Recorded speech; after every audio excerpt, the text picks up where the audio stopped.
We're actually live. Welcome, No way. Wastelanders, to Fall of Man Radio, Episode 7, Stories of the Wasteland. I screwed up the background, I just noticed. I just have Stories of Wasteland. So, right now, I am joined by my good friend, the Prophet. We just missed the dead one, but he should be rejoining later on, and we're going to try to get the merchant to join us as well tonight.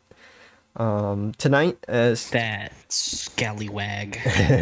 tonight, as you might have sort of figured out, we're going to be talking about our various antics and stories and crazy adventures in the Wasteland. So we're going to be talking pretty much exclusively about things that we've seen, things that we've done at the various post-apocalyptic themed Wasteland RPG, airsoft events that we've been to. From anything we can remember from any year, and yeah, so there'll be banter, of course, because we'll have our own perspectives on what's happened when it comes to things that have happened to all of us. Yeah, so I guess you want to start from like the very beginning and go as far back as to our first experiences. It was a dark and stormy night. No. Or do you want to start with Well- more recent and then bring up some Well, other see, stuff? I think it would be easiest to do chronological order. Okay. Yeah. But, I mean, hell, if something like just pops out, of course, we get off topic as Oh, we yeah. do like all the time. So we'll probably end up jumping from point A to point F pretty soon. Well, I mean, the advantage of this particular stream is that it basically is set up so that we can do exactly that and not have to worry too much, because it's all I have still a- within the topic. I have a little bit of a sense that this might be bleeding into some Wasteland after hours. Oh, maybe. Maybe. Let's try to get to, if we can go as long as midnight, then yes. I know. I'm texting the merchant. I know. Number one, you have more Rev stories to tell just simply because you've been out there a little longer than I have. Although our events, the first events that we went to, I'm guessing was Rev 4. That's because that was my first event as well. But you've probably been to more Rev and Fertile events than I have, because I did take a pretty decent hiatus from all Rev events after my first initial one at Rev 4. I didn't come back until about Rev 8, I believe. True. Yeah, because you took a little break for a little while between some of the events, whereas I kind of just was all the way to... I only missed one event, and that was Fertile 2. And that was due to college stuff at the time. That feel when, like, real life ruins your lore. But I have lore reasons for how, that didn't happen. Nonetheless, yeah, so I started at Rev 4, and Rev 4, in fact, was not only my first Rev event, it was my first time ever playing Airsoft. Wow, I didn't know that. So, I had met the merchant during my time in college, and he got me interested in Airsoft, and he can tell you better if he joins the details about that, because it's a bit of a funny story, because he was talking to another friend of ours that came with us, and they used like code phrases when they were talking about airsoft because they weren't sure how people were going to react. And I thought they were talking about something else because the code phrase was something I knew about, and they referred to it. The code phrase was guitar, and I knew about guitars because my father, being a musician and stuff. And they were like, "Oh no, that's not what we're talking about." And then we started talking about it for real, and That's they funny. They were convinced scared me. of it, huh? Well, I guess they were just worried about the stigma or something. Yeah, I Um, guess. but so they were like, yeah, so we run around with basically like guns that shoot plastic instead of bullets, and like we're talking about going to this like event that is a free for all, and it's like Fallout themed, like post apocalyptic. Would you be interested in going? And I was just like, you know what? Sure, why not? Like I was just like, this seems fascinating, and I like of course was brought in by the whole idea of, oh, it's a Fallout-esque, post apocalyptic thing. Anything goes. I was like, oh, this seems like kind of, more role play oriented than Yeah. just Like, like who team wouldn't want to versus go? team stuff. Yeah. Yeah. I So mean, yeah, I awesome. I joined CJ, or the merchant, down there alongside our other friend Frank. We went together, and I was able. I think we stayed at his parents' place, at merchant's parents' place, and then we went to the field or something like that. And we had a blast. I mean, honestly, first ever airsoft, first ever event, and everything. And I'd say, even though it was a baptism by fire in a lot of ways, it was a great first time experience. I mean, just like the I think I probably would not have gotten into airsoft as much, if at all, if we had just went to a generic force on force event. Yeah, just like a skirmish or milsim or Yeah, something. I think that type of thing would have kind of like, I play those events more now than I have in the past because I've gotten, I've gotten used to airsoft and used to the community and used to that type of gameplay and stuff like that. But the stuff I really like to play is the more LARPing oriented, like just crazy, wacky scenarios like post-apocalypse or aliens or any number of other events that we've done. Um, and I think that because I'm into that whole science fiction, fantasy, and all that stuff, that's what helped me stick to it when it came to my first Rev experience, which was Revelations 4, by the way. Um, Same. yep. Yeah, you did join at 4 as well. I'm gonna take a wild and wacky guess here and think that and say that because of all this Fall of Man and Wasteland event radio stuff and our long lore and history in the waste, that you are a little bit more partial to post-apocalyptic genre than some others. Um, I mean, I guess I've kind of like I've been playing, like, say, the Fallout games and stuff like that for a good while. Even before getting into airsoft, and like the Right. Bethesda games in general were a game series that I played a lot of. Um, and then I was presented essentially with an opportunity, forgive the noise if you heard that, to do it in real life, if you will. Obviously, controlled environment, no one gets hurt, that kind of thing.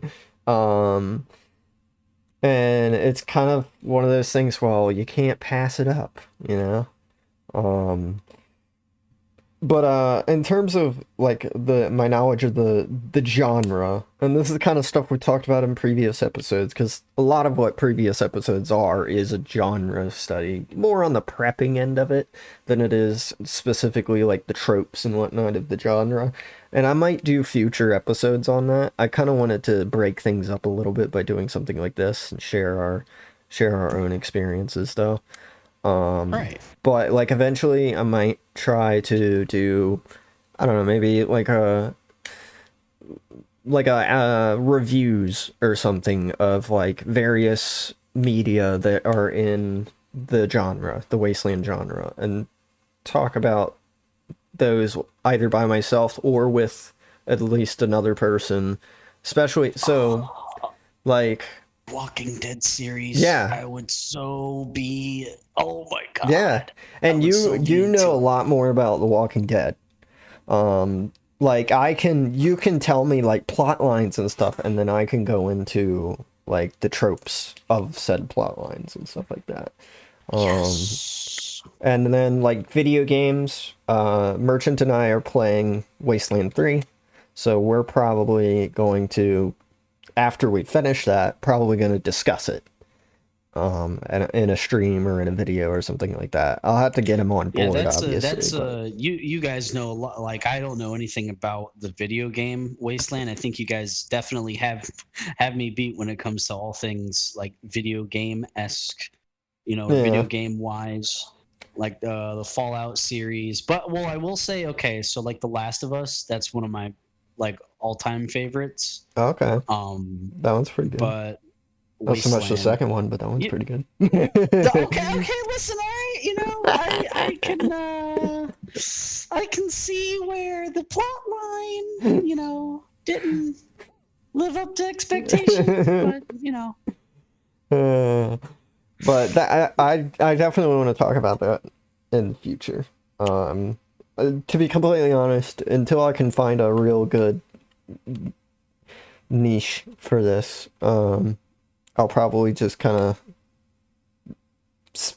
flip flop around and figure out where I'm gonna get like where I'm gonna feel the most comfortable. I do still want to try eventually to do all role played entertainment style, like just we're goofing off, we're oh yeah. telling I mean, stories, making fun we've of had each that. other, and in a lot of Yeah, ways this is that. But in it the is, but I'll yeah, say like we've had this discussion before, and hmm I know that this primary like the whole Overseers logs, like I know that we had like talked about potentially even getting more channels and then collabing and then yeah, all the ins and outs to try to get it more like official. I think that'll come with the camera stuff, like when we get oh better yeah, cameras, when we get A, B, C, or D, and of course when the literal shit of the world is not hitting the fan,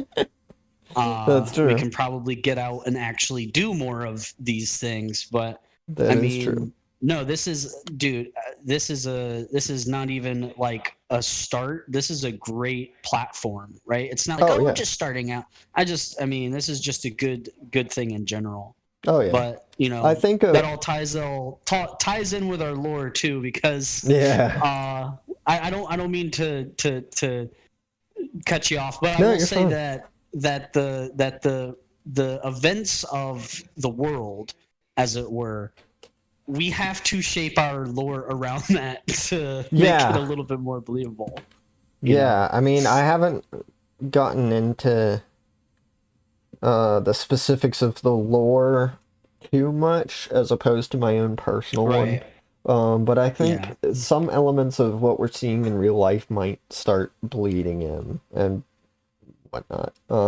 Yeah. I mean, it's gonna eventually It's gonna have to. happen. Yeah. I mean, Yeah. Not even like, yeah, of course, the overarching lore, but even our individual like stories. I remember. Uh,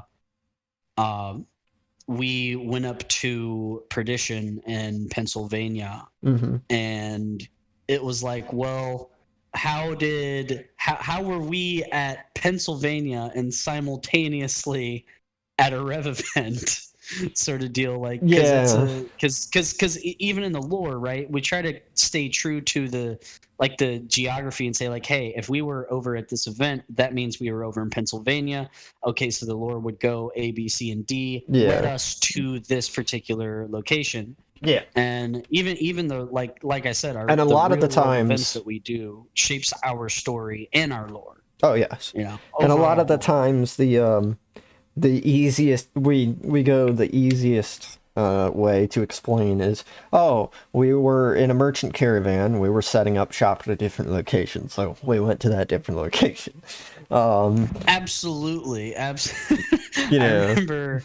like we'll fill What in was the it? gaps basically. We'll definitely fill in the gaps, and those different events at those, different parts of the United States that were, and like from either parts of Virginia to parts of Pennsylvania, Hmm. like those stories in and of itself, like, they're so completely different that it makes the lore almost true to life, in Oh my yeah. opinion. Well, I mean, um part of the reason, and I mentioned it's this. funny and goofy too, though. Oh yeah. Oh totally. Part of the reason I mentioned uh, in the last stream about the whole Graysville, North Carolina thing and how I implemented it into the lore. Even though that's like Merchant and I have been there, Merchant Cap and I and a couple others have only really been there in the context of the Fold Gap event, which is like a what if Cold War went hot scenario. In terms of the Fall of Mandalore, though, I have it more used as just a location in which a large battle took place that resulted in like a governmental collapse in the area. Like regionally, the government kind of fell apart there because they lost their legitimacy there during the battles. And that kind of explains the more anarchy type situation that we're in the lore, at least for the region. So Right. yeah, but and that happens, that's almost like prequel stuff. That happens before I'm even like out in the wasteland. Like it's early on in the fall, if you will, of man. But He said like the name. He said the name. roll credits. Which is to stand by. No. But and then we've got other guys, and I've got Noah's or Warlord's channel linked in my favorite channels for the YouTube.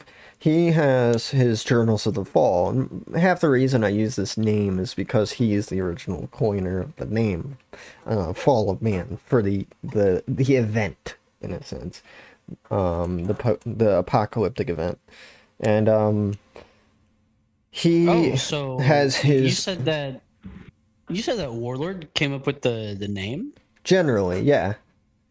like, for the, and I know this deviates just a little bit. I was No, just that's fine. curious. So, like, for like the swamp event. Yes, he came up with the name for the swamp Really? event, and Oh, wow. because of his Journals of the Fall, because he was like, so I've got these, fiction Journals of the Fall stories that I do on my YouTube sometimes, and the event that like the apocalyptic event is called the Fall of Man, and so let's call Okay, the event Fall of that's Man. interesting. Yeah. Okay. Um. Yes. No. Sorry about. No, I you're didn't fine. know that he had. For that event. That's cool. Yeah. Awesome. Yep. Um. And yeah, I mean, I've talked to him about it, and like, as far as I'm aware, he's totally cool with using it for anything, basically. So I was like, well, I'm gonna see if I could use it to create a whole universe and get this whole radio show thing going. Um, Instead of, because like we've done on kind of on the private end of things, we've had like the Wasteland radio stuff. But that's more just for when we're available Well, even this is too, but like it's definitely more private, more fun amongst ourselves type thing. And obviously, I don't think we could really use that name because it's a name that is actually used for the Wasteland Weekend event, various other things. So this kind of avoids trouble on that end by calling it Fall of Man. And it also Right. just like I like the idea of the Fall of Man being a catch-all term that refers to not only this show but also to the universe, the lore as a whole, as well as the name of the apocalyptic event that brought about the universe that we're working on creating. So Nice. yeah, Heck yeah. but and I was going to mention earlier, and then we'll get back to more in the storytelling stuff. But I was going to mention earlier, because you said something about having multiple channels. Eventually, I will probably migrate the Fall of Man Radio to its own channel. Okay. But that's probably going to happen once I can confirm the audience, if you will. Right. I'm probably going to try to keep everything that's already here. If I can transfer stuff over, I totally will. But I've noticed that a lot of other YouTubers will like start live streaming on a separate live stream channel eventually. So I'll probably do something similar to that. I just want to kind of grow the audience first, and then I think I'll be in Absolutely. more position to do something like that. Especially since oftentimes what people you find is some people are more interested in one type of your content than others. So you can kind of Well, split yeah, it. you gotta, you know, I know exactly what you mean. You kind of got to throw the net out there, as it Yeah. were, and see where the quote unquote fish gather to the most, and like, oh yeah, let's go there. Yep. You know, Oh yeah. and then start making more of that stuff. But I mean, as an overarching theme, Fall of Man, yeah, getting kind of like you said, keep the video like the original videos on the Overseer channels. Yeah. Perfect. That's where it started. Um, but once we do get like number one, we get the people who are like actually more or less like ready to like, okay, yeah, let's come forward and start making our own stuff. Mm-hmm. Then we can start to organize things. And I mean, we've had this discussion before, but since you came up with the Fall of Man radio, specifically for Yeah. the YouTube content and whatnot, uh, I think that eventually speaking, if it's not Fall of Man radio, which it definitely could be, or it might be something else where all of us kind of all appear on that one channel, and Okay. that channel is dedicated to group stuff, like kind of like Yeah. using Fall of Man Radio as Well, like you have guests on this, that, and the third. yeah. YouTube allows me to like link other people's playlists and other people's videos and stuff from say my channel. So if like somebody uploaded onto their channel and put it in a playlist, then I can find that playlist and link it onto my channel as a recommended Right. playlist type thing and just make it public. And that way they'll watch those videos on your channel and subscribe to your channel. And they would subscribe to the collaboration channel as a way to be able to quickly get to all of the content. So if they just say because YouTube, you have to hit the bell to get notifications nowadays. Say Right. they just subscribe, or they subscribe to all of our channels, like they subscribe to the collaboration channel and they subscribe to all of our channels. instead of having to hit the bell for every single one of them, they could just hit the bell for the collaboration channel. And that way, they'll still get everybody's content. That's At least true. as far as I can tell. Or at least they'll be able to know when something's changed or when a new playlist is added. And you can stuff also like that. put on like And then the community tab, I can add yeah, text saying, hey, this is happening. and you can also put under your specific YouTube channel, you can put like on a separate tab. I think it's a separate tab, but on your YouTube channel, if you click on like Overseer's Logs, they do have a spot for channels. Yes. And I actually have a few people there already. Okay. Yeah, so just generally people that we've interacted with in some capacity. So Swamp Sniper is there. But I've also got the Merchants channel, and I have I think the Warlords channel as well, and a couple other guys. Teeth, I believe, Beyond the Games. And then some and then just some favorite channels that I have.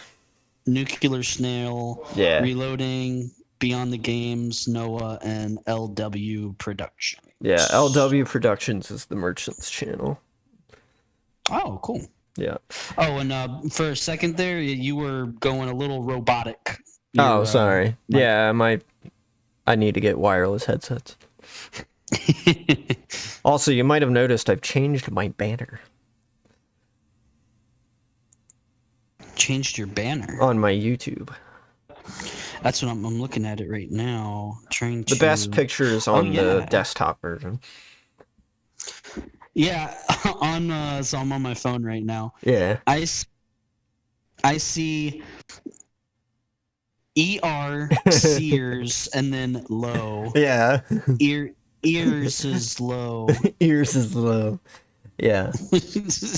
Yeah, Xander and Xander is one of our good friends. He's since moved all the way out to Cali, but he has been really great at taking photographs of the events. He's always been the go-to photographer of the group, in a sense. So here, real quick, I will actually post up that image on the background real quick, or at least a version of it. Here we go. Woo, that's big. All right. So yeah, I've changed my banner because I was kind of like, I don't want something too boring, and he had this great panorama photo, so I decided to grab that. So, can you see it, Prophet, or did you lose me, or did I lose you? Oh no, I had a vehicle come through my bed. Gotcha. You're good. You're good. But yeah, I threw up the image that I got for the new background.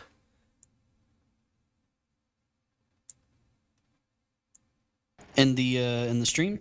Yeah, in the stream. Oh, there. Okay, cool. Yeah.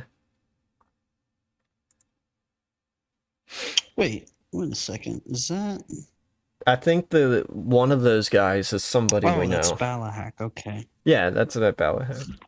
But Xander took this picture and he did like a panoramic shot, and I was like, this is absolutely perfect.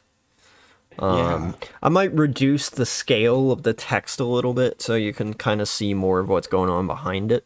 So yeah, it looks like you have some room in the top part of the photo to put it. Kinda. YouTube is picky about where or how much of the picture will actually fit and whatnot. So I just gotta fiddle around with the scaling and see if I can get more of the picture in, or reduce the size of the text so you can see just more of the stuff in the background. But I believe this is from which event? Merchant. Oh, there he is. There he is. Give me a second, boys. Gotta answer the door. Be right back. Welcome No. to Follow Man Radio. It's Yeah. good to have Men you. Fall in the radio. Yeah, good to be on. So, we started off a little bit talking about the stories of our Wasteland experience. I talked about how Rev 4 was my first ever event, first ever airsoft, how you got me into it a little bit. I said that you have a bit more, you could tell it probably a little bit better. I did talk about, like, the circumstances that brought us to me even knowing what airsoft was, and the whole guitar story. But I think it would be funny if you were to tell it too, and then go into more of the details of the actual event, and then I can go into what I did. Because we all do different things, so. But other than that, we've been just discussing some of our plans for the future of the channel and That's stuff my like that. fault. No, it's cool. I already said this, with this stream in particular, we're kind of just gonna go wherever it goes. Yeah, just chilling. Yeah. So, We're all homies and here. if we get to midnight, it'll become Wasteland after. Real DJ hours. You need to have. I'm telling you, why haven't you made a soundboard yet? I know. I don't have a soundboard. It's real DJ hours. Real DJ hours. I can't wait to chant that around the next fire when we're Oh, hanging yeah. out before the gate. Yeah, I want to do that so bad. It's like nothing is off the table at that point. It's so bad. It's so bad. Oh yeah. If I could figure out a way Not bad as in bad, but bad as in like yeah, there's a lot of shit. I would love to figure out a way to record our camp night experiences, like video, not just audio, and upload that because that'd be fun. Some GoPros before the night starts. Just set up some GoPros around the camp, and then we'll just get started. I have a video camera. And if I just set up, if my video camera has night vision, I'll just set up the camera and like stick it somewhere and record and not even tell anyone. Just be like, here we go. It'll be more natural that way. Yeah. Oh, it needs to. I mean, the best conversations, the funniest shit happens when no one is recording. No one needs to know. Like it has to be a mission. Like, oh my goodness. Oh yeah. It'd be so great. Like for a portion, I forgot that you were even recording around the fire. I think it was Rev 10. Yeah, I think so. Oh yeah. I forgot. I've got a couple files. With his little audio recorder. Yeah, I've got a couple files in my audio recorder, and I just need to get through them. The problem I keep running into is that I'll get peaks in the audio sometimes, and it's just this blaringly loud, like screeching noise. So I know that when we I do make a little bit of music. I know when we reach that audio cap, because we don't have the best microphones, we'll reach that audio cap and it'll be like very staticky. My partner, as it were, my friend that I make music with, he has a software that you can put the audio through and it will dampen all of the heightened sound, and you'll just get the bass audio that you want to have. But you know, it depends on how crappy the audio is as well, because I know we've had to redo a lot of things audio wise. Well, but there is a software. I'll shoot you a link if I get the audio software from him. Yeah, cool. Shoot, Trevor. Yeah, I've got a video camera I got from my grandfather a while back that I've been wanting to use. I'm pretty sure it's like 1080p and everything. Yeah, I do want to get GoPro before the next one, just to do like, because some of the interactions I have with people are actually pretty funny. Yeah, but it's not super. I don't know how well it would be like on the internet, because again, it's not super high speed action. It's just like it's just talking. I'm probably gonna. I'm probably gonna do it similarly to how Swamp Sniper does the Rev videos, and I'm gonna just record as much as I can at the event. You don't have to worry about getting shot every 2 seconds. Yeah, exactly. And try to just do everything in character and interact with other people that are doing things in character. I've thought about doing like interviews where I just go around and be like, why are you here? Who are you with? Why are you doing what you're doing? That kind of thing. Yeah, grab a smoke and like have someone share their in-lore backstory. Yeah. Like, and that would be those would be their own videos. I'd love if people get more into it. And then I'd like try to get in touch and be like, hey, if you want to link your social media or something, I can put it in the video. Just give me the information, you know? That kind of thing. Because I mean, a lot of what I want to do with the channel isn't necessarily just for myself. It's for the community as a whole.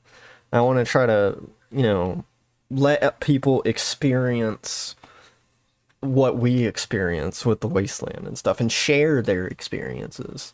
Obviously I'm going to be doing my own stuff too. But like it would be really cool to be able to share other people's and stuff. Yeah, it's all about community. Yeah. So I guess in the future, expect the Overseers interviews playlist to appear. And then, is that the official coined name? I guess. Overseers interviews. Overseers interrogation. It's not by their free will. I'll have at least one of those in there just because it would be funny. No, that would be so bad. No. Oh my goodness. Or that'll just be part of like the general like Overseers Rev 11 or whatever experience, you know, like just my general multi-part series or whatever. And it just like as part of a mission I end up, you know, interrogating or whatever. That could be funny though. That would be funny. It's an interview and an interrogation. Yeah. Who are you? Why are you here? Where were you on the night of Where do you see yourself in 5 years? What are your ambitions? Hopefully being alive. Your daddy, and what does he do? What does he do? Or yeah, who does number 2 work for? I didn't kill my wife. I don't care. That line just always made me laugh because it was just like so off kilter. Oh yeah. I don't care. Great movie, by the way. Oh yeah. But yeah, you know, possible future for the channel and other channels and all that other stuff.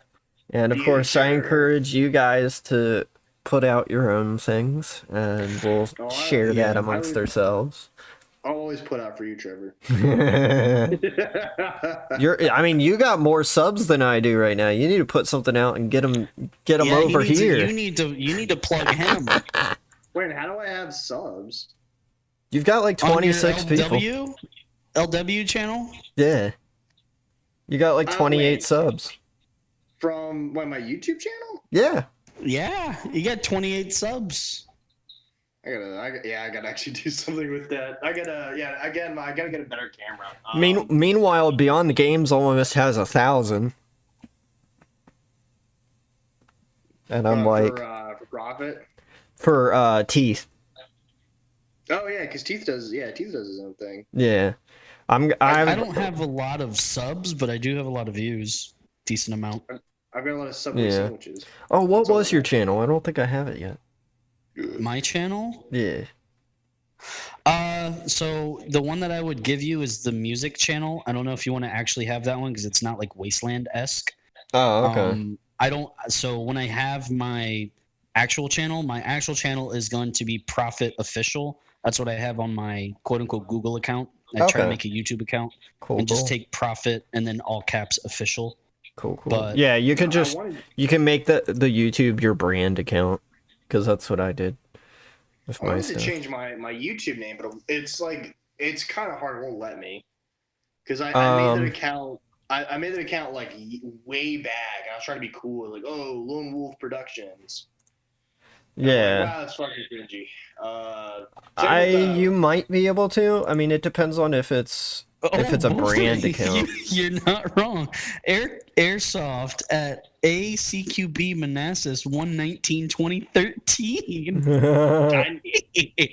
That was a long time. That was this is so your very first videos is what I'm looking at. I was curious to see your content. Yeah. Wait, was your very first video? One?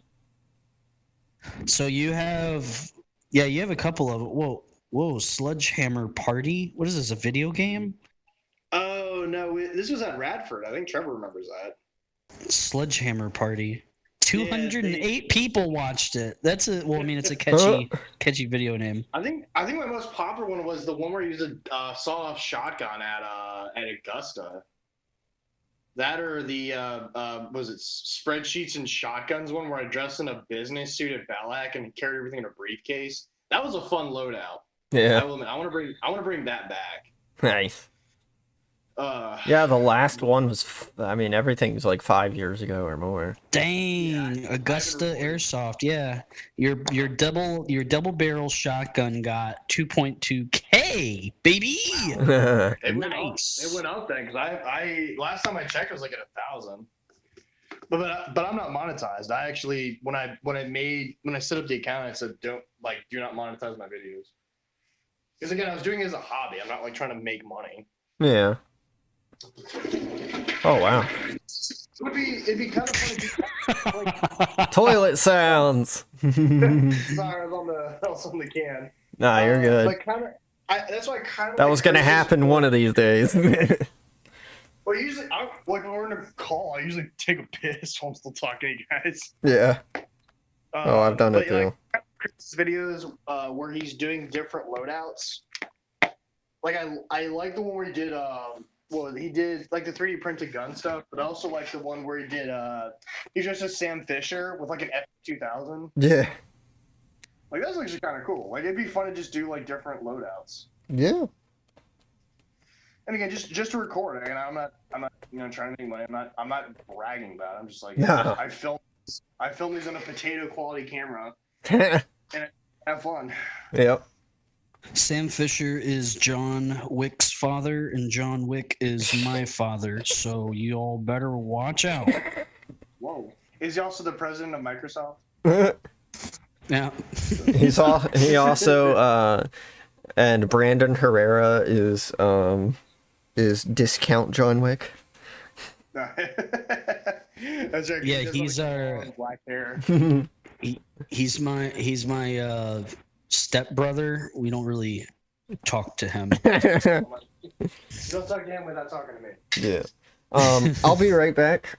Y'all can either talk about what your plans are or talk about some of your stories from the Wasteland. So yeah, I'll see you. Because I guess I missed the first part. I guess my future plans, definitely get a better camera. Do actually upload stuff to YouTube again. But that's. Are you still gonna keep the same name, the Lone Wolf Productions? If I can change it, I can. I'm gonna try to do that now. Dude, you should name it to merchants, like possessive merchants lost and found. I'd be cool with that. That actually sounds cool. It sounds like a name that wouldn't be taken either. It's pretty particular set of words. I don't want to make another. I don't have to make another channel to do that. I want to be able to just change the name. Actually, wait. I was trying to do it through. Yeah, let me see if I can do it here. As far as long-term wise, though, I know for Rev 11, I was gonna try to do more mobile merchant stuff, but again, it got canceled, so it's like, back to the drawing board. But I still have everything I was gonna take with me. I got the backpack. I still need to find a way to do like a mini table, either that's mounted to me or something I can kind of quickly throw up. Just quickly deploy a table. Put some stuff on it. That's kind of the point of it, is just to be very quick. Just set up somewhere, 20 minutes, go to a different place. I definitely need to change I that. got you. What's your plans? Well, I was discussing with the overseer a little bit before, and even just kind of in talking, like on our way up to like the separate events, like what we could possibly do for some of the channels. And I'm definitely still wanting to do this. Like get more into like, let me get a camera, let me do this, let me start filming stuff, and some airsoft videos, maybe some Yeah. like freelance more movie stuff. Like that'd be my goal, is just kind of what everyone else's goal is just get it up and running first and then see where we go. Yeah, I'm not, because the market's saturated, so I wouldn't be doing it for money. It'd be more or less me having a video diary for when I get old Yeah. and gray and I want to, put on some popcorn and watch, younger me kick ass. Oh, back in my day, I was a whippersnapper. It was a dark and stormy night. The 1st of June, if I remember. Which I don't remember. I can't really remember, so don't hold me to memory. Like, But it was dark. I'll be telling my kids stories like, oh, wow, dad was like a super spy mercenary. He's like, no, I just ran around the woods with a toy gun. Yeah, ran around the woods with the toy guns, yelling at strangers. Here, give me a second. I gotta answer the door. You're good. Damn, it's saying I can't change. The setting can't be changed for your account. Fuck. I want to make. I might have to make another account.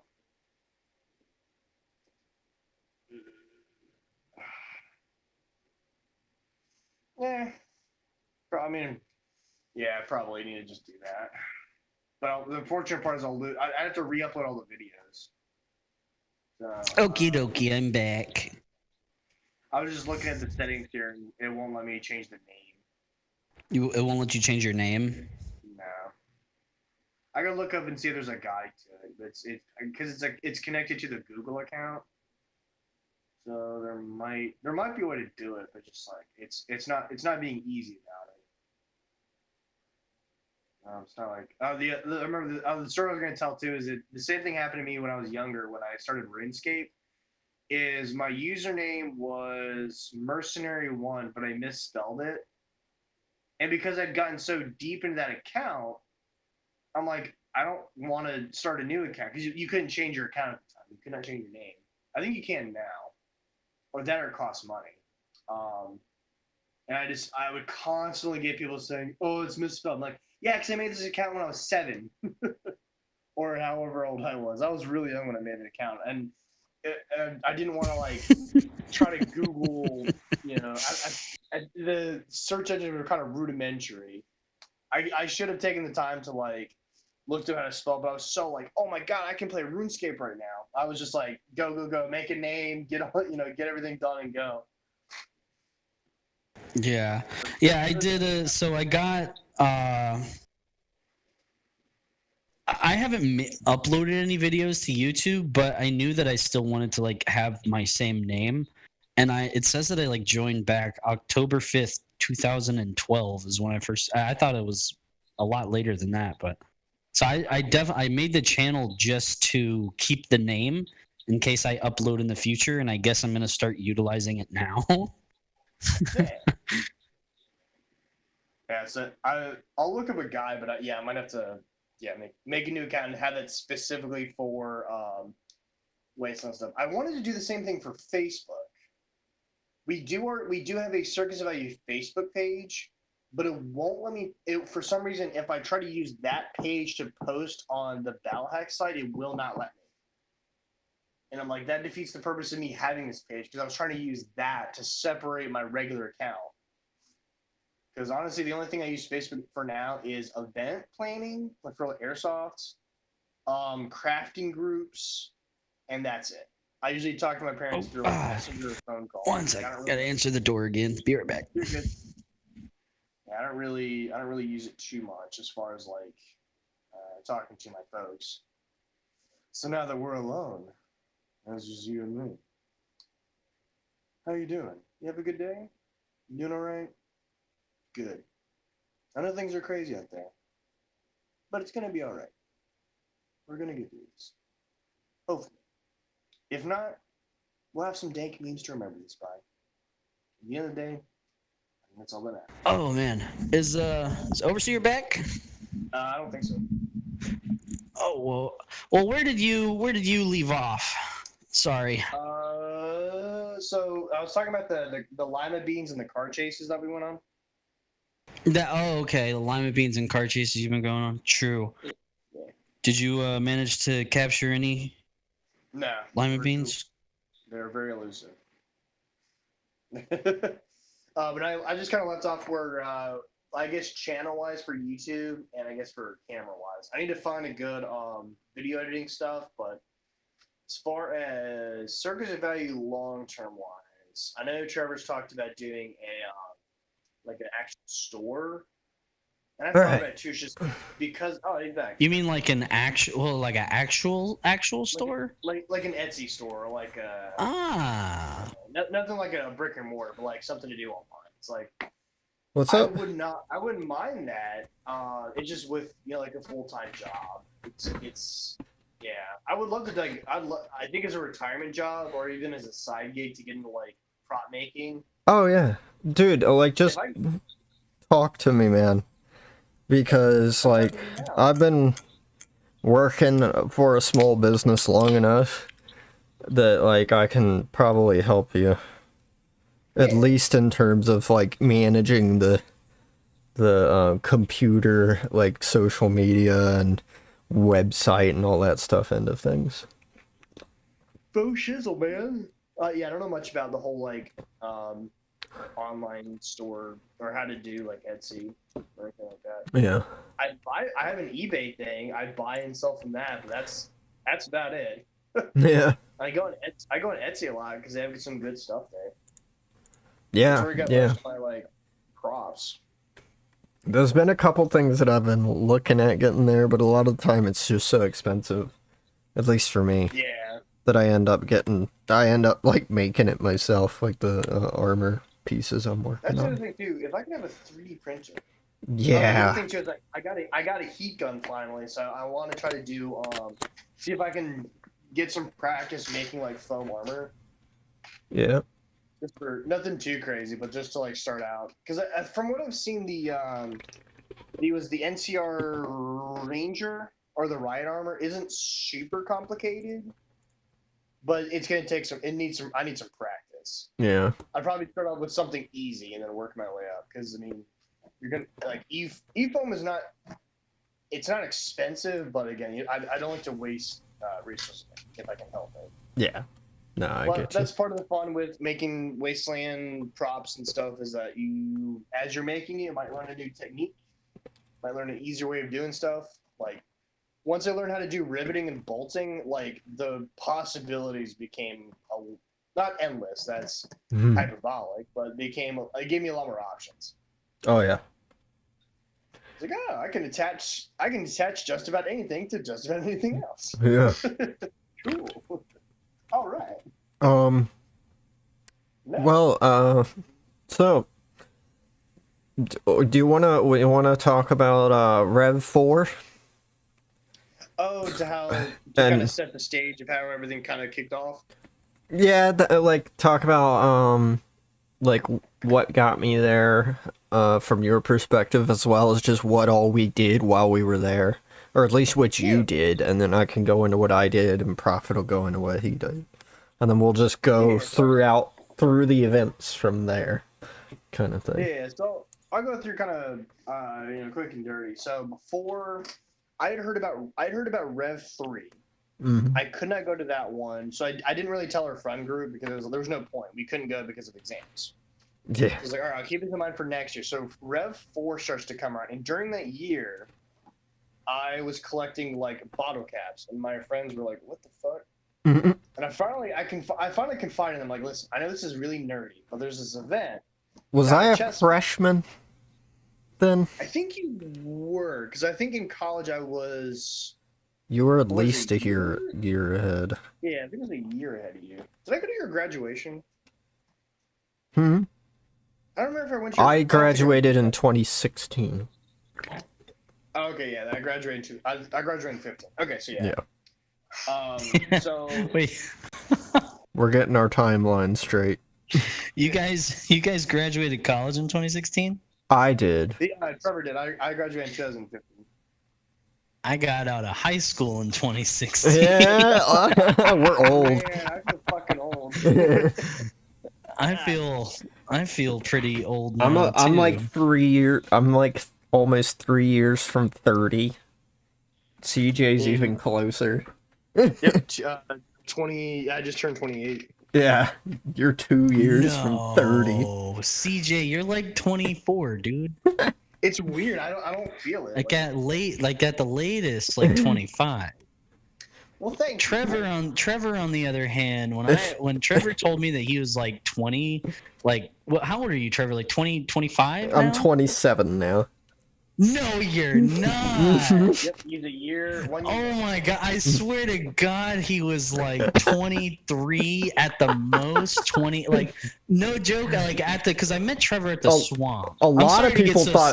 No, I understand. So a lot of people thought I I'm used just to be so like shocked. still in my teens. Yes, yes. I thought that you were like, if you remember Ryan Mm-hmm. from the swamp. I thought that you were Ryan's age. I thought that you were like. And Ryan 19, looked 20. older. Ryan did he did, but I mean, like you guys were both toothpicks, but Ryan was just Yeah. like shorter than you were. I was like, there's no this guy's like 19 maybe, like 20-ish. Nope, I'm graduated from college. It's like Yep, and I graduated high school in 2011. no. What a different era. And I you look at things graduated from now. high school You look at things now, like 2012. my God, what a I've different. literally got my era. university degree right in front of me. Mine is in my documents case. Oh, okay. Yeah, we framed mine. Sorry. Back back on topic. Yeah. Now that we've established that Trevor and Curly are old as hell. So leading up to it, I was collecting bottle caps, and then I finally, told him and Frank. Frank's only been a Rev 4, unfortunately, which I actually talked to him yesterday, but I'll go into that. Oh, nice. So we were like, okay, we looked over the player pack. We're like, okay, it's supposed to be Wasteland things. Like, let's try to get some sort of outfit going. And I said, if you have the stream up, I think you posted the pictures before. Yes, I have. But I know my first kit was very simple, because what I did is, because again, we were broke as hell because we're college kids.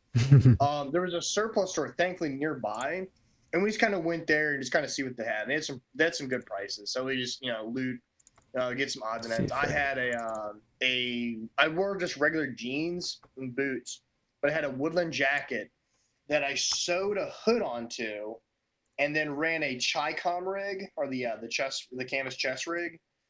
I think a holster, like a belt holster, but it was very very rudimentary. But it was our first time. We had no idea what to expect, because I'd played airsoft before, but not to that level. Meanwhile, I had never played airsoft.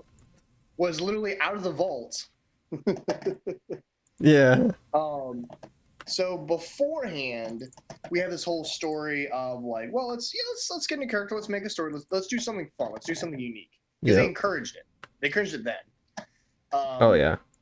So we're like, all right, well, we're escaping Radford, and we're gonna be I can't find the pictures right for now. gas. And I originally did the whole store thing mainly so I can make money for Christmas, so I could give gifts out to my folks.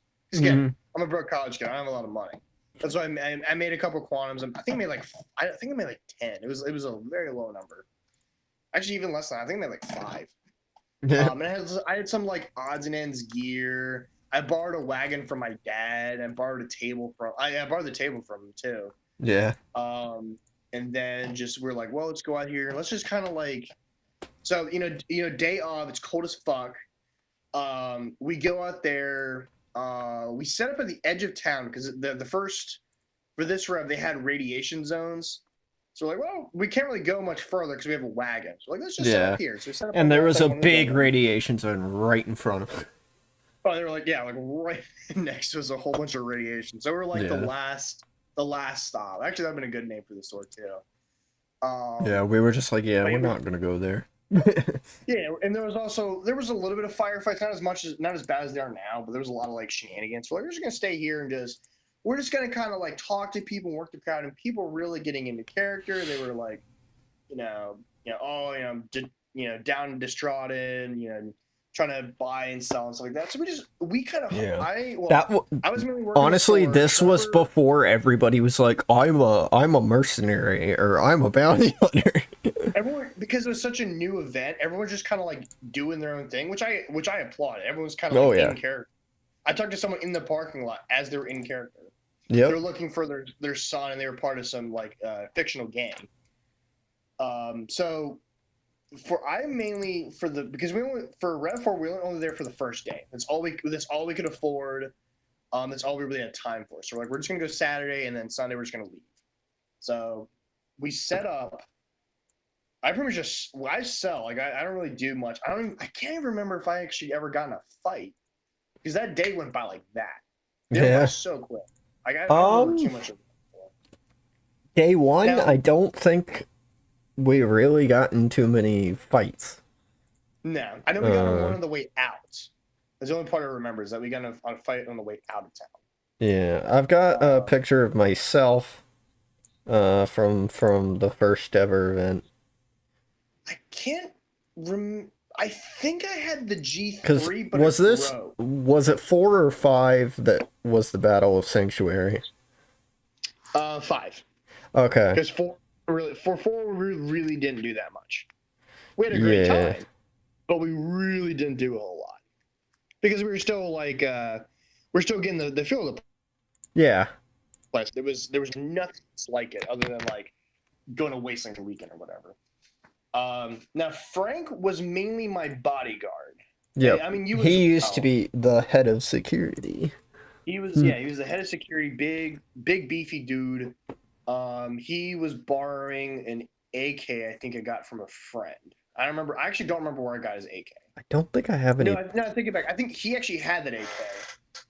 I think he got it from his brother. But yeah, he was just kind of helping me out as being a bodyguard and just kind of like being a town crier, like getting traffic through us. Was that the outfit you were wearing the one with the camo and the AK pouch?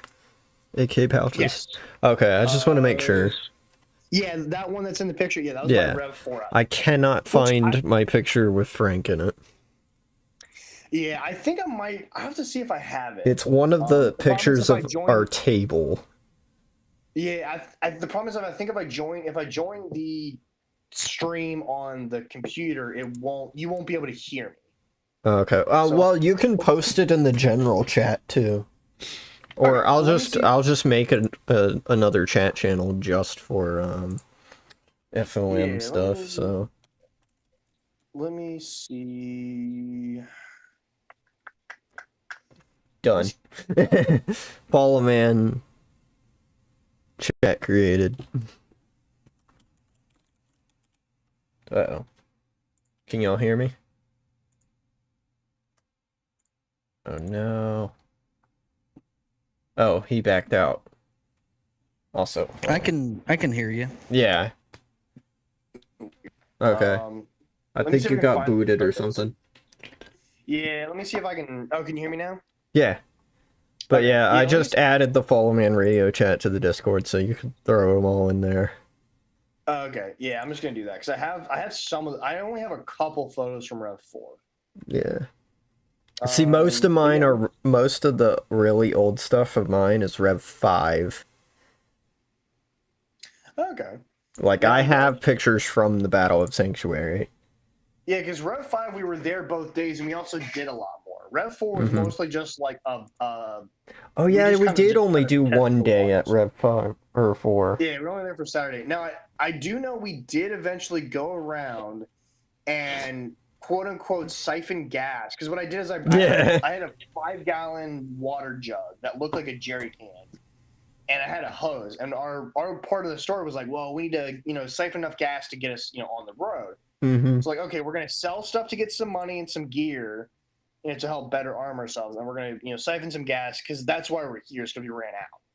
We ran out in this area, so they're on the field. There's a bunch of cars and stuff that are out there, and so we just went up to some of the gas, and we were just like pretending to siphon gas. We weren't actually. There's no gas in those cans. Those cars are all empty. I hope.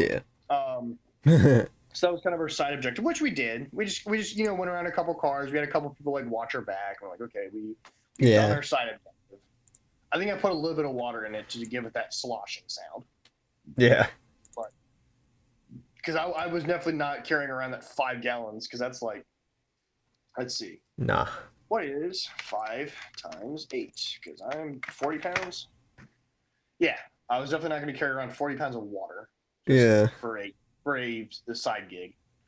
No. Oh, let me find those photos. But yeah, for Rev 4, we really didn't do a whole lot. But oh man, after that, the infection grew. Where we're like, holy shit! Oh yeah. That was amazing. I do have a Rev 5 picture of Frank. Ooh, wait, he was at 5? I think it was 5. Unless it is Rev 1. Did I end up using a rental at Rev 1? I think you did, because I think I was using the MP5. Yeah, I was using the MP5. Shotgun broke. Well, the shotgun that happened at Rev 5. Okay. Rev 4, I think I used your MP5. I have a picture of you looking like an absolute snack at Perdition. What? There's a picture of you it's just of you, and you look like you're about to murder somebody. Oh. You just share it. Post in the chat. You look like an absolute just Chad, ready to just snack on some dudes. I'm posting the Follow Me on Radio. But yeah, I'm just gonna find. I have to dig through my photos. Here it is. I found the one with Frank. Because I had to ask him, but I think he only came to 4. I don't know, because Cap referred to the grow up a man and eat a slice of pizza story, which we will tell in a little while. Oh. And that happened at Rev 5. Yeah, I think I have the photo too, because yeah, it's all of us together. Because if we're Rev, maybe even round 6. Oh no, you know what? Actually, so the picture I do have is Rev 5. The one I just put up with him in it. Because you have the schmuck on in this one. Okay, that's the one I found. Yeah, actually, maybe I got it at that event, and then I didn't. I think I bought it at that event. At 4. I put it on. Yeah, I think I bought it and wore it at 4 after I got it, and then I wore it at 5 too. Yeah. Yeah, maybe you only because can already. What year was Rev 4? God damn. 20. Back in 17? 15 to 2013, maybe? What? No. Rev 4. Oh wait, yeah, 20. That could have been 13 or 14, because I think I was a freshman in college then. Because as I'm on Balahac's Facebook page. I'm trying to go back to good Rev luck. 4. Oh yeah. I'm at December 12th, 20. Okay, so 2015 was Rev 6. Okay. So that means 2013 was Rev 4. Okay. Yeah. Yeah, so I guess he did go to Rev 5. I just completely forgot. I don't know what he's doing, man. Yeah, because he brought his friends, and that's when we had that story. Yeah, side note, he is doing well. That's good. I talked to him yesterday. In fact, do you want to just go into the Rev 5 stuff anyways, since there wasn't nearly as much going on at Rev 4? It was mainly just kind of the start of things, because we were only there for a day, and we really didn't really walk around that much. I said we got gas, but we only went to a couple cars that were local. Yeah, actually, real quick, Prophet. Go ahead. Do you have anything you want to tell us about your first experience? Was yours also 4? Was your first Rev also Rev 4? I don't remember. Yeah, so my first Rev was because we didn't Rev even know 4. each other then, so I'm really curious we didn't about know your each other side. at all. My first Rev was Rev 4. Okay. I had played a bunch of airsoft from before, and speaking of, I think I just found the Rev 4 December 18th albums for Balahak. Oh, That was a wow. while of scrolling. Yeah, because they have done a lot of stuff. They do like a whole My photo first album. event was Rev 4. Okay. And that was my first event. Well, not my first event at Balahak. Operation Remote was my first event at Balahak. That was probably Oh, wow, I don't that is even a know. throwback. Operation Remote 2, I believe, is my first event at Balahak. Wow. And then my first actual Rev event Yeah. was Rev 4. Okay. At that time, I was a part of a quote unquote sponsored team. Okay. Special ops. Out of actual sponsored airsoft team, where the main like purpose of that airsoft team was a lot of skirmishes, like milsim-esque sort of things, so Yeah. nothing post-apocalyptic. But we thought that this time around it would benefit everyone if benefit everyone at the storefront for the sponsored personnel. Oh, Okay. wait. I see, CJ. I see you at Rev 4. Oh, really? Yeah. Y'all Let post me it. save this picture real quick. Let me Yeah. save this picture. I found CJ at Rev 4. Because I'm looking for myself, you, and anyone else who I might know. Phoenix was also Rev. Phoenix was the only one who went to Rev 3. Yes. Phoenix had gone as far back as Rev 3. So we've definitely had him on board before. Rev 3 would have been my first if we didn't have exam week during that same week. Yeah. Because I remember, I think it was 6 or 7. And we're speeding up time real quick just to say this. I remember, Right. one of the events, we had, exam week, like, it lined up with, the event, but we'd all finished our exams. It was a great Or vacation. something, or it was like the weekend before or something like that. So we'd all finished our exams, or like we didn't have any that we had to worry about. Like I had some at the end of the next week, so I didn't have to worry about the beginning. But my family was like, "No, you can't go to the event." Guess what happened? It's secret. Yeah. I call sign. Yeah, I think Merchant and I don't know if Frank maybe it was 6, because I think if Frank's last one was 6, then because I think he and you helped me split the cost or something like that. Oh yeah. Like y'all paid for my ticket and then brought me down, and I stayed at your parents' place, and then we went back up, and then I ended up giving you all the money back later on. Yeah. It worked out. Yeah. Did your parents ever find out? Oh, they know at this point. It's just like so long ago that it doesn't matter. The statute of limitations on that. But hold on So one yeah, sec. man, I guess he did go for 4, 5, and 6. I just do not I remember. think so. Yeah. I know 4 and 5. 1 second.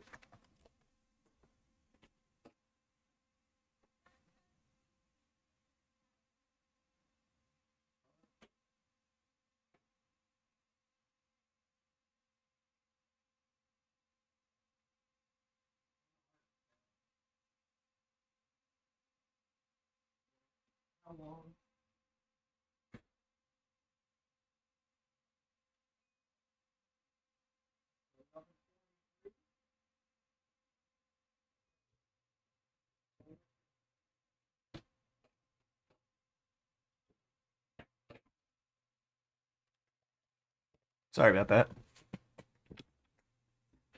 Can you hear me? Uh-oh. Hold on.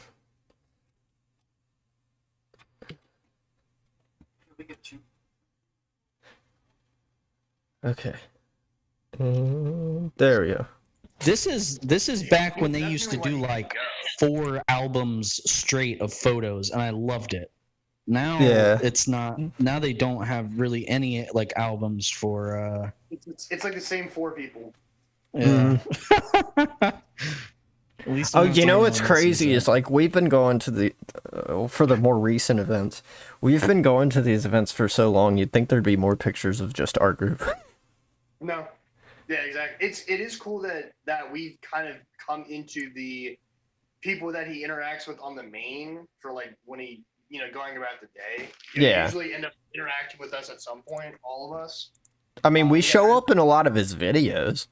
That's for we sure. do, which is cool. You were in one of the one he did recently, but that's like Fertile 4. That was Yeah. I think I haven't you were sitting watched that outside- one yet. Yeah. It's okay. I think you're in it. You're outside the barriers and you're just kind of chilling, but I can clearly see your whole kid. I'm like, yeah, that's Trevor. Yeah. Yeah, I haven't. So weirdly, I don't really interact a whole lot with Swamp Sniper. What, you're not a lone wolf mercenary? Background stories? Well, part of the reason why is because I kind of want to stay out of his way. Exactly. That's what I kind of do too. Is like I'm not actively going at sea. Yeah, because I mean he deals with people all the time.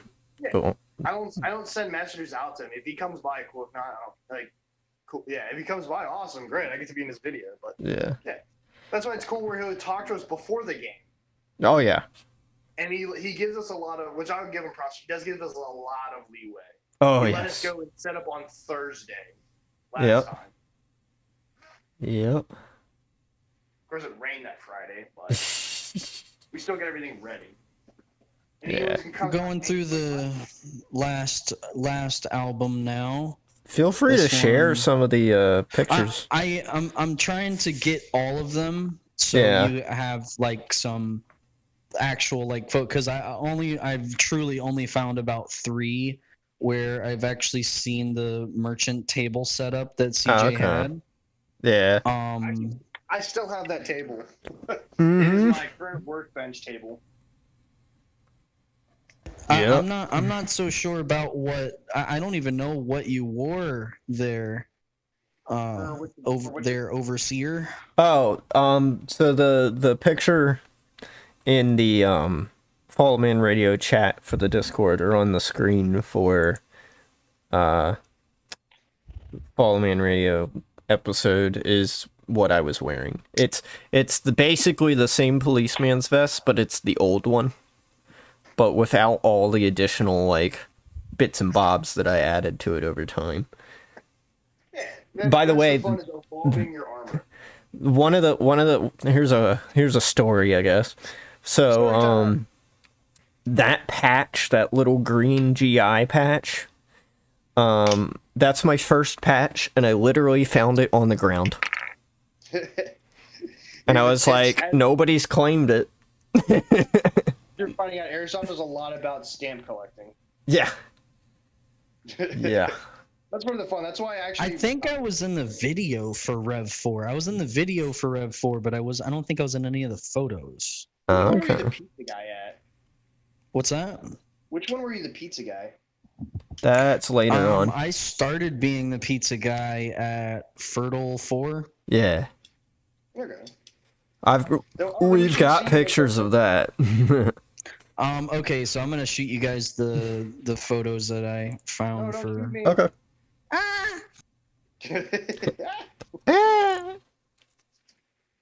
All right, so I've only found, like I said, I only found 3. One Not really even. good one of CJ or Merchant right here, and then the next 2 are kind of the same photo, but it's still the table. Okay. And I don't know who's to the far right. That might be your boy Frank. I don't even know if that's. I think that's still the same table, if I'm not mistaken. Oh yeah. Yeah, Frank is in the first image. He's the one standing next to CJ. See the long Next to hair Merchant. fella? Yeah, the long Yeah. black hair. He's the guy who can grow a beard in like 2 days.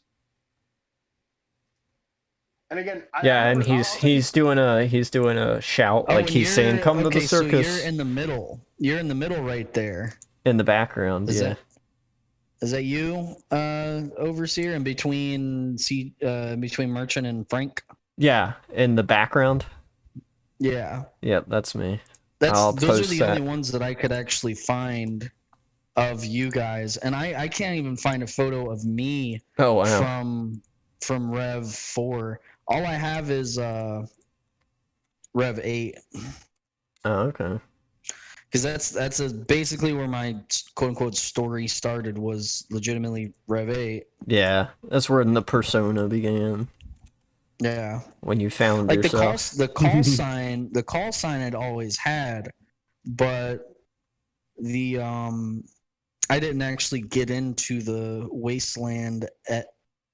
wasteland-ish things. I'm trying to look at the chat to see the photos. I can't see what Prophet's posting.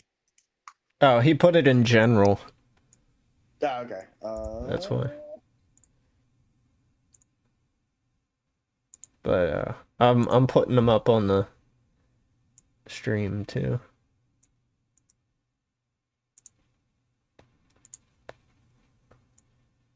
So yeah, these are all, with I think the exception of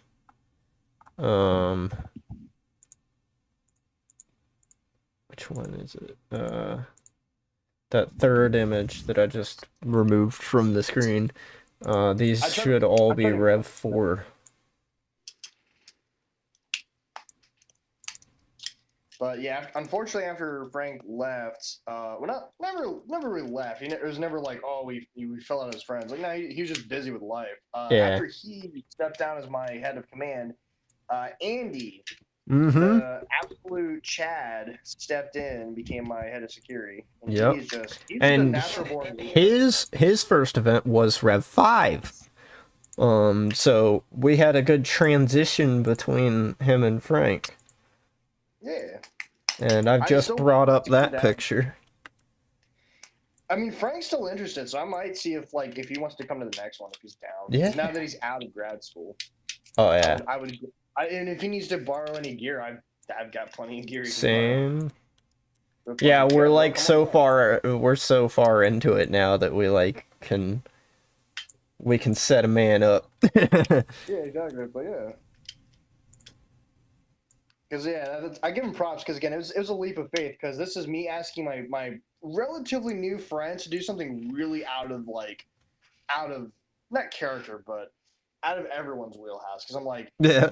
Because I was worried. I'm like, because we were relatively new friends at the time when I told especially you about Rev 4. Yeah. I knew Frank a little bit longer. Yeah. But I was like, fuck, if they have a really shitty time, like, A, they're not going to want to play Airsoft, and B, they don't want to do this again. So I'm like, ugh. It was a gamble, but I'm like, I'm glad it paid out. The weather was, from what I remember, it was just cold. It looked apocalyptic. It was cold and overcast. Oh, yeah. Fine. Oh, yeah. So it actually worked out pretty good. So yeah, everyone had a great time. And then after that, every time we were in the cafeteria, we're like, hey man, what do you think about, like, what if I do this for my armor? Or whatever? Yeah. Or what do with it? And actually being in that position worked out well, because we're broke. Like, we had to improvise our kits. The police vest that he's wearing was one of my old ones, but it's a pretty inexpensive one. I think I got that at Roanoke Airsoft. Yeah. But yeah, all of my stuff was like surplus store or thrift store. The ball cap, I still have that ball cap. I got that a year before college as just I need to have a cap so I don't melt in the sun. Oh yeah. If I remember correctly, my iPro for this particular event was essentially science, like medical goggles. Goggles, yeah. Yeah, that's right. Safety goggles, yeah. I boosted them from my biology class, because we were doing labs. I was like, oh shit, they're not using them. Yeah. So yeah. So it's kind of suffice to say, I got my own pretty quickly after wearing those, because they're not exactly the most comfortable. No. But it's working with what you got. I think Oh, yeah. that's kind of the fun basis of Wasteland stuff is just doing more with less or really improvising or multi-use. Oh yeah. So after Rev 4 especially, I'm like, all right, I really wanted to like test myself. I'm like, you know what? I'm gonna see if I can actually go out because near where we lived in our apartment was a wooded area that was a washout area for the river. Yep. And then it was a river there. There's a bunch of people that went around there and either littered or there's some camping stuff out there. So I was like, I'm gonna go on a railroad. So I'm gonna go out here. I'm gonna see if I can build a set of armor and a weapon out of just Actually, shit I that found. might have. Those were Rev 5 because 4 the only thing I had was that Chicom. Chicom rig is the only armor I had. Yeah, Rev 5. So the image of me with the shotgun. I think the image with me with the shotgun and the image with me with Andy, or with Cap, are both from Rev 5. Same with the one with me, you, and Frank. Because that was when we were living together in the apartment. Yeah. Which was the year... yeah, that was that's the- sophomore year. That was sophomore year for you. That was I think junior year for me. Or something like that. Or was it senior? Yeah, because I know. Yeah, we lived together for like 2 years. I don't- remember that. Yeah, I gotta remember the specifics, but... The giant crack in our walls. Like, yeah, 'Cause- that's part of the apartment. Yeah, because that back wall is in the apartment. And maybe I wasn't living there yet. Maybe I had visited and we were getting everything set up. And that's Yeah, why I'm I'm trying to do there. any of this shit in the dorm room. Yeah. Being nerdy with, building armor. Oh no, what are you, some sort of terrorist? And Oh, airsoft guns. Yeah, but day drinking. Yeah, we'll let that slide. But That's what I was telling my. Oh, God. But yeah, like that armor evolved, as you'll see in other pictures, and has since then been essentially replaced with a newer version. Because after a while, the straps on that thing started falling apart. Yeah, it's just a cheap vest. Yeah. I liked it because it looks like a set of soft body armor, something you could pick up. Oh yeah. Like, oh, I'm in the Wasteland. Like, oh, I found a set of soft body armor from like, either in a surplus store, like off an armory or a cop, or you could probably pick, or even just regular stores will sell, or like gun stores. Like, you can buy it from, like, yeah. You can buy it from G.I. Joe's. Yeah. Oh, that's right. I forgot they sell soft armor there. So yeah, it's just kind of like. Well, you can buy plates for armor, or for like body armor and stuff there, and you can buy body armor. But yeah, like I think Rev 4 was the only time I ever wore camouflage. yeah. No, I take. I have to look through the photos, but I'm pretty sure that's the only time I ever wore camouflage. Just because it was an old surplus army jacket, and I sewed a hood onto it, and I tried to bleach it to give it an effect, but it stank. I Yeah. put too much bleach on it. Oh yeah. It was right. So- I got rid of that thing. One of my Okay. yeah, I was gonna say one of the best experiences, one of the most memorable experiences was in fact day 2, the end of day 2 of Rev 5, the Battle of Sanctuary. Now I think that's when you had made your like crazy like armor for that year. Yeah. I had that armor for that, and actually during that battle, it took a beating. It was falling apart by the end of it, it was kind of cool because we were getting shot at. But I've got a Rev 5 picture is when I had here that of the Battle of Sanctuary. Ah, it was so much fun. Cause it must have been for 5. Yeah, I think it was for 5 because I bought a G3. It was a shitty JG one, and it worked fine before the event. I even made it look like the assault rifle from Fallout 3. And then I fired a magazine through it, put in this box, and then we went out to the event. And the day of, it just would not fire. It would just misfeed, misfire, and I was so. We have since found that G3 again. Yeah, apparently Dead One had it. I was like, wait a second, I know that. I did the paint job on that. So apparently, Or even one of, they I think one of Teeth's guys or somebody had it. Yeah, they said they Somehow. had to take it to another technician because I took it to Roanoke. I took it to I think Amped when I was at You took it to the Oklahoma. swamp. You took it a bunch of I took it places, to I Swamp. think. I took it. And it just would not. It was something with the trigger contact. It Oh, just yeah. would not fucking work. Yeah, it was at the Halloween event. We were like, oh, I know that G3. Yeah. I did the wood stock, the imitation And now it wood apparently works like a dream. great. I'm glad someone's getting some use out of it, but I was so mad because again I Yeah. had taken it to multiple technicians and I had bought it specifically for Rev because I'm like, oh, it's the assault rifle from Fallout 3. It just did not work. So unfortunately that day I only had my pistol. I only had the 45. Yeah. So, Yeah, okay. I've got some pictures from the Battle of Sanctuary up. And you can see the merchant in them. If you see the body armor that has like the wolf's head on it, that is him. Oh yeah. It's kind of hard to tell.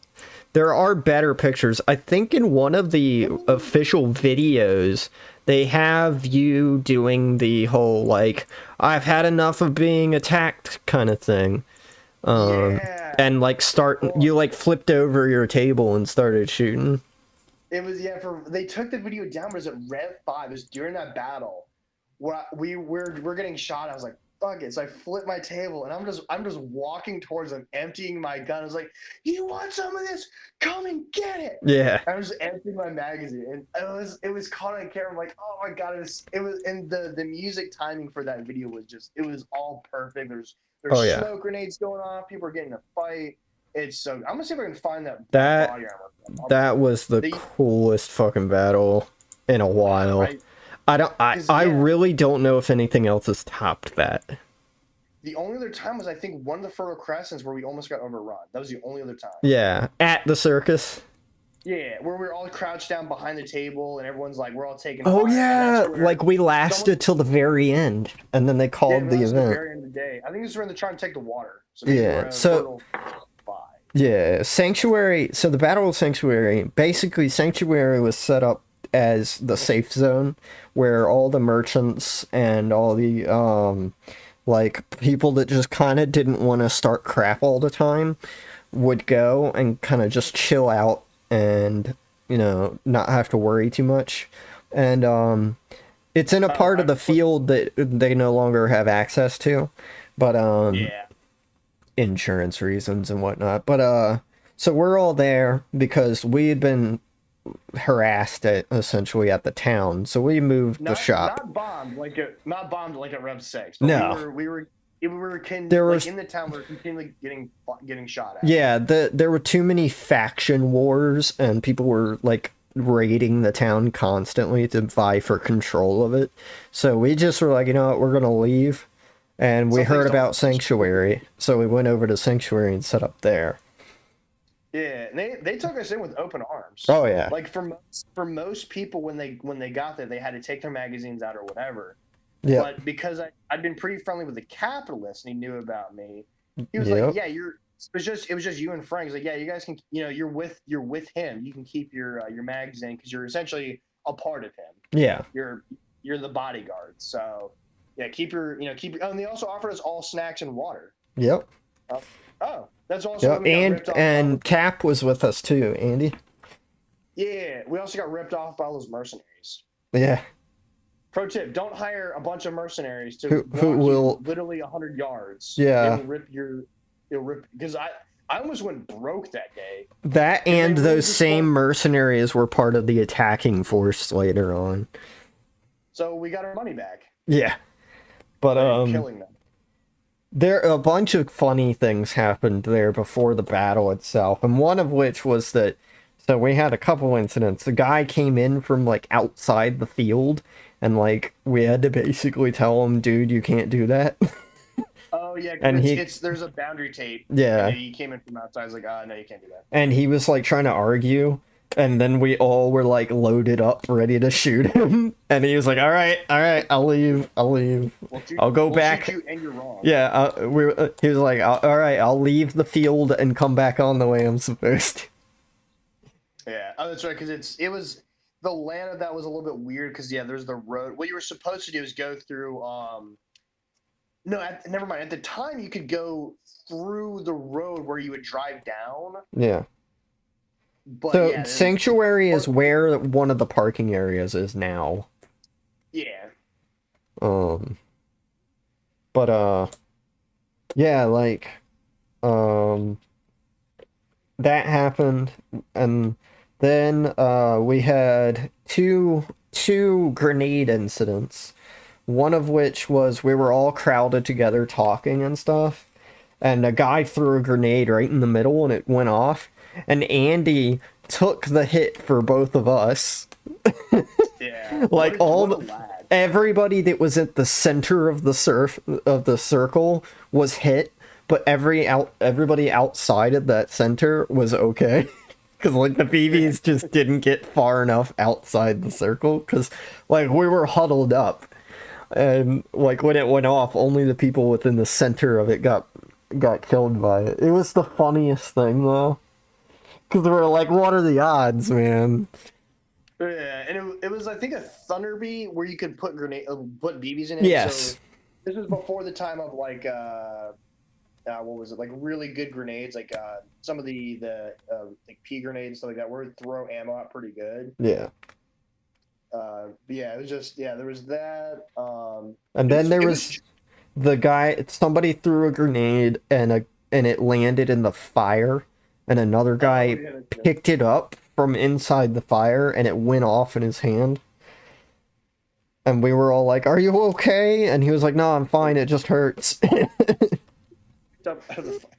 You picked up a frag grenade and made it an incendiary grenade. Basically. And then it blew up in your hand. Oh yeah, this was the time also where we could throw smoke grenades, but not anymore. Yeah. That was part of do you see it in one of the images, in fact? One of the big things with the event was with the Battle of Sanctuary, which happened at the end of the day. So the Battle of Sanctuary happened, and literally every faction outside of Sanctuary was like, we're gonna go attack Sanctuary. So those mercenaries we hired, they were part of the attacking group. Yeah, exactly. And then we had these guys calling themselves the Legion, and we had Santa Claus and his elves attacking us. I'll never really figure out why they did that, but whatever. And so it's us against the world, essentially. And we held out until the very end, and we won the battle. It was tooth and nail. Like, it was right towards the end, before they called the game, we had actually started pushing them back, and we were like starting to move on them. Yeah, because we had some of our guys just rush their line. We would cover and they would just push them. But that's when my shotgun broke, is during this battle. It gave its life in the line of duty. Yeah. And then the next event, I had a G36C, my first like non given to me by the merchant airsoft gun. Huh? Did we get that at Roanoke, or did you just buy online? I can't remember. I bought it online, and I was trying to get it to come before Rev 5, but it didn't. So I had to use the shotgun. And then I used the rental for the next, I think it was like the next day or later on or whatever, after the shotgun broke. Because you didn't have a pistol at the time, from what I remember. No, I was very bare bones. Very lightweight pro. Yeah. Actual Wasteland. Oh my god, but well, that G36 that you'll see in other pictures that has since been painted is the first G36 that I ever owned. And my first actually, like, I bought it airsoft gun. And I still use it. It still works. I've upgraded it and I worked on it, so like I'm not retiring that thing for as long as I can keep it running. Yeah, exactly. If it ain't broke, don't fix it. Yeah. But yeah, I had that for Rev 6. Prophet, do you have any specific stories you wanted to share about some of the Like Rev 5 Well, and whatnot? And what are these pictures as you I just shared? stated, so that's all the photos that I could find from myself at Rev 8. Okay. Um, Yeah, we'll post those. because I took a pretty decent, as I said before, I took a pretty decent like hiatus from the events. My Okay. first event was Rev 4. I didn't go to Rev 5, 6, or 7. And then the next time Okay. I came back out was Rev 8. At Rev 4, however, my very first time on the field, I had no idea what the hell I was doing. I thought that because I was told by the people who had, I guess, been to Rev before I got there, I was told by them that you need to take everything onto the field that you will use that weekend. You're not allowed to return to your vehicle. Really? And Somebody- yeah, I was told Somebody that, hazed and I you. was like, yeah. And so I came onto the field with, and it's cold as hell, mind you. It's Rev 4. Oh, yeah. I came out onto the field with a backpack and 2 duffel bags in an X shape across my chest, all my guns and gear, and a tarp under my right or left arm. Wow. And I was like, all right, let's get it. I ran onto the field and I'm like, okay, this is bad. So what I decided to do is like, I'm not going to run where the rest of the crowd went. So I went onto the field and everyone's running straight to the town, going over to the pond bunkers, or at that time, I'm not sure if the COV was established. I'm guessing not, because that was you guys' first Rev as well. Yeah. Or no, we were not there. If it was the second day, we definitely weren't there. Oh yeah. Yeah, no, this was the first day, the first 10 minutes. Oh, okay, yeah, we Rev probably 4. weren't set up yet. I ran onto the field and I was like, you know what, I'm running straight to the LZ. So Okay. I ran straight to the LZ and I set up camp because I was like, okay, I'm gonna set up camp. I'm tired as fuck already from being up like the night before. Yeah. Because I legitimately, they told me, and the guys who told me to bring all my stuff onto the field also told me I need to arrive onto the field Saturday morning, no later than like 4 a.m. Jesus Christ. Yeah, that's what they told me. That's just, they said arrive to the field no later than 4 a.m. Were they there? And so, no, of course they weren't. Why would they be there? They fucking hazed the hell out of you, man. I left from my house, and it takes about 45 minutes, give or take, maybe closer to an hour, depending on traffic, to get from where I live at. And I had to pick up somebody else at the time too. I wasn't just by myself. Okay. So both of y'all got hazed. Yeah, I was there at around 4:15 a.m., give or take, and we legitimately like parked in the parking lot. And so, you know, not to my surprise, the parking lot was starting to fill up, and it was 4 a.m., 4 or 5 a.m., give or take, at that time. And the parking lot was starting to fill up, and I was like, well, okay, well, they're not completely wrong. Yeah. So I'm going to take them up on their second tidbit of advice and take everything that I brought with me onto the field. Mind you, this is also the year where, and I haven't told this part yet, but this is also the time where my backpack filled with batteries, ammunition, food, all that stuff got stolen. Oh, no. Because I brought it onto the field. So the very first 10 minutes, as I said, running onto the field, got all my shit on me, and I go set up at the LZ, and like I said, I didn't know you could go back to your car, so I started to set up a tarp so I could, you know, camp out and stuff and have my stuff at a particular location, kind of like how you would do at Perdition. Yeah. You set up your camp. You got all your gear inside your tent. I did the same thing.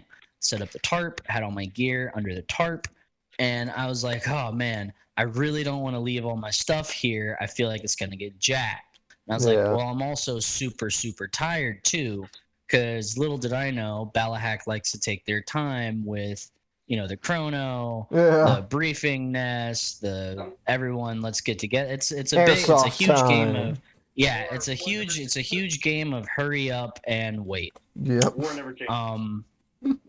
So it's around what, like 9-10 a.m. So like 6 hours after I got there, I'm still like wired because I'm like, yeah, let's go, let's get it. Yeah. And by the time I got on, yeah, exactly. By the time I got onto the field, I was just like completely drained. And so I took a nap Yeah. under my tarp, and it wasn't like a long nap because the nap ended up getting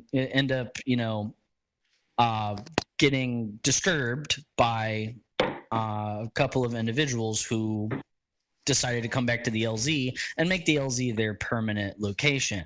So Okay. I'm sitting under my tarp and I hear voices around me, and it's a group of like 11 guys, 11 Oh, freaking wow. dudes. And I didn't know this at the time, but I knew it afterwards, and I'll tell you why. So it's a group of about 11 dudes. I didn't know it was 11 dudes. I only heard like 2 or 3 voices. Yeah. And they were like, hey, there's a tarp set up here already. And they circle around, and I'm like, okay, I got to pretend I'm asleep. I got to pretend. I hope they don't mess with me. They're like, oh, he's sleeping. Just let him be. No. These guys were like, oh, he's sleeping. What should we do? They were like, one of them was like, hey, just shoot him in the leg. And I was like, Wow. oh, no. And so I'm listening to him, but I'm pretending that I'm asleep. Yeah. And there's like, 2 guys to my left, but there's this one guy who I didn't hear originally, and there's a little hole in my tarp, like where I can see out of, like at the top of. Yeah. So I can see that, there's, people to the side of me, people to the left of me. But there's a little hole because, I'm up against a tree. I see this guy to my right-hand side. Okay. And they didn't know I had a pistol on me, and I was like, oh, please don't, please don't, please don't, please don't. And this guy peeks over, and he's like, hey, he has a gun on him. He's awake. I was like, oh fuck. And I'm like, and I as soon as I hear that, I raise my hands. I'm like, no, don't shoot, don't shoot. Yeah. And as soon as they're like, fuck that, shoot him. As soon as they said fuck that, shoot him, they started taking fire from the ditch that's located that's next amazing. to the LZ. That's so amazing. the entire LZ got rushed by an entire different group of people. I'm like, yes, I'm perfect. saved. It's my time. I'm saved. But no, like so they started having a fight. Yeah, they started having a firefight. Yeah, I wish I could paint a picture for you. I wish I was freaking filming at the time. Like I was pretending that I was legitimately asleep. Yeah. And I did have a gun on me. I had the gun on me, and I was like, okay, nice. And he was like, he has a pistol on him, and it's like, You're like, fucking no. fire, and yeah. Oh, the I've whole been thing had. came collapsing. Yeah, I've been made. So everything started collapsing, and they started taking fire. And I was like, well, what better way to prove to these people not to shoot me while they're taking fire than to rise up with them and start shooting at the people? Because I'm like, if they're attacking the LZ, they're trying to take over the LZ. Yeah. LZ is my home. LZ is my home too. So I take out the pistol and I'm like, don't worry about it, guys. I'm gonna help you fire whatever dumb kid shit that I said back in the day. And I got online with all of them. We're all online. We're just like taking out the big group of dudes in there. And this is where I found out from the nice group of dudes who were going to shoot me, who surrounded me at first. After the firefight was done, because we overwhelmed them, they started going back. It was piss poor idea to try to attack the LZ from the low ground. If you've ever tried to attack the LZ, you don't come around from the sides unless you're actually flanking. They decided to come straight down and from the ditch and try to light up the area, which didn't work. And that's for a him, very obviously. deep ditch. Dummies. It's an extremely deep ditch. It's not some tiny little water. It's a pretty. There are trees in the middle of this ditch. Yeah. Like it's a pretty substantial size. So, I'm gonna have to go here in a second. I got somebody calling me, but I'll be right back. Okay. But yeah, no. So long story short, after the firefight ended, everything said done. They're like, "Thank you for helping us out. We were legitimately about to shoot you." And I was like, "Yeah, guys, I was pretending that I was asleep so you wouldn't shoot me." Yeah. But your guy had me made. He came up from my right side, and they were like, "So why did you set up all your stuff right here?" And I'm like, "Is that not what we're supposed to do?" And they're like, "No, who told you that?" And I said, "Well, the guys who told me to also come here at 4 a.m. They're like, "They told you to come here at 4 a.m.? What the fuck? It doesn't start till 10. I was like, "I know it doesn't start till 10. I was like, okay. So what should I do here, guys? And they're like, "Well, take all your shit off of the field. You can't really sleep. You're not going to be here overnight. Yeah. On the actual field. Of course, you're going to be there overnight. But yeah, long story short, it that was my introduction to Rev, as it were. Okay. Was pretending to be asleep, getting surrounded by a group of dudes, joining their firefight, and then becoming friends with them, figuring out that I had been bamboozled the whole time and were in fact not sleeping on the field. So that was a good introduction to Rev. But I'm gonna have to take a leave here real quick. Okay. I gotta answer the phone. Alright. I'll be right back. Where it's like, oh, you are supposed to take everything on the field. Yeah. Yeah, that's the difference. I don't know if I have any Rev 6 photos. Because they made us. I know for if we camped in the camping area, they made you take your campsite down at like 5 a.m. Yeah, it was kind of ridiculous. It's bitter cold because it's December. It's the early morning. There's nowhere else you can go. The barn isn't open. So you get woken up at like 5 a.m. Yeah. You have to roll out of your tent and take everything down. And they make sure you do. They'll keep coming back. Oh, yes. And then again, the game doesn't start till they're not as anal about it anymore. I think now they wait until 8. Yeah, I think 8 or 9. They say, all right, take your stuff off. Yeah. And I think some things you can kind of leave, depending, but it's leave at your own risk. Yeah. Well, I mean, one of the recent events, we had set up our campsite in one of their bunkers, so we were able to leave a bunch of stuff there. Oh, yeah, at Rev 10. Yeah, that little covered bunker where we left firewood, cooking stuff. Yeah. Pots and pans. Yeah, thankfully no one and then later in the day, Phoenix and I jacked a quest item from there. They stashed one there? Yeah, we stole it because we went in there. We're like, "Hey, we're going to visit our campsite from last night. It's in the bunker over there, so we need to grab some stuff." And Phoenix went and he grabbed what he needed to grab, but then he noticed the quest item, so he snatched that when nobody was looking. And then we walked off into the woods, deeper into the woods. And then somebody, I guess, found out that it was taken, so they shot at us, but right when they shot at us, he threw it on the ground and buried it with his foot. So when they came and looted us, they were like, "Yeah, we're looking for a blue vial. We think we saw y'all take the blue vial." And we're like, "What are you talking about? The only thing we have are these blue Gatorades." Yeah. And we did have blue Gatorades. Because that's what we went and got, is drinks. Yeah, they never said that you couldn't do that, and Chris even did it, I think, in one of his videos where he put something underneath of his foot. Yeah. It is not technically on your person. But it's still kind of a sly move, and I wouldn't rely on it heavily, but no. But it was funny because right after we we got revived, and they just let us leave, and then we were like, "Ha ha ha! These morons." But yeah, so Can you still hear me okay? Uh-oh.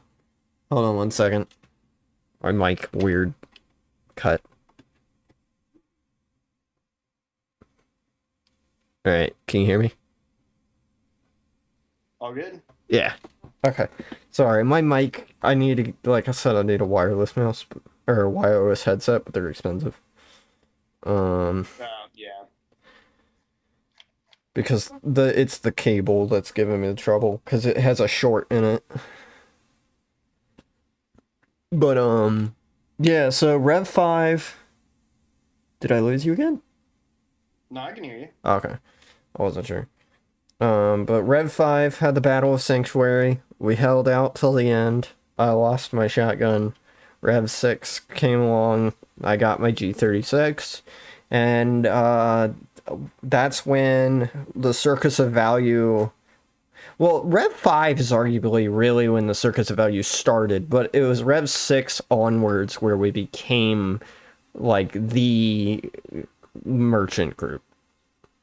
Oh, basically. yeah, Rev That's 4, when it we gained some really notoriety started. because of the bottle cap situation. We had Nuka-Cola Quantums and we had the Nuka-Cola bottle caps, which everyone was like, oh, cool. Yeah. Rev 5, because we were set up in a pretty busy part of town and we kind of got our slogan of always. Was it 5 or 6 that we destroyed the economy?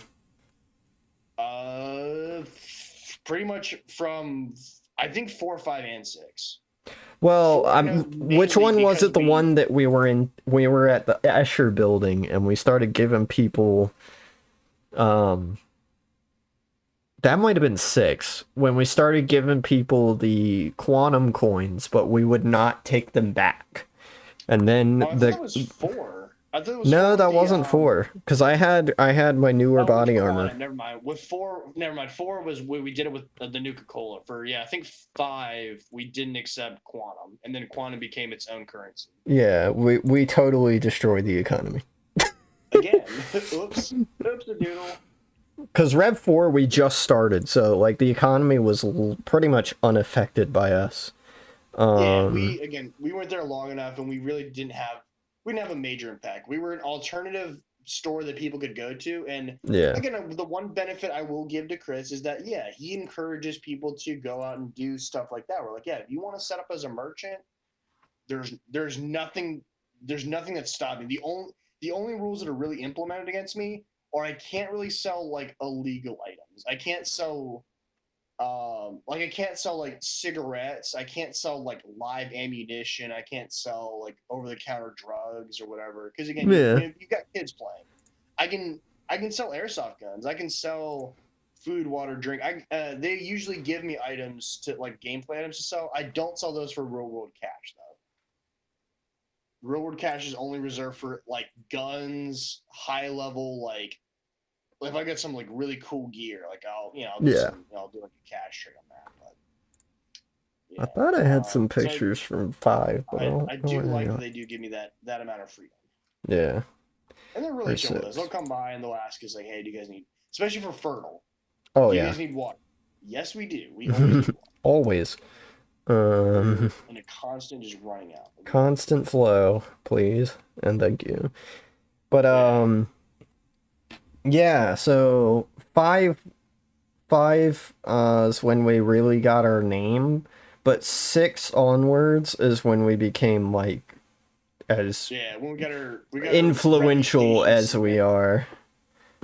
Yeah, we got our reputation very heavily cemented. Yeah. As being, pretty much buying, selling just about anything that people could come up to us and trade anything really. Yep.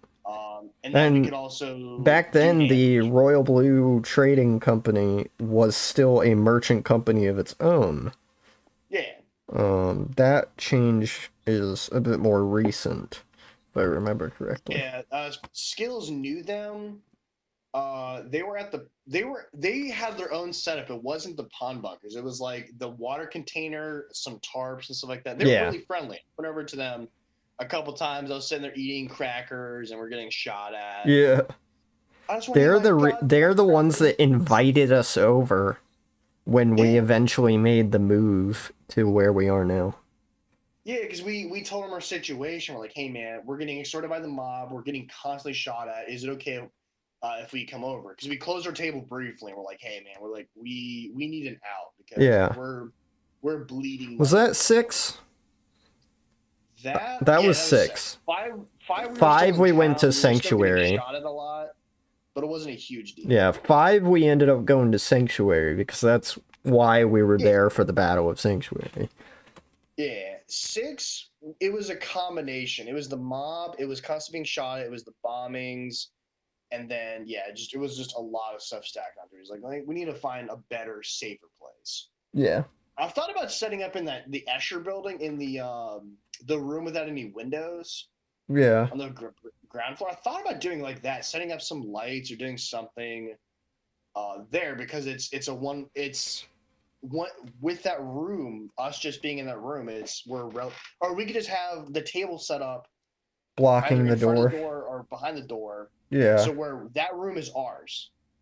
Yeah. No one comes into the room. Everything's done in that hallway. But I mean, I think that would kind of hamper the flow.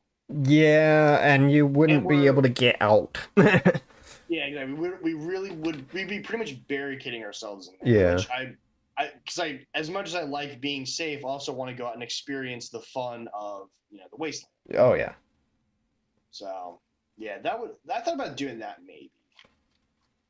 But no, I kind of like being out and about. I like being with the pond bunkers is nice because yeah, we can still have people coming in and out. It gives us a way in and out too. Yeah. We're visible because if we set up in that room, we would be kind of tucked away. We would have to put up a bunch of signs. Oh yeah. Say, hey, we're right here. You know, I could talk to Corset if we can't get the that area right across from the nunnery. We might be able to set up just outside of the nunnery, and then like use their place as the hey, if you want to get a mission or do you want to get information, go in here type thing. Yeah, that seems to be the new kind of hub from what I'm seeing. Yeah. Because I originally for Rev 10, because I was talking about maybe moving out of the pond bunkers. I talked to the guy running Lucky 7, who was another merchant guy, who set up at the Silver Bar. Yep. And I was like, hey, are you guys setting up there again? And they're like, yes. I was like, okay, I'm not gonna step on your toes. You guys were there first. Yeah. So I eventually worked an agreement for Rev 10. We were gonna set up in the center bunker, but it got canceled. So Yeah. because I kind of like the center bunker because it gives us plenty of room to operate. Oh yeah. But again, the problem is we kept getting kicked out. So it's like, Yep. yeah. But I definitely want to encourage more merchants to come out and do sell stuff. And I'm like kind of picking make up the place my more own real. audio. That's So weird. what? Is it because I joined? I guess. Because we love you. I don't know what happened. It was picking up. Yeah, it's picking me up. That's weird. Everything sounds fine on my end. Yeah, I don't know what's going on. That's weird. You're weird.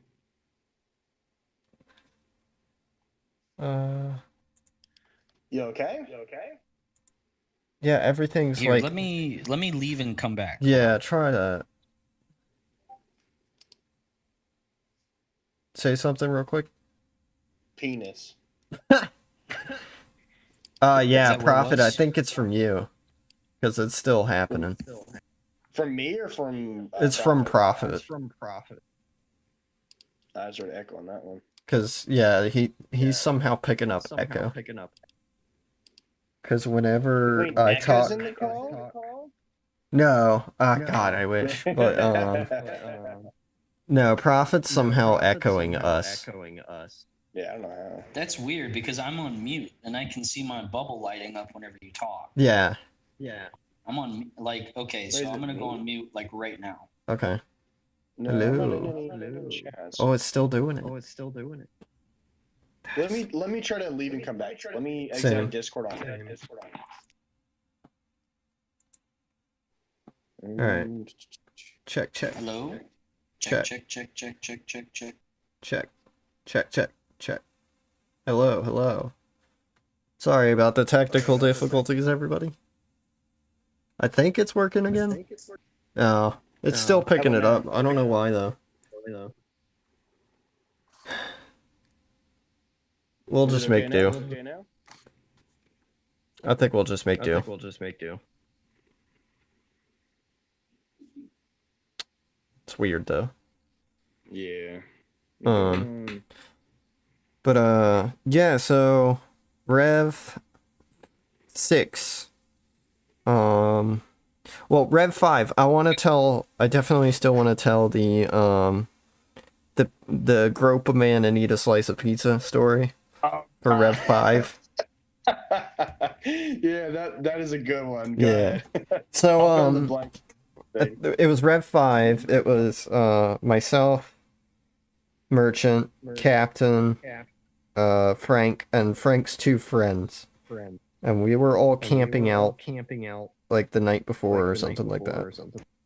Yeah, we were at the what was Sanctuary, that area. Mm-hmm. Hold on one second. Damn it. Is it doing it again? Yeah, it is. That is the weirdest thing. Yeah, if I mute you, then like it goes away. Try deafening yourself? I don't know. Just go deaf. Yeah, if you mute, then it works. So something's going on where you're picking up like your volume like is too loud or something. I don't know. Cause now we just can't. Yeah, it's doing it again. That is the weirdest thing. Cause it's only happening to Prophet. Yeah. Oh man, I'm in the danger zone right now. I'm looking up miniatures for Did you cable. mute me? No, not anymore. It doesn't seem to be happening though. Hello, check. Okay. If I get too close, it still happens. Okay, I think I don't know what's happening with my volume. It's been at the same level forever Yeah. on my mic, but I turned you down and it stopped. Okay. Unless I'm like real close, I guess. Because if I speak loud enough, it might pick me up, but otherwise it won't. Is that good? Yeah. I hope you can that's still so hear weird. us. I have no idea. Yeah, I can hear you guys. Okay. Because I have my headset on. It's a little quieter now. So yeah. I can focus on what y'all are saying. Okay. Gotcha. Yeah, sorry for the technical issues, everybody. And then I should probably have like a little standby screen just for that, but we're kind of doing it on the fly, so. We'll do it live. Yeah, doing it live. But so cut two. We're all camping out. And we're all in the same tent. So we're crowded in this tent. It's not really meant for the amount of people in it. So we're all kind of squeezed in. And at least two of the guys, Andy included, tend to take up a lot of space with the way they lie down and everything. So we were kind of just trying to make do with that fact. Yeah, because we were sardine in there. Yeah. Both literally and metaphorically. I honestly still think that if we set up the sleeping bags in a more specific way, we probably wouldn't have had that problem. I still have been cold as shit though. My sleeping bag was garbage. Yeah. But that's beside so we're all chilling in there, like we're kind of getting ready to go to bed for real. We're just lying around talking, and one of Frank's friends, he's eating a slice of pizza that we got from outside. It was the end of the first day, and we had pizza the first day. And we brought like a box and some extra slices with us back to the campsite. And he was eating one of these in the tent, laying down next to his friend. And we're all talking about random things. And he's eating a slice of pizza, and I guess he reached over, because I was on the whole other side of the tent, so I couldn't see him. But he like reached over, and he like grabbed his friend, because we were all goofing around, and he grabs his friend by his chest for whatever reason. And we're all laughing, and like some other campsite's like, hey, like what's going on? And he goes, I'm trying to grope a man and eat a slice of pizza. And then the other camp goes, what? And then he goes, I said, and louder, I'm trying to grope a man and eat a slice of pizza. And literally the entire campsite broke out into laughter. It was fantastic. That we were fucking rolling after that. Like we stayed up like another hour just trying to like recover. Stop giggling. Yeah. Oh, those dudes are hilarious. I Oh, wish they'd yeah. come back from football. Oh yeah. I have no idea what happened after. I don't know. Well, I don't think we ever saw them again. Nope. Their memory lives on within us, though. Yeah. And the pizza. Every time we eat pizza, we always usually bring that up. Yep. Every time. Just the fact that like it went dead quiet after he said it the first time. Oh yeah. And then he yelled, "It's like I said, I'm trying to grab him here. Need a slice of pizza." And just everyone's fucking dying because it's so out of the blue. Yeah. It was great. That's point. Oh my god, that was amazing. 6 didn't have too much in the way of campsite stories compared to some of the other events we've had. And then that, like I said, that's when Circus of Value really became the Circus of Value. Like everyone knew who we were was pretty much at 6. Yeah, and I got more of my moniker at 5. Yeah, and we It's just being called the Merchant. Yeah. It was mostly at 5. At 4, kind of, because we were traveling around, and I think at 4 or 5 they had checkpoints set up, and people were doing like the whole pay tolls or whatever. Oh god, And that they was would say, annoying. oh, the merchant's coming through. Let him through. Yeah. We didn't have to pay. And we're like, okay. Yeah. Shit. It's weirdly enough, I know why people haven't done it now because there's so many people that go to the event. If 3 people just barricaded a road, they would just get rolled. I know. Like, yeah, just oh, you want us to pay caps? No. Nah. 'Cause, yeah, it's the total population has gone up from that event. It's nuts. Oh yeah. Oh yeah. I was talking one-on-one, and it looked like that there was going to be over like 1,000 people at Rev 10 or Rev 11. I think There's it a was part of me 700. that would prefer to be like a cap. Yeah, for something like that, I actually kind of like when it's a little bit smaller. It's a lot more manageable. Mm-hmm.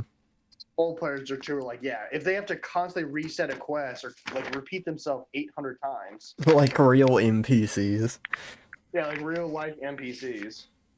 And after a while, they also run out of resources for the quests. Yeah, we actually had one of the more recent events where we almost didn't get the victory coin because they were like, we're not sure if we have enough. Yeah. Now, Trevor, you got yours, right? Rev 10, yeah. Yeah. Yeah. I do feel kind of bad about mine because only reason I got it is because I'm the role player. Yeah. So the second day of Rev 10, I was trying to get Warlord and Scotty and them theirs, and that's why I was kind of like leading their giant posse around. What was it like rolling with them? Because I've actually never really interacted with them. Herding fucking cats. So, I bet. I'm guessing they're murder hobos on the rampage. Not necessarily. The issue is more that literally everyone and their brother wants to talk to them. Oh, yeah. So, like, they're constantly distracted, and I have to, like, say, hey, guys, we gotta get going if we want to do this in time. And what ultimately happened was we ran out of time. Ah, shit. So they didn't get it. Yeah, I was going to ask, my next question was, did they actually get the coin? No. So you ain't. Yeah. I mean, I guess it's the cost of being popular. I know, right? I'm glad that even when I'm walking around, people don't really like come up to me and like bother me too Yeah. much. I mean, there's I a haven't got that. benefit to it in that people don't really mess with you all that much. That's true, they don't Like really mess the only combat incidents we had were with the goons, because you know they're the goons, and the angels, and that was it. Because especially for Rev 10, we only got shot at like 3 times. Yeah. And again, it was very quickly quelled because people are so busy. Oh yeah. Everyone was so focused on getting that coin that like really I didn't see a lot of firefights. Yeah.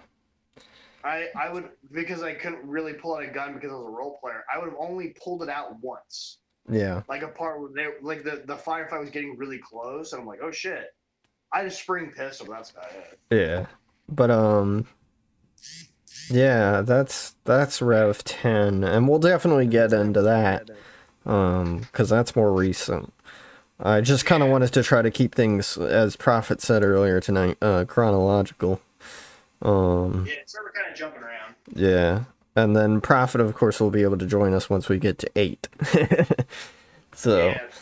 Yeah, I'll be able to chime in a Yeah. little bit more and hopefully have some quick skim overs the campfire Yeah. as far as dialogue is concerned. But I love the campfire hangouts.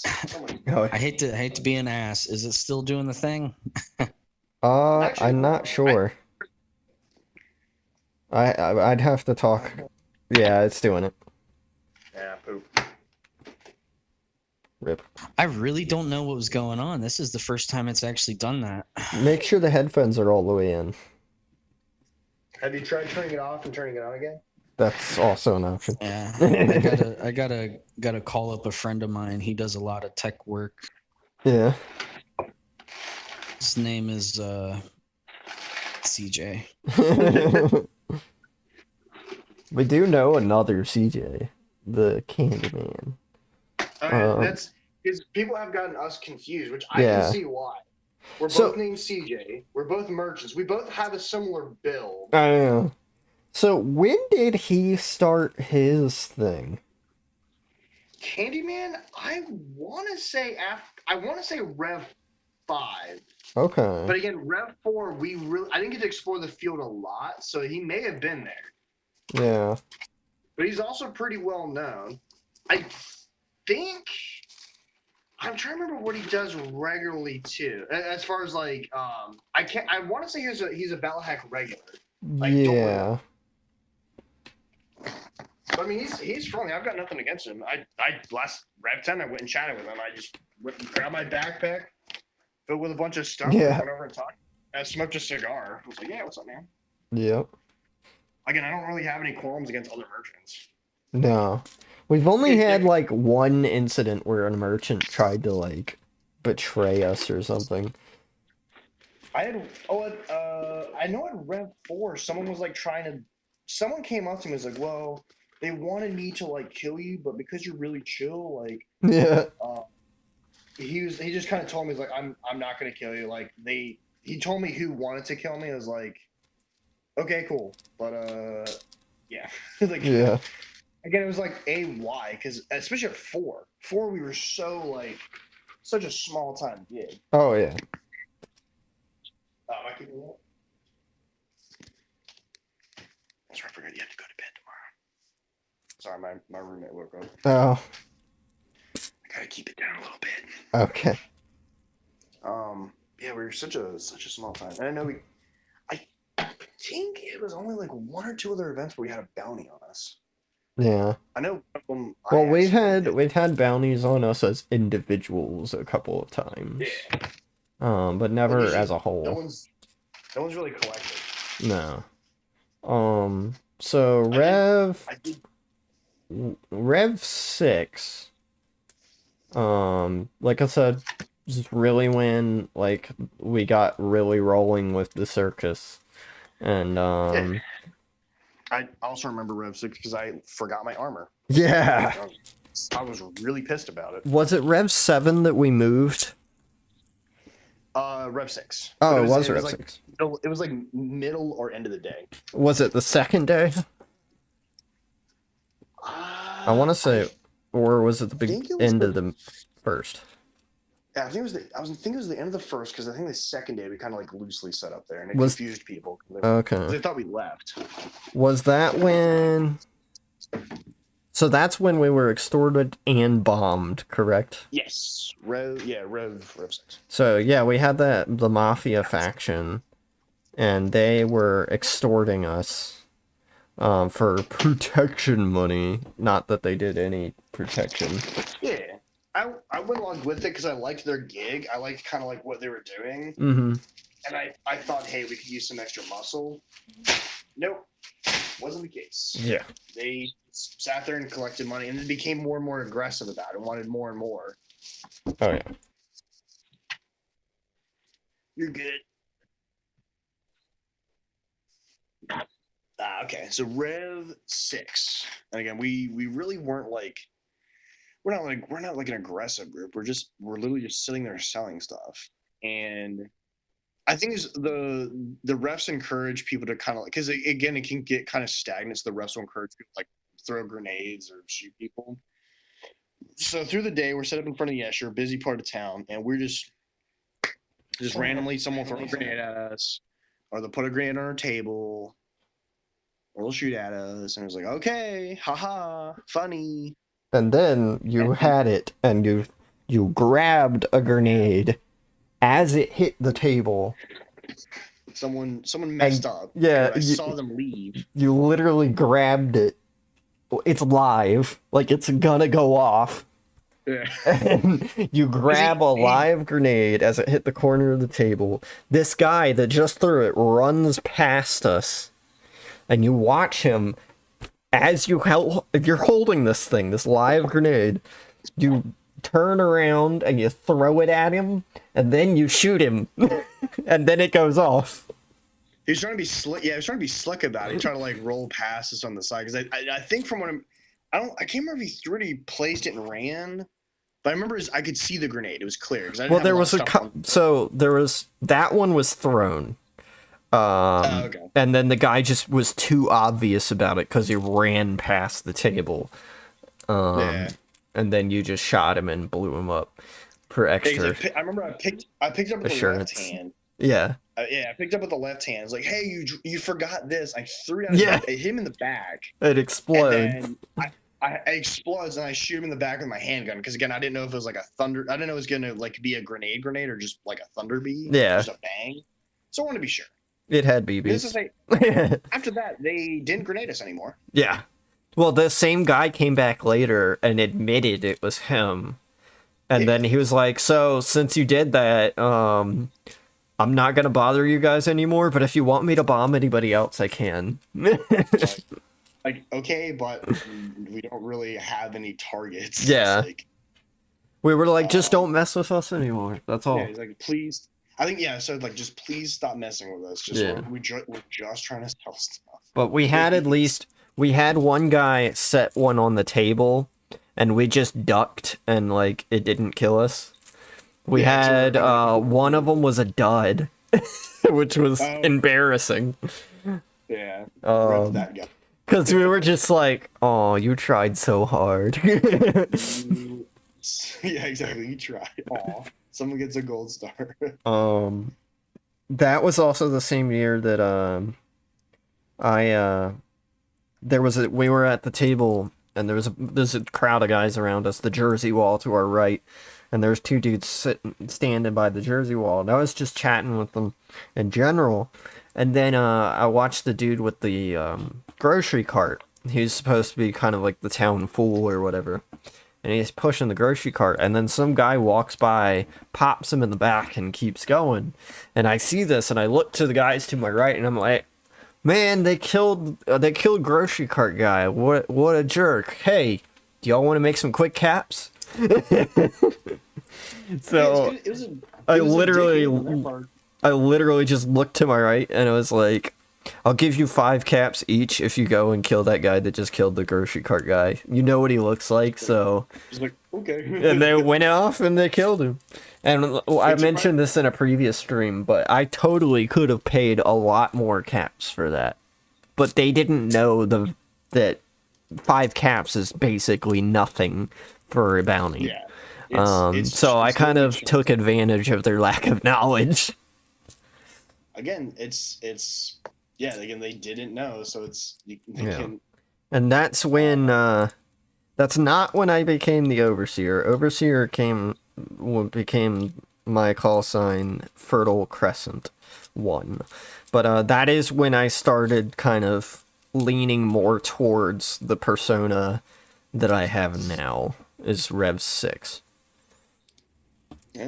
So but yeah, so what were you trying to say? Sorry, I interrupted. It was after the bombing story.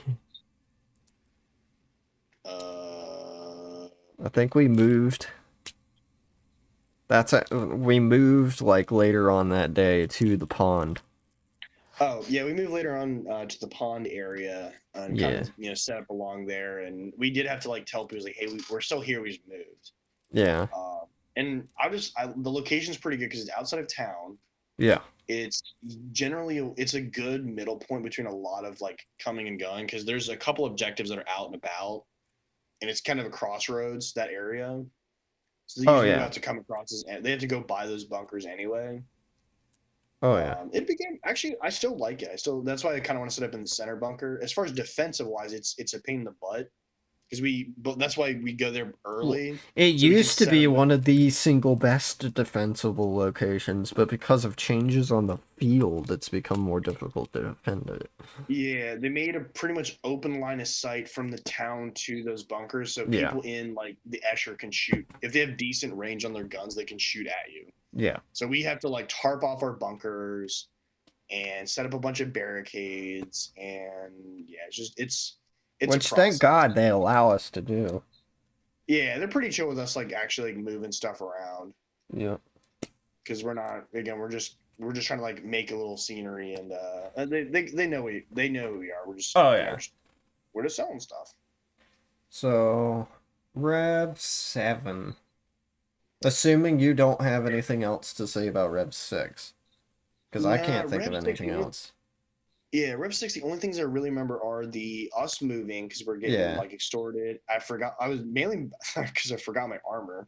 Yeah. But for Rev 7, I'm trying to remember what we actually did. Oh, actually, I think I have a picture. Let me see if I can find a video. Rev 7 here. Someone like Rev, I think it was it 9 where we had the really shitty weather? 8 or 9. With the rain? Oh, I think it was 9. It was the one where we were in a different location because of the rain. Yeah, it was so much mud. Like, we went to LZ because of the rain. And that's when that's when Psycho was with us. Yeah. Oh, yeah. Yeah. Let's just see. I'm kind of looking through a quick video right now. Oh, that's right. Rev 7 had zombies. I forgot about that.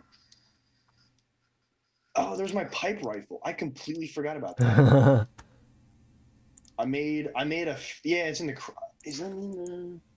I can't remember if I sold it then. Yeah, I'm looking up like the Swamp Sniper Rev 7 because I honestly do not remember it. Yeah. Looks like the weather was good. I'm guessing we're set up at the pond bunkers. Oh, maybe it was with the Watchers. Maybe that's the only thing I remember. We never actually got to see them, if I remember correctly. Oh, we went there. I didn't. I went up there. It was really cool, but it was one of those things that like already had everything I needed. Yeah. Because they were giving away. That's right. Because it was the zombie virus one. That's where you had to have a cure, the blue vial by the end of the day, and they'd have like a horde of zombies, and if you didn't have that, they could eat you. But again, I already got the blue vial through either you or buying, selling, and trading, and like or both. That's the main thing they were offering, and I went along with the bid because I thought it was really cool. And I don't remember what I asked them. I think it was like something. Oh no, you did have armor at Rev 5. Yeah, Rev 5. I did. Or not Rev was- 5, Rev 6. Rev 6. You had armor in Rev 6. Yeah. Or Yeah. you maybe Maybe I, that's I when know I you had the- put your license plate on the front and we all shot it at the end of the day or something. And I had the second shotgun. Oh, that's right. Cuz that's when I started modifying my kit. Cuz I've got a picture here. And Andy's coming up around the corner because it's at the Escher building, and there is one of the Russian mafia dudes in the tracksuits. I'll post it in Okay. just a second. I think. I know you did forget your armor in one of the events, though. I thought it was 6. There's one of me and Andy. Because there's one of my favorite photos where it's me in town with the bamboozler. Yeah, You that's behind me a getting different event. Which one was that? Is that the one where I'm like pointing at you and you're shooting up in the air with the bamboozler? Yeah, you're like, what? You're giving me like the what face? Yeah, that's at a different event. I'm pretty sure because I'll post that one up there too just to double check it. But I'm pretty sure. I mean, we could be wrong about the timeline, if anything. But Yeah, Andy had already started changing up his look. He had the football armor on and stuff like that. He hadn't phased out of using the chest rig yet, though, or the tan plate carrier yet, though. Okay. But he I'm was looking with through us. I'm looking through the Rev 7 video now. Maybe it was Rev 7 where it was the mob. Because there's a good video of him like interacting with it. I'm just trying to find a video of like us in it. Well, 6 is Yeah. from the mob. The one I just posted up there, I think, is 7. I'm pretty sure. You've got the bamboozler. I've got the G36. I've got the G36. Yeah, because I brought the G36, but I'm not using the G36 in Rev 6. I'm using the shotgun. Okay. Because for a while, I would bring, like, multiple guns. And then it Yeah, just became too much of a hassle to do it. Yeah. But I've got the picture up right now of you with the bamboozler and me, like, pointing at you. Oh yeah, that's still one of my favorite Rev pictures because it just and the guy in the background looks like he's gonna just kill me. Yeah, the guy with the shotgun. He's super nice though. Like Oh, I yeah. never had an issue. Just the photo makes it look like he's just about to kill me. You're about to get wrecked. But I think that is 7. Because 5, you had that armor. And you added the license plate to it, and then we all shot it at the end of the day. By the way, speaking of that armor, this is the armor. I just So posted it. confuzzled. I'm having issues with, like trying to view the stream. Let me see if I can do it through the phone. I'll take a look at the photo. Where are you? Okay, there we go. If Let anything, me you see. can I'm just just gonna- follow the YouTube link. Let me see. Or find it on the YouTube. I forgot that used to be Prophet's armor. Oh, you looking at his pictures? Yeah, well, I'm looking in the general chat. Oh, okay. Yeah, I've got Let's see. mine on the stream right now. I haven't posted in the Discord. How do I go into the stream? I can share the screen again. See that? Mm, OBS, go live. See if you could see go- it. It's really small. You gotta double tap it. Oh, there we go. Okay. Yeah. I'll be right back, guys. Okay. Okay. Bye again. Yeah. Sorry you haven't been able to say much yet. Yes, I think that photo is from Rev. Well, the one that I'm moving around is from 5. 7? From 5, okay. The problem is, the Rev 7 one, I'm pretty sure is the one where you do not have your armor and you had to wear the schmuck. Yeah, maybe Either it was- that, or it's like Fertile 2. No, Fertile 3. Because you Oh, did for- not go to Fertile 1, and Yeah, I I did not didn't go go to Fertile 2, but we both went to Fertile 3. But I'm not sure because I don't remember if I wore that at Fertile 3. Or if I'd started wearing the lighter stuff that I would wear from then on. Yeah, I think okay. So Rev 7, I remember the pink bear. So I do remember being at the prom, but that's the problem is because like as far as the major events, because I'm really stationary. hmm No, maybe I did forget it. I mean, Rev Rev 7, we didn't have a whole lot happen Nah. to us. Yeah, it's us really. It just really didn't too much. Like the Royal Blue, I think that was their last year as the Royal Blue, like merchant company. I was hoping they'd come back. They talked about it at least once, but it didn't end up happening. And then Skittles reorganized them into like the settlement, into the like kind of guildish thing that they are today. Bingo! I have an answer now. So Oh. Rev 7. I'm looking up unless it's from an earlier video. Unless this is just footage from something else. Okay. I'm looking at the Jet Desert Fox thing. It has us at the Escher, but I don't. I mean, we could have moved that year. Yeah, maybe it was. Like Or maybe we moved. Maybe we moved twice. Yeah. We might have. Yeah, here we go. Rev 7. Apparently we were. So yeah, I guess I got my order confused. So I guess because I'm watching Jet Desert Fox. Oh yeah. So Rev 6 is when the incident with the role-playing stuff happened. Oh. And we decided from then on to no longer be role players. Yeah. And that we were at the Escher still, but we were blocking one of the doorways. Yeah. And this then is Rev before 7 we were off to the side. Yeah, because they changed the field around a little bit. Yeah. So I guess it So was- Rev 7 is when we changed locations. Yeah, because I'm at this video now because I can clearly see us and I can clearly see the mob in that Connex container. Mm-hmm. So like, and there's an earlier shot of them at the pawn bunkers, but we're not there. Yeah, we're clearly like. So- this is. So I guess late in the day, day one is when we moved. So is it 8 that you had no armor? It must have been 8 because I think for this one, if I'm looking, at It's this either video that or correctly- one of the Fertiles. For Fertile, I usually don't wear armor. Oh, okay. Well, 'Cause you okay, it's so hot. it must have been.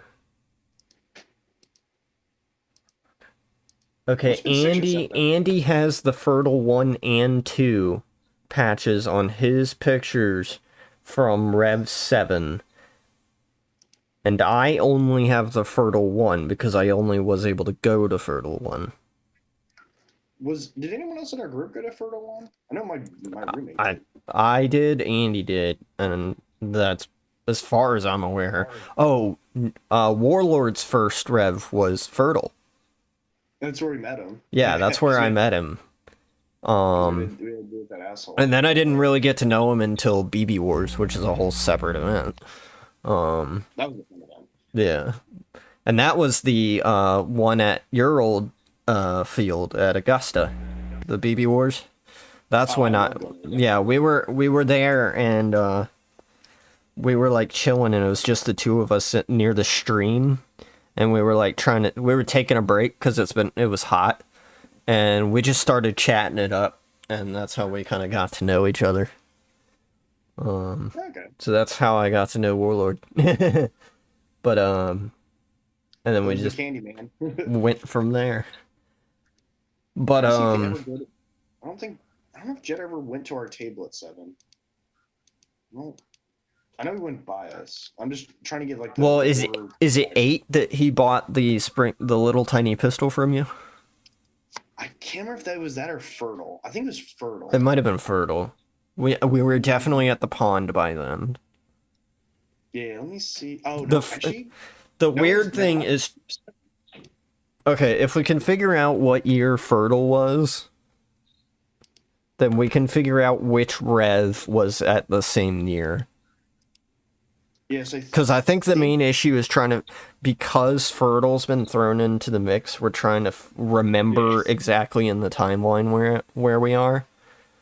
Yeah, because we're set up at the same place The both events. the three pictures that I have up are after Fertile 2. So I think it's Rev 6 is when I forgot my armor, because here at Rev 7, after we move to the pond bunkers, I have my armor. So it's because that's where we shot my armor to pieces, which I still have. It's still part of my current set of armor. Well, so I kept Rev. Yeah, it's confusing. I have to look through some of these old videos. No, I have the Rev 6 patch in the one with you with the bamboozler. Okay, so yeah, it looks like Rev 6 is when I forgot my armor, but we were still in town. So it looks like Rev 7 late day 1 and day 2 we were set up at the pond. Actually, yeah, because we had a really good setup. Yeah, because I'm looking the Rev 7 video where me with the death laser.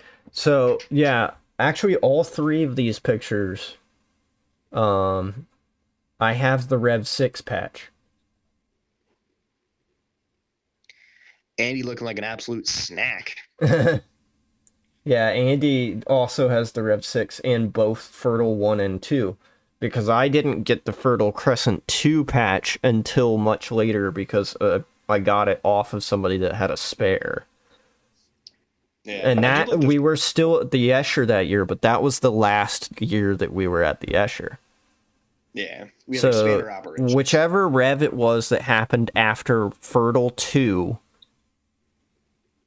it might have been Rev 6. If we all have the Rev 6 patch, then it might be that event. But it looks like you do have your armor on. For 6? For, like, yeah, because, I mean, I'm zooming real close to you. Which event is that? That's the same one that Andy and I are in from the other picture. Damn, then what Rev was it when I forgot my armor? Because I swear that I think Fertile 4 happened after Rev 8. Yeah, Fertile 4 happened after Rev 8. And then and we haven't had a Fertile since. Fertile 2 would have happened after Rev 6 then. No, it happened before Rev 6. Before Rev 6? Yeah, Andy in the pictures that I have up, he went to both Fertile 1 and 2, but he also has the Rev 6 patch in the picture. Well, maybe he's a time traveler. That's a possibility. These pictures might be from Rev 6. Because I don't see... Oh, wait, no.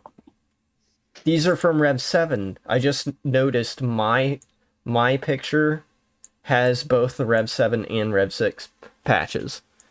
Enhance. I know, right? Because I put the Rev 7 patch on my shoulder.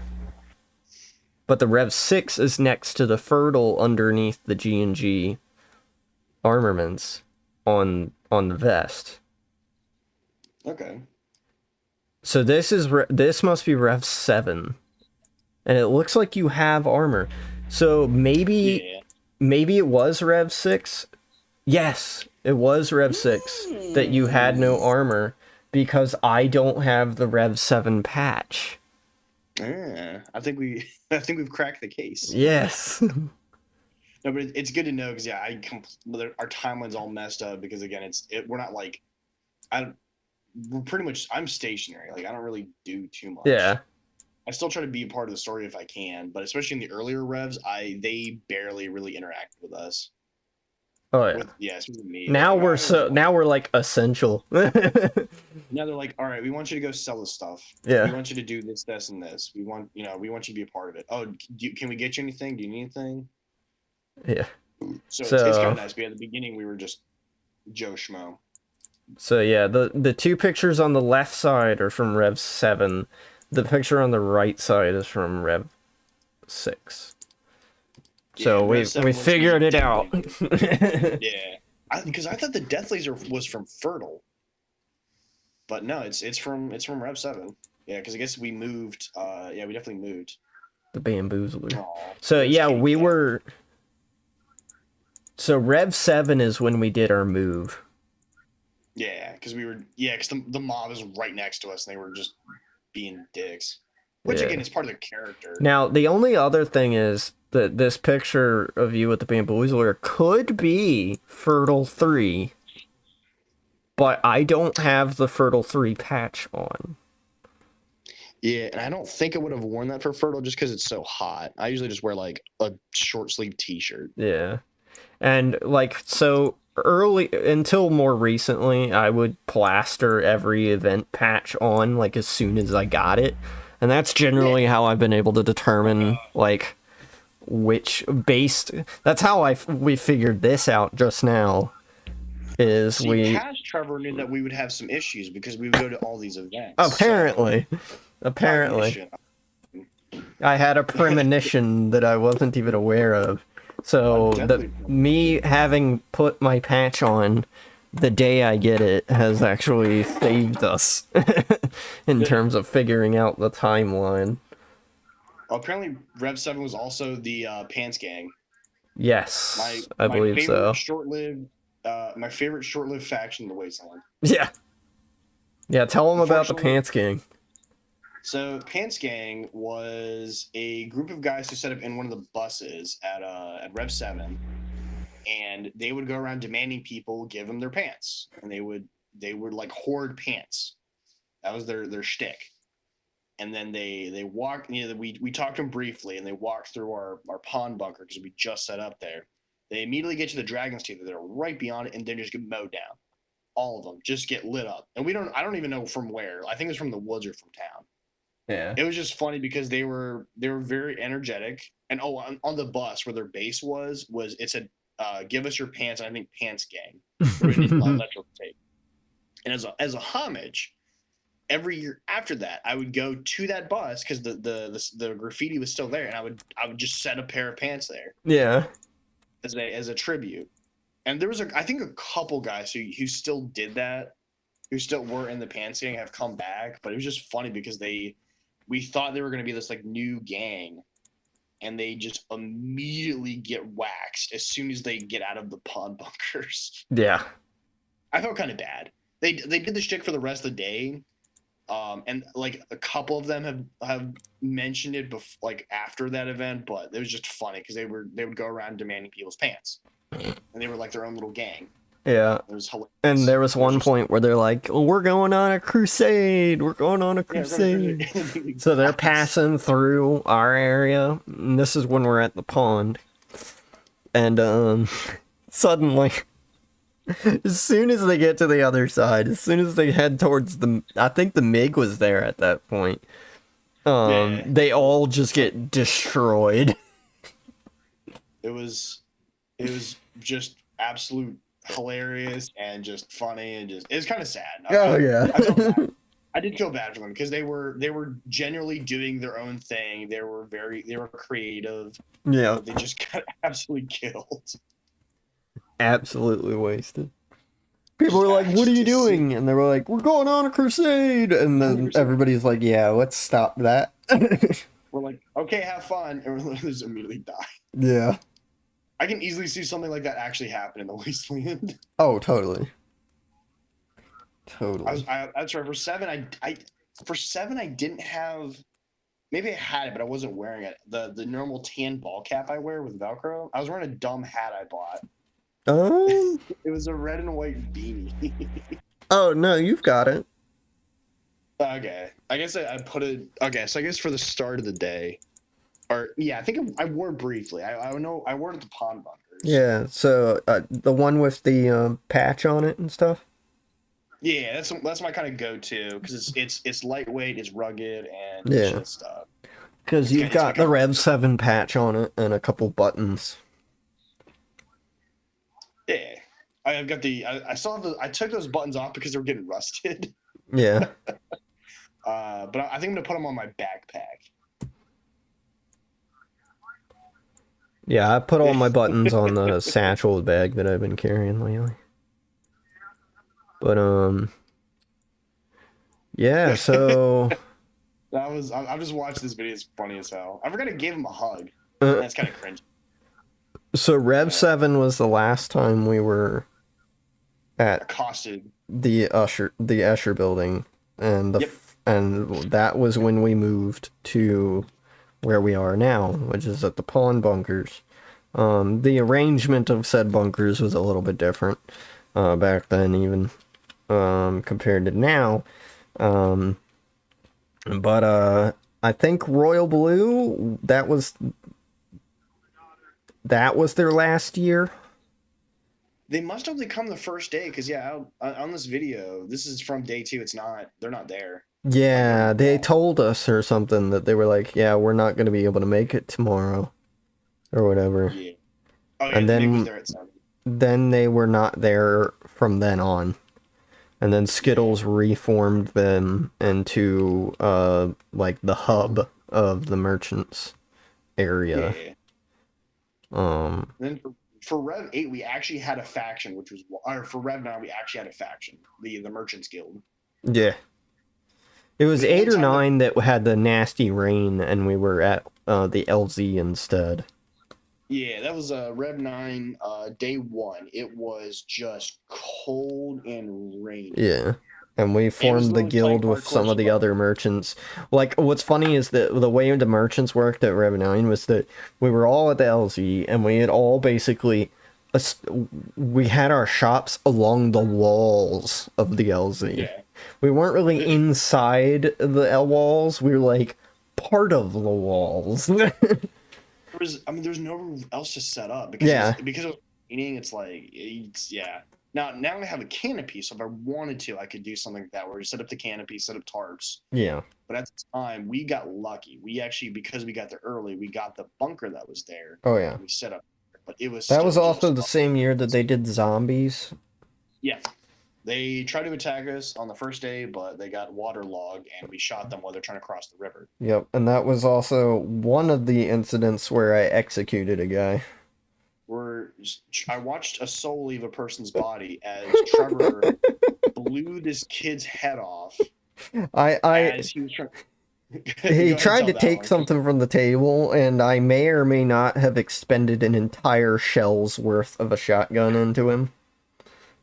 And this is just being just already frustrated because I think. And there's 30. I believe there's 36 BBs per one of those like plastic shotgun shells. Oh, by the way, this was when I have the Jag Arms gas pump shotgun that has 6-shot burst.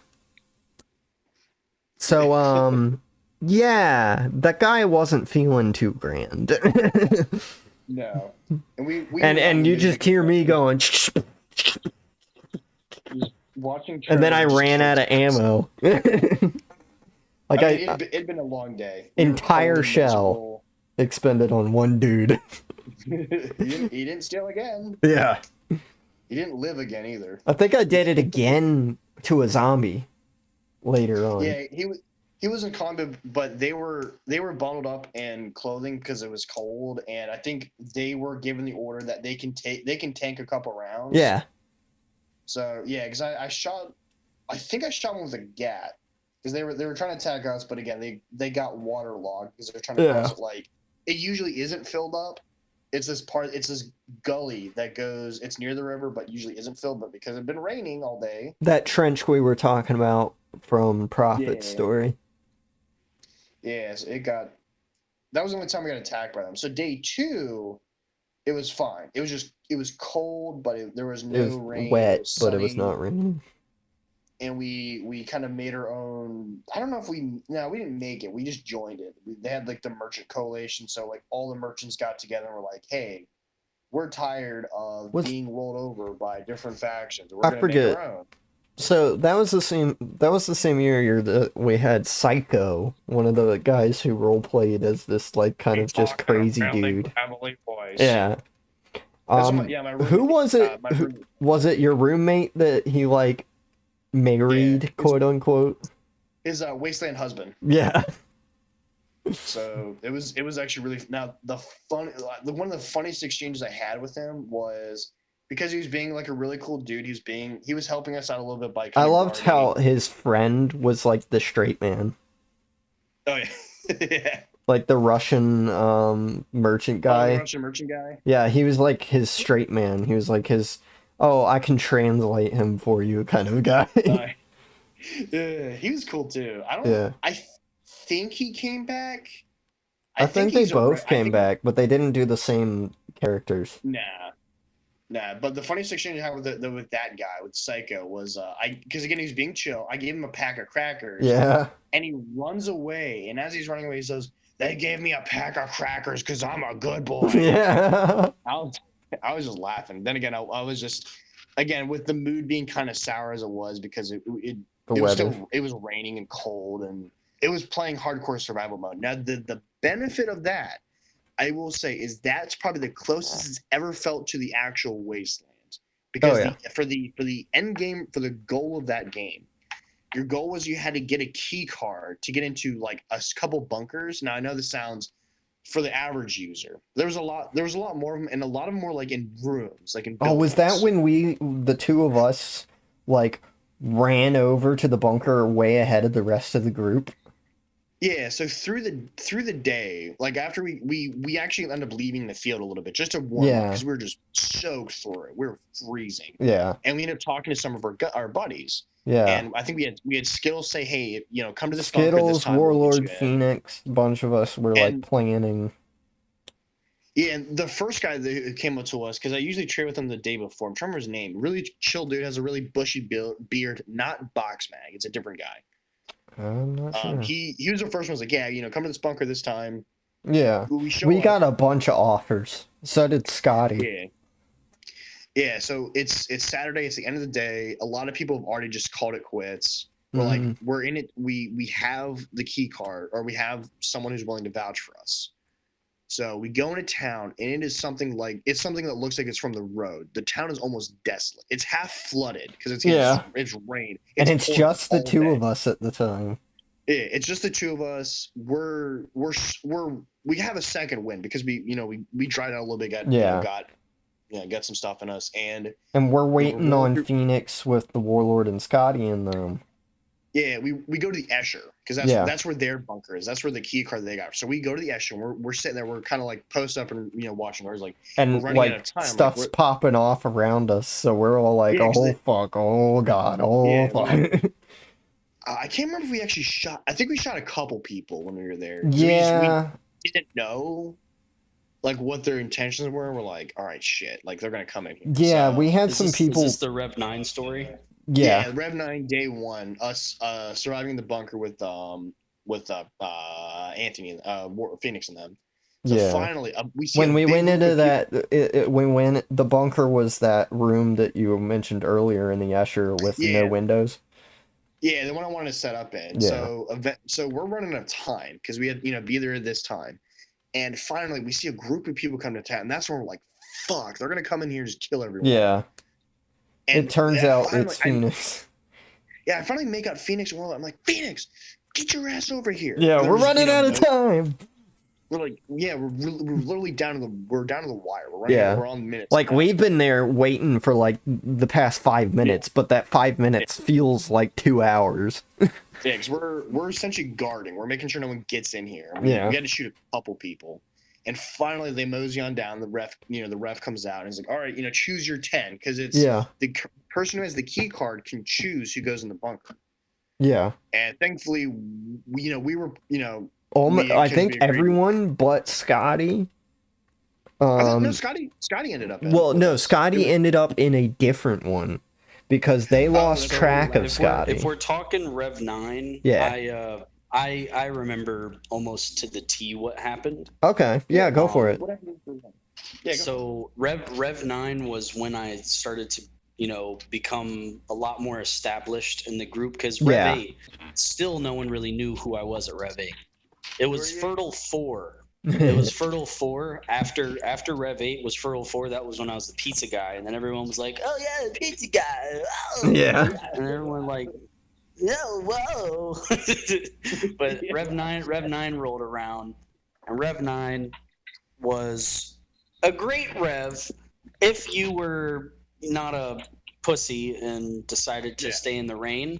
And like there was maybe a total of 20 people out on the field at that point.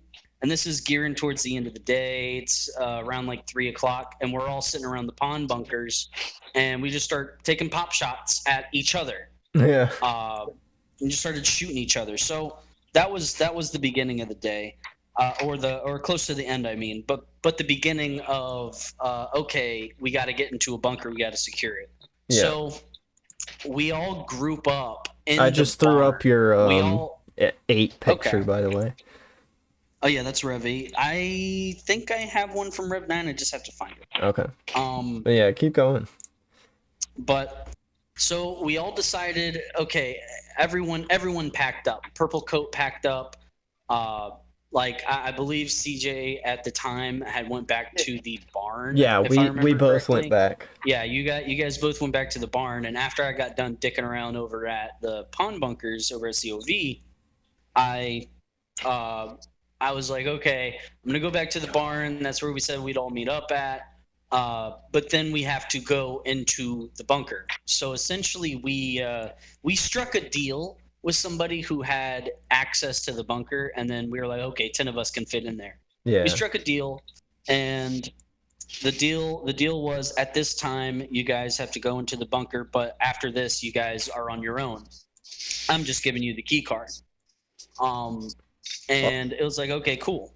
Yeah. So after we all gathered up at the barn, it was me, Warlord, Phoenix, Scotty came with us. Yeah, he got but separated. Scotty at the very end, Scotty got separated. Yeah, So because Scotty ended up not inside of the bunker. Merchant by the and time. I he was actually not in the bunker. Yeah, Merchant and I actually went separately from y'all. We went ahead of y'all to make sure that we secured the bunker. Right, and I stayed, but I remember specifically staying behind so that me, Phoenix, Warlord, and Scotty would all go up there together because I was asked. They're like, "Hey, could you come with us to basically get us to the bunker?" So I didn't even like plan on surviving in the bunker because and Hillary came with us too. Yeah, because I was not I think even well-established person in the group at that I think point. even Roadkill might have been out of the group by then. I actually don't know. The other one. Howard. I think Howard ended up in our bunker. There was a couple guys. Yeah. I have to relook at the pictures, and I could tell you everyone who was in there because it's the Rev 9 photo. Yeah, and we might. I thought we had a picture of all of us inside the bunker too. No, I don't think we had a picture of all of us in the bunker. Okay. But we had a picture of all of us in the. In the barn afterwards. In the barn. Yeah. We had everyone in the barn. Oh yeah, But yeah. so we're in the rain, all running from the barn to the center of town to get into that little building inside of the Escher. Yep. And we're like, we come do on. see people sitting. Yeah, we do see people sitting outside. And we're like, guys, come on, let's go. Stop fucking talking. Stop walking. Let's get in the fucking bunker. Because I remember specifically seeing people who were not in the group who were like either under or inside of the inside of the tower, inside of the we had actually courtyard, outside of the like, occasional guys we had to shoot, we actually like talked some people away. Yeah. I mean, there like we were able to get enough people away, but I was like, oh, this is gonna turn bad like really quickly. Mm-hmm. This is not gonna be fun. So after a while, we all got over towards the bunker, and it still wasn't time. So we were like, well, shit, we need to set up some people like on the outside or right by the door in case someone wants to try to come in here and shoot us all, because this is still just a, fish in a barrel type of deal. Like we're not even close to the time. It was like what, 10, 15 minutes before, and that might not sound like a lot of time, but when you're all sitting inside of a bunker together, 10, 15 minutes is a hell of a lot of time. Oh, fuck. Especially when there's one way in and one way out, and you have to defend said one way in and one way out. Oh, if I remember correctly, too, up until that time, the key card couldn't be looted. No. Oh, it couldn't? Well, no. It could until a specific time. I don't remember exactly. Also, I just want to say this. I put up a picture of myself from, I believe, Rev 6. If the shotgun is anything.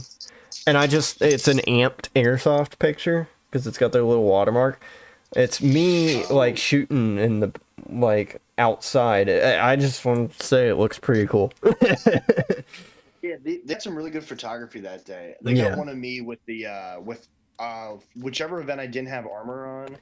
They got a good photo of me posted up. Yeah, because this is definitely before I screwed the plate that I have on the back of my vest now on. But yeah, sorry, I just wanted to mention that. Very good. No, yeah, I mean, what was it? So Scotty somehow started talking to a fan. He signed a couple of titties, signed a couple of, whatever, did what he had to do. Yeah, kissed the baby's forehead, took a picture, and he went off somewhere, nowhere to be found. It was, and for the life of me, I can't find the picture, of course, right now, of the fucking inside the barn picture that we all had. You mean, wait, is it the one in front of the bathroom or the one? Yeah, the one in front of the bathroom that it's I posted. Scroll up. Yeah. Oh, here. Yeah, I was actually just looking through my freaking gallery. I actually forgot that I had even posted it. Yeah, I'll post that real quick too. Because that's one of the pictures we were debating on using for the background. But we went with one of the further ones. That one was Rev 9. I remember that specifically. That one was Rev 9. So it was me, Hillary, Warlord IC, Phoenix was there. I don't know. No, Kat didn't go with us, but Scotty was with us. I think Shaggy too. I think Shaggy was in the bunker with us. I can't 100% remember, but yeah, from that picture, Coat had already left, or he was in the barn, I should say. That was definitely Rev 9. And let's see. Scotty was out. We had a total of like 9 people in the bunker so far. And I think it was actually, and then correct me if I'm wrong, I think we had an extra person who we didn't know who it was. So we were like, oh yeah, Scotty's not in here. Someone has to leave. They're like, who's got to leave? And we looked around. We saw somebody who actually wasn't in the group. And they're like, okay, you go. And threw him outside. And waited for Scotty. But I remember having, like, I was by the door because, so for Rev 8 to Rev 9, from Rev 4 to Rev 9, so I didn't go to 5, 6, or 7, but Rev 4, I made the grave mistake of running just straight green gas pistols, and none of them fucking worked because it was cold as hell. Same thing for Rev 8, but I ran with a lot of melee weapons instead of, like, pistols. Yeah, that's why you've got the axe. You won't run out of ammo. Yeah, Rev 9, however, I still ran 2 separate pistols, but they were CO2, so they worked a little bit better. Yeah. I've got the group photo up in front of the bathroom.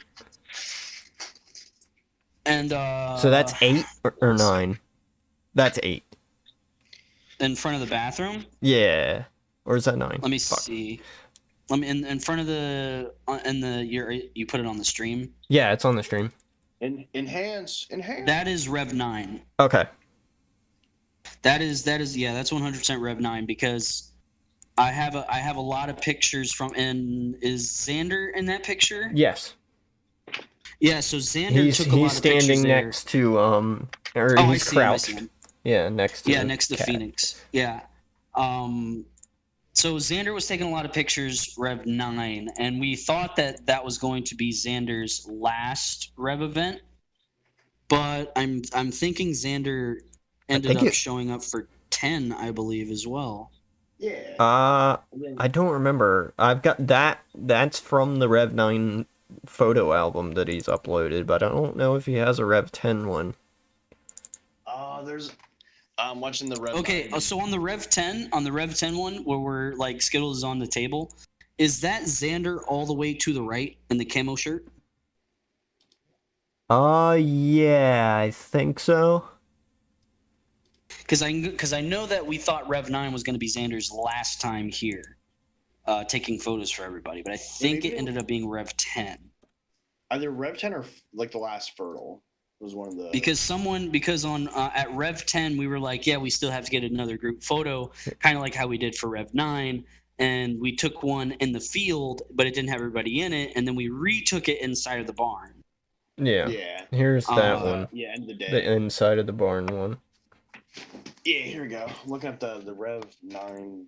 Wait, Rev 9. So yeah, I definitely have a costume, because the reason why I gauge it is because I have a definite costume change. Yeah. From Rev 9 to Rev 10 and from Rev 8 as well. Like Rev 8 isn't the biggest change, but because I still have the same trench coat, which is the overall black costume-esque thing. Yeah, the black trench coat. I just changed up my undershirt, my pants, and my boots, and basically the Rev.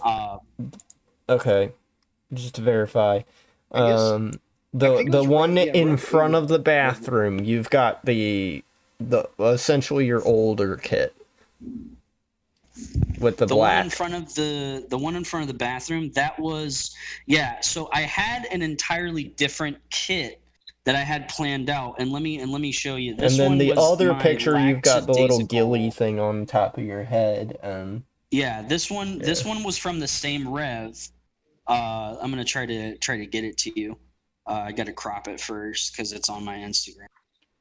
But this one is from the same Rev. The only reason why I ended up changing it was because it was just torrential downpour. So I decided to put on my jacket and then put on the trench coat because of the rain. It was just so bad. Right. This one is a very blurry picture, but I can get it to you. Okay. I remember too, because when we got back from Rev 8 the first day, I remember we went. All of us just said, "Fuck it, we're not camping out here. It'd be too much of a pain in the ass." So we ended up just crashing at Phoenix's house. I remember just putting my stuff down and just after I took my wet clothes off and everything like that, just falling asleep within a couple minutes. Yeah. I was just exhausted, and just being nice and warm for the first time in 15 hours was great.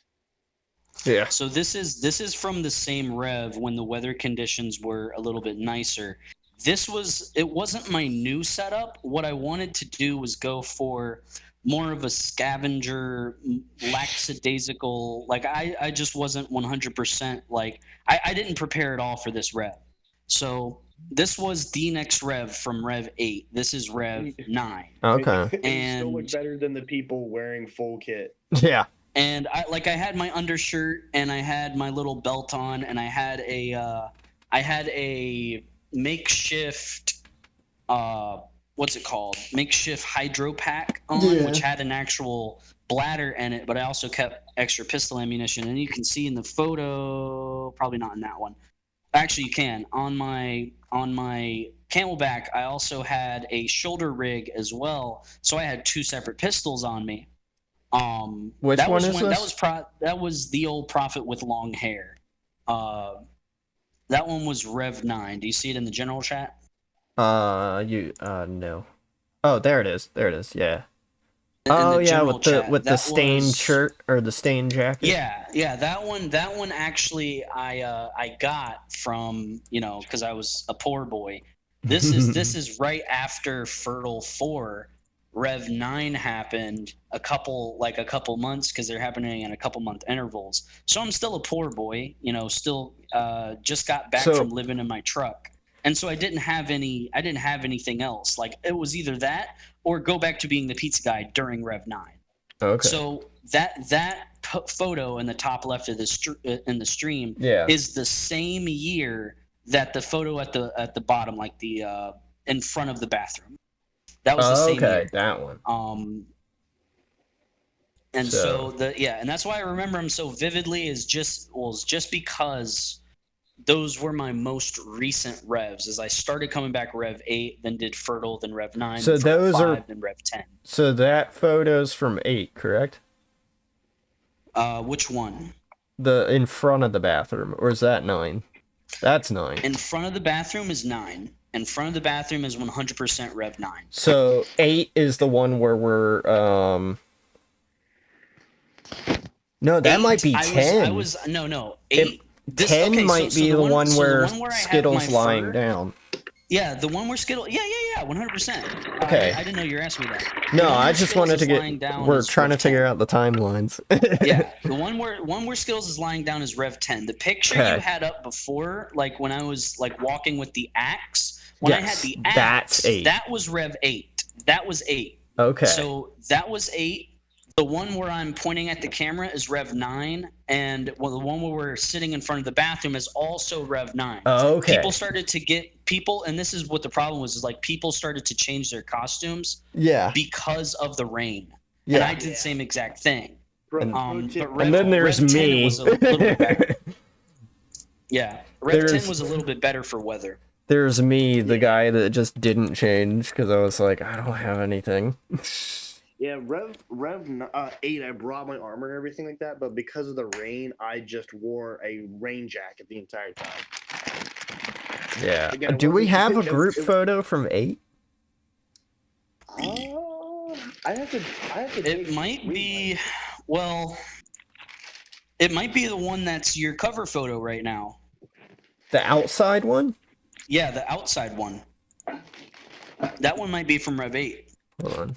Because I was not in the group at that point, and it almost looks like it almost, I think that's Rev 8. It might. I don't know because I'm wearing a Fertile outfit.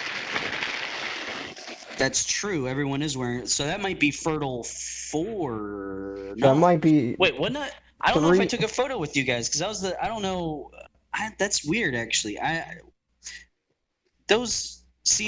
would make more sense if the Balahakistan Hydrophilic Empire dudes were in the photo, but they're not. No. But because I remember everyone's. Although setup. finding That's- this album on the Balahak page will take a lot less time, at least. So, and actually, I'll see if I pulled this particular photo from the Fertile image gallery that Xander put up, Oh man. because that'll be how we figure that out. Oh, and I figured out why it was echoing. Oh, It was yeah?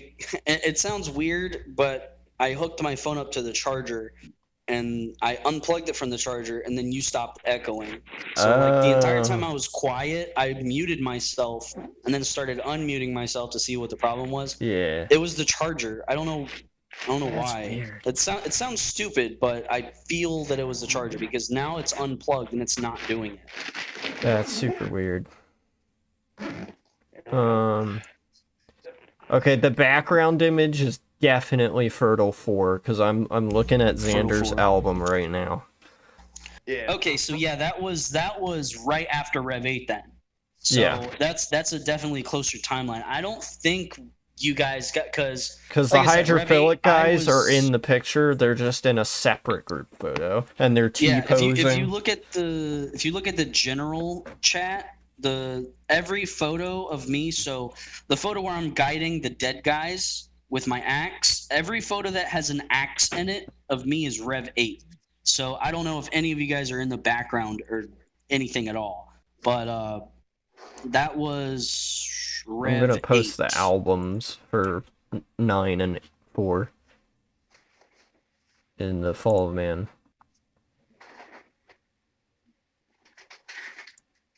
Okay.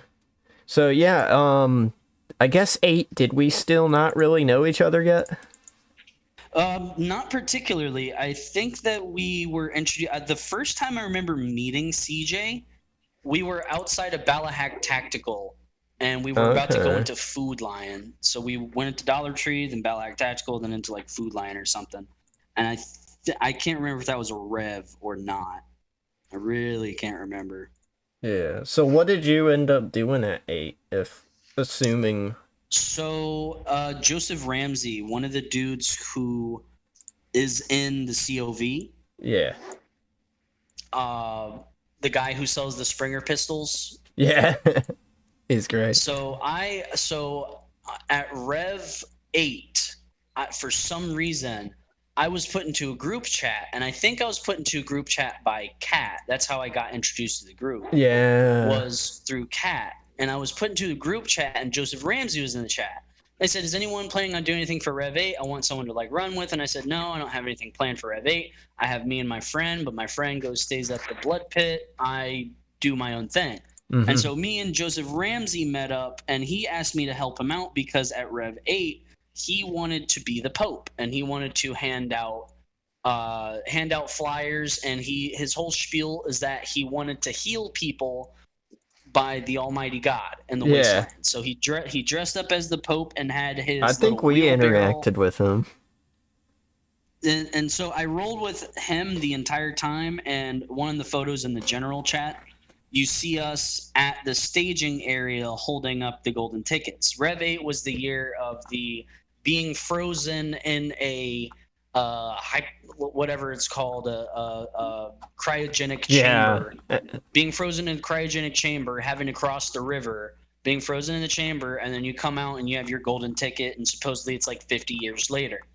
Yeah, we I got didn't our actually. golden We ticket didn't from actually there. do that because we had gotten permission to be allowed to take the cart and everything in early.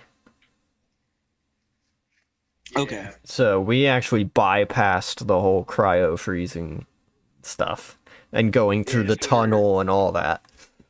Yeah, which was nice. They let us on the field a little bit, Yeah. a little bit early to set up. Because before, they were really strict about it. Oh, We yeah. know that, like, we've been there. Chris knows he's where they're like, nope, you can't set up early. So for like the first like hour, we're just trying to get our stuff on the table because people would immediately come up to us and be like, "Oh, can I buy this? What are you selling?" It's like, Yeah. I'm trying to put it out there. It's like, hold on So well, not pastor. I can't blame it because people want to do stuff. They want to get in it. But it's like we have to set up. So, Rev 8 was the rain, right? Or was that 9? Yes. Okay, yes. so Rev 8 was definitely the rain. No. Sorry. It was Rev 9. Rev 9. Okay, Rev 9 9 was was when the we were at the LZ. Well, no, I'm watching. I had one Or of the was it videos 8? from- Fuck. I think Number 8. Well, number 8, it rained a little bit, but it did not rain. So on Saturday, it rained. Because if you go back to the Balahak, because I got a lot of the photos from Rev 8 Balahak Facebook page, and on day 1, Saturday on Rev 8, it rained. But Sunday, it was a lot sunnier and it didn't rain. But Rev 9, It was rained the shit whole day. time. Yes, it Wait. rained the entire freaking time. Yes, And, yeah, Rev 9, yeah, because the first pictures in that's when in we the all started album are changing our us. costumes. Yeah, the first pictures in the album are us at the LZ campsite. I'm watching one of Chris's videos for Rev 9, and but- it looks like 4. We did Rev 9 we were set up. No, it was not. Okay, Rev 9 it was sunny because we were set up at the usual Circus of Value location. So Rev 8 is definitely when we were at the LZ. Day 2, if I remember correctly, day 2 of Rev 9 is when you guys picked up camp, because I remember CJ said, hey, it's getting rainy and I'm going to have to pack up all my shit anyway. I'm just going to start doing it early because it was starting to torrential downpour on day 2. So you packed up all your shit and put it in your Xterra. Yeah. Okay, so Yeah, because all the pictures later on down the album are in the rain. Yeah, so what I did was Day 2 was when it rained. Yeah. Rev 9, day 2. But Rev 8 was, if I remember correctly, Rev 8 was just, it rained all weekend. No, it rained for the first. No, it didn't. It was Saturday. So that's day 1 on that's Rev 8. when Day 1 on Rev 8. So we were at the LZ day 1 at Rev 8. We were there both days. Yeah, we stayed there both days. Yeah. Yeah. I couldn't tell you because I do not know. Okay, yeah, that was before I we didn't really know you guys. Yeah, that's before we really got guys. to know each other. Okay. I just wanted to, like I said, get the timeline straight. So Rev 8 was the nasty weather and the zombies and us being at LZ. And that's Look when at Overseer Fertile 4 at the Circus of Value in there. Look, this picture is like prime. Oh, that old one? Look at, yeah, got your little you got your little rag hanging from your belt, gunning down some folk. Look at you. Nice. Wait, did you find a picture? Yeah, and the in Xander's thing. Oh, that's in found, Fertile 4. Gotcha. I have yeah, Fertile 4. I have one of you, Emerald, and somebody I guess dressed in Fallout gear standing next to you. Oh, at that's COV. what's her face. Cat Dunn, Oh yeah. the cosplayer. And the one right after that is you by yourself trying to gun down some goons. Yeah. Oh, by the way, there's if you go towards the bottom, there is a video and a few pictures that did not age well. You'll know when you see it. Uh-oh. I'm not posting those. Well, I'm like midway through it now because I'm trying to find myself in these photos. You said the Fertile 3? Fertile 4. Fertile It's the 4. Go to the link that I sent. Let me see. It'll probably drop me out. Let me see if it'll let me. It should just open it up in your browser or whatever. Here we go. And just scroll to near the very bottom, and then you'll see Phoenix is slump in the middle of COV. you'll see something that did not age well Goodness. towards the bottom. Let me see. Let me check out that bottom. You will. I'm actually T-posing? No, not all the way to the bottom. Go up a bit. Okay. It involves Phoenix. You were there to witness it. It's at the hydrofoil. Oh, the first photo. I think I have a big sad now. Things that I guess didn't. I'll take things that don't age well for 500. But the things that did age well was our defensive structure for Fertile. Because we had the Thunderdome, and then we also had like 8 LMGs. Oh yeah. All right. I'm gonna actually put up a video that Xander took of one of the firefights. Oh, it happened! So I think the stream can hear it, but I can't. So I can't hear it if you put it up. I did put it up. Isn't? Oh god, that audio peak. Ooh, Trevor, that amp photo? Dude. I know.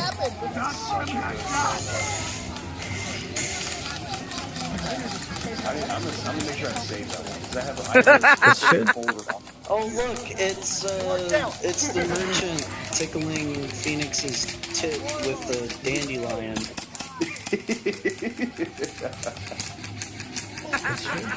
Oh yeah, it is working. You have to watch it on the YouTube live stream.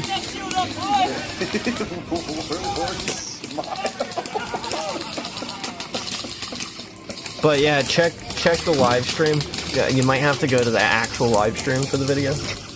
I'll let it run in just a second. Just let me know when you're actually on like the YouTube page or whatever, so you can actually see it. Save that group photo. Oh look, it's me healing Christopher. Wow. Wow. I can't share everything at once. Nobody knows what we're talking about. In the camera, man, with a knife. Oh look, that's they don't have to know. Okay. Yeah, that must have been Rev 9. Here, real quick. Yeah. Oh, that's right, because Rev 9 it rained the night before. It rained Friday. Don't have to know. Okay. We were set up in that bunker, and then we set up like a couple tarps on the outside, but like Yeah. the inner circle got close to the fire. Like we were fine. But yeah, check. I just linked the YouTube. I just went straight for the stream in the Fall of Man Radio chat. Oh my god, it's like But it's like a stream within a stream because I'm on. Oh, is that? I think that is Andy. Which one? Fertile 4. I'm looking at some pictures from the Blood Pit, the champion, the guy. Yeah. You guys probably don't know who he looks Andy like, but was the champion. Andy was champion for a while himself. He was pretty good. One of the times. But can you see the video? I just want to make sure that y'all can like. Yeah, it took a little bit for it to load up, but I can't hear the audio. Well, if you go to the YouTube, you should be able to hear the audio. Oh, I know I can't hear the audio because I muted it. Oh, okay. Now I can hear it. Yeah. Are you at the part where I'm like failing to jump over the tube? No. Oh, wait. I don't even remember what I said. Trevor, you need to increase your abilities. Put some points in their abilities. But I think later I said you saw nothing. That pipe is hard to get up. I know. I tried to vault over it with all that crap I had on me, so I was just like, nope, this ain't happening. Yeah, I got up right next to Warlord and the guys, and I was like, yeah, they're over there, and blah blah blah. That's like, oh man, look at all those guns. Look at all those guns on point. Yeah, like for Fertile, for that event, we had a lot more tree coverage. It was a lot denser. Now it's unfortunately a lot more open up. Yeah, that was Fertile. Fertile, we've had some other than the Sanctuary fight, we've had some really good scraps at Fertile. Yeah. Usually because people get tired and thirsty and bored, and they're just like, well, we're just gonna go shoot people. Yeah. Here's another video from Fertile. If you're still on the YouTube, it's you circling around with the Where'd he go? the fat man. It must have been my imagination. Must have been the wind. It must have been the wind. Alright. Yeah, the only way you can hear the audio is from the YouTube page. Oh, there we go. And the guy like gets up underneath. I'll get you little rat. Oh, it was the guy in the video in the desert camp. Where'd he go? Sorry for the audio peaks for anybody listening, especially you. Must have been the wind. It must have been the wind. There's a guy in full DCU camouflage who I cannot remember his name for the life of me, but he kind of like here. I was like, hey, there's a free Glock. Someone dropped a pistol. Hello, friends. Welcome to Hero. But no, he hangs out with us. He's super chill. He's the guy who got us the key card for Rev 8. He was our first offer. He was like, yeah, like if you need a place to stay, Yeah. I got you. Was it? I'm terrible. Was it Fertile or Rev that they had the election? I want to say it's Fertile. Yeah, that's Fertile 4 as well. So I have that video as well. And I wish I could actually like officially thank Xander for taking all this. I don't know his social media links and stuff. I don't know if he has an official account for like the photos and the videos. If I can get that, I'll definitely link it though. Over here you have Owen. Owen is our newcomer. He's running for mayor this year. Everything's dry. He Yeah. has nothing that he stands on that he let me know about Well, beforehand. and there's us up. We show up in the bar area at one point during this video. Go out to a voice vote for the actual Yeah, election. and we're both wearing the Fertile kits. How does that sound? Our first Yeah. question, we're going to post to Owen. We're going to give him the advantage since he is not the incumbent. See, Owen, your first question. If I knew is, about sir, this video, I would have brought this up what are you going last to stream do for the to Wasteland get rid of the politics. bandit and the outlaw problem here in town. Yeah. I will let you have the floor. We couldn't remember where they did the election yet. Yeah. The win. The time. We showed up like right when they were doing the debates, and then we yeah. So the guy standing up there right now, who just got shot, he ends up being revived, but like he loses the election, As mayor, what will you and then do the other with guy the has bandit his and dudes outlaw execute problem here in him. the town? Oh, there we go. Like that's why he lost. But the first time the guy's shot, I think is just some stray shot, and that's when we show up. Yeah, we're up in the corner around then, because Xander zooms into us at one point. Yeah, he zoomed into We're going to us. pose our second question to Joey. Joey, your second question. I think it was just the two of us up there at the time, because we were going to talk to Candyman or somebody else. Oh yeah, we were going to talk to Cam and they just happened to like. They were waving at the camera. Yeah.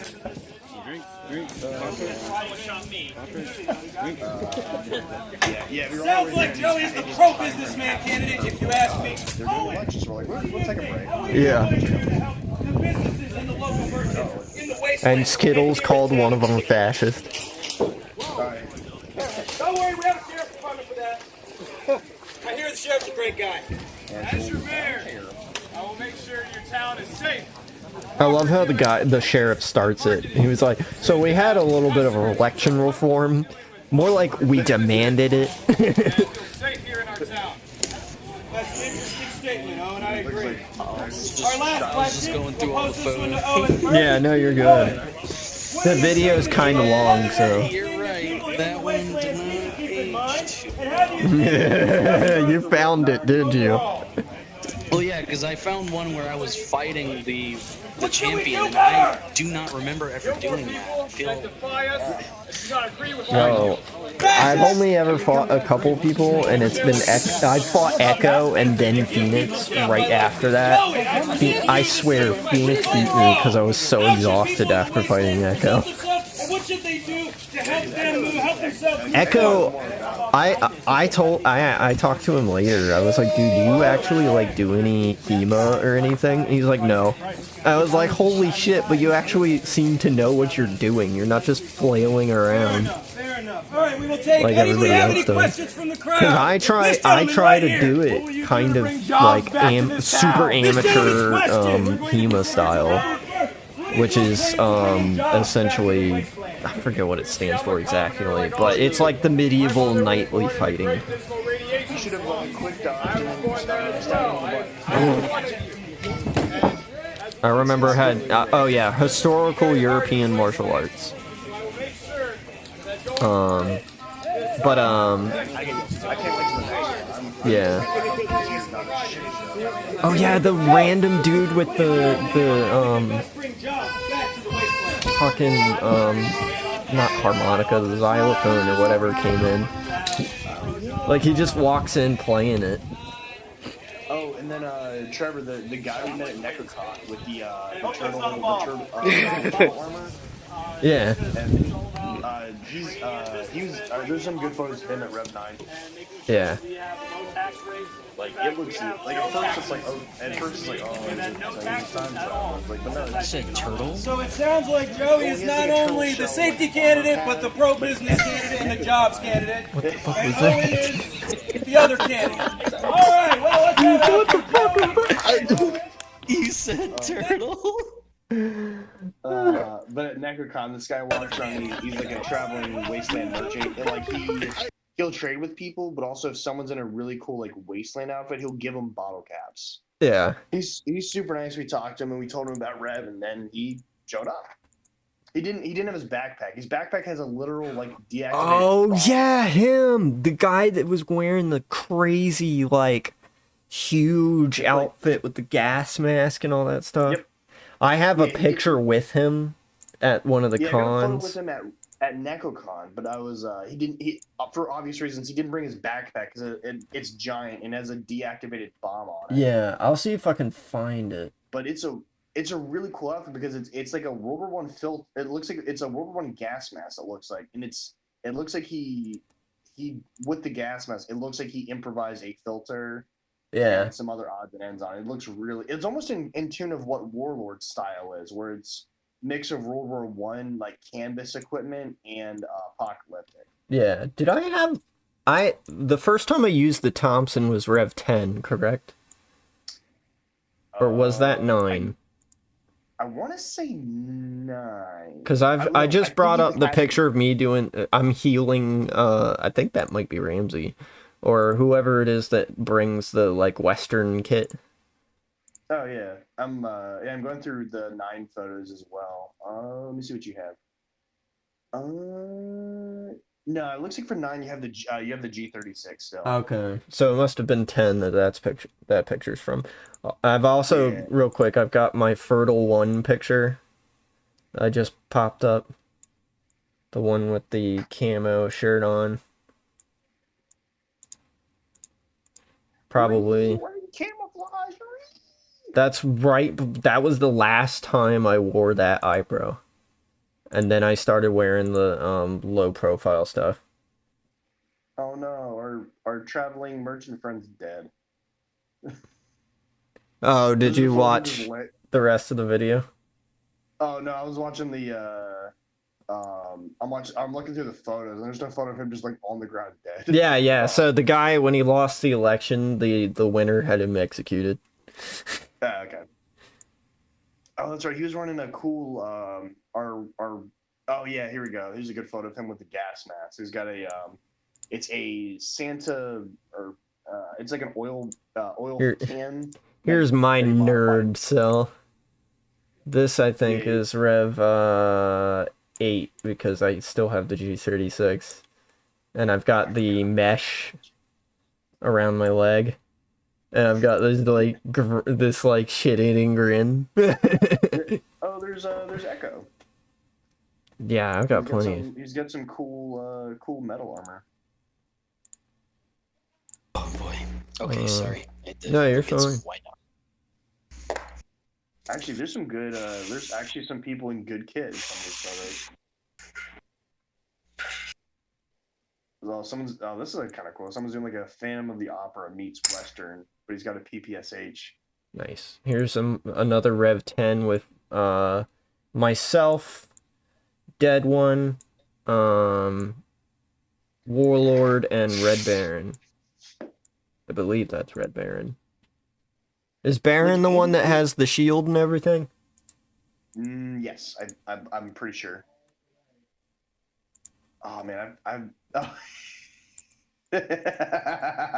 he's a great one of Prophet. Oh, did you find one? Well, no, what is it? I'm posting in the a Follow Man radio chat. It's you boy. and what's his doodle? The guy who sells the spring pistols. Ramsey. Randy. Oh yeah, that's the one. That's Rev 9. You're giving the finger guns. Let's see what else we got. Yeah, some people actually do a really good job with their. Oh, there's Psycho. Yeah, I forgot what symbol he had on his back.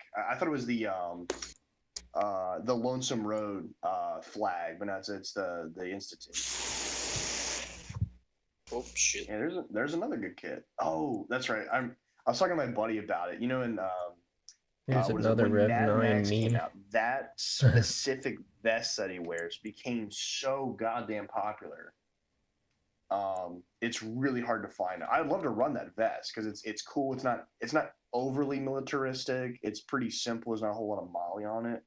But again, because of the movie, it's really hard to find that armor now, or that chest rig. It's like the South African '83 pattern chest rig. Oh yeah. That someone in one of the photos was like in the full Mad Max Fury Road kit. I'm like, oh, that's so cool. Oh, Yeah. that's a cool. Hold on, That's, I'm trying to there's keep up. oh there's Oh, that's your finger guns picture that you did the edit of, isn't it? the A. Talking to me. Yeah. What's the Yeah, that's the one I posted on Instagram. It's like super blurry because I zoomed in on it, but yeah, that's from Rev 9. That was me and Ramsey. what's Ramsey's the one with the deuce and half, right? No, that's Will. William. William. Okay, I've got a photo of William here. Actually, I kind of like it. I'm not gonna lie, I actually like his outfit in this photo. He's wearing a business suit, but he's also on top of that wearing a night vision camouflage parka and a canvas hat. I'm like, that's kind of a cool mix. I've never seen that done before. I'm Yeah, William loves these events. He, Oh, yeah. Definitely there's a good loves one. these There's a events. great one of Warlord in his relatively new scavenger armor. The I'll low post it up. profile.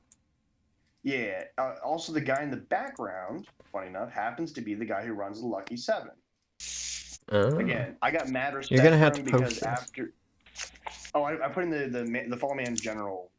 Yeah, I'm just trying to keep up. Oh yeah, Yeah. the picture with me, Dead One and Baron is him in that kit. Yeah, Yeah. it's fantastic. But the guy, I'm pretty sure the guy in the background is the guy who does the Lucky Seven. I'm pretty sure With it's the Lucky revolvers and stuff. Seven. Yeah, actually, now that I think about it, it might not be him because I don't remember him having that. But a story about the Lucky Seven is after I got a lot of my stuff stolen at Rev 10, day 2. Lucky Yeah, that Seven was a came through and helped me out story a in it lot of with itself. refunding. Yeah, they Lucky Seven helped me out a lot with refunding my the newer bottle caps that we were issued.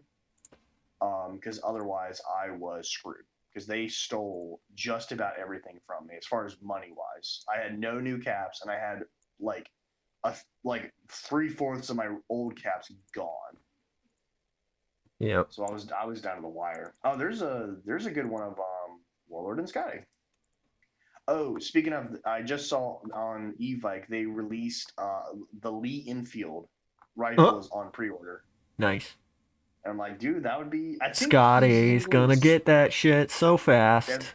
Because I think he uses a Springfield And a Mosin.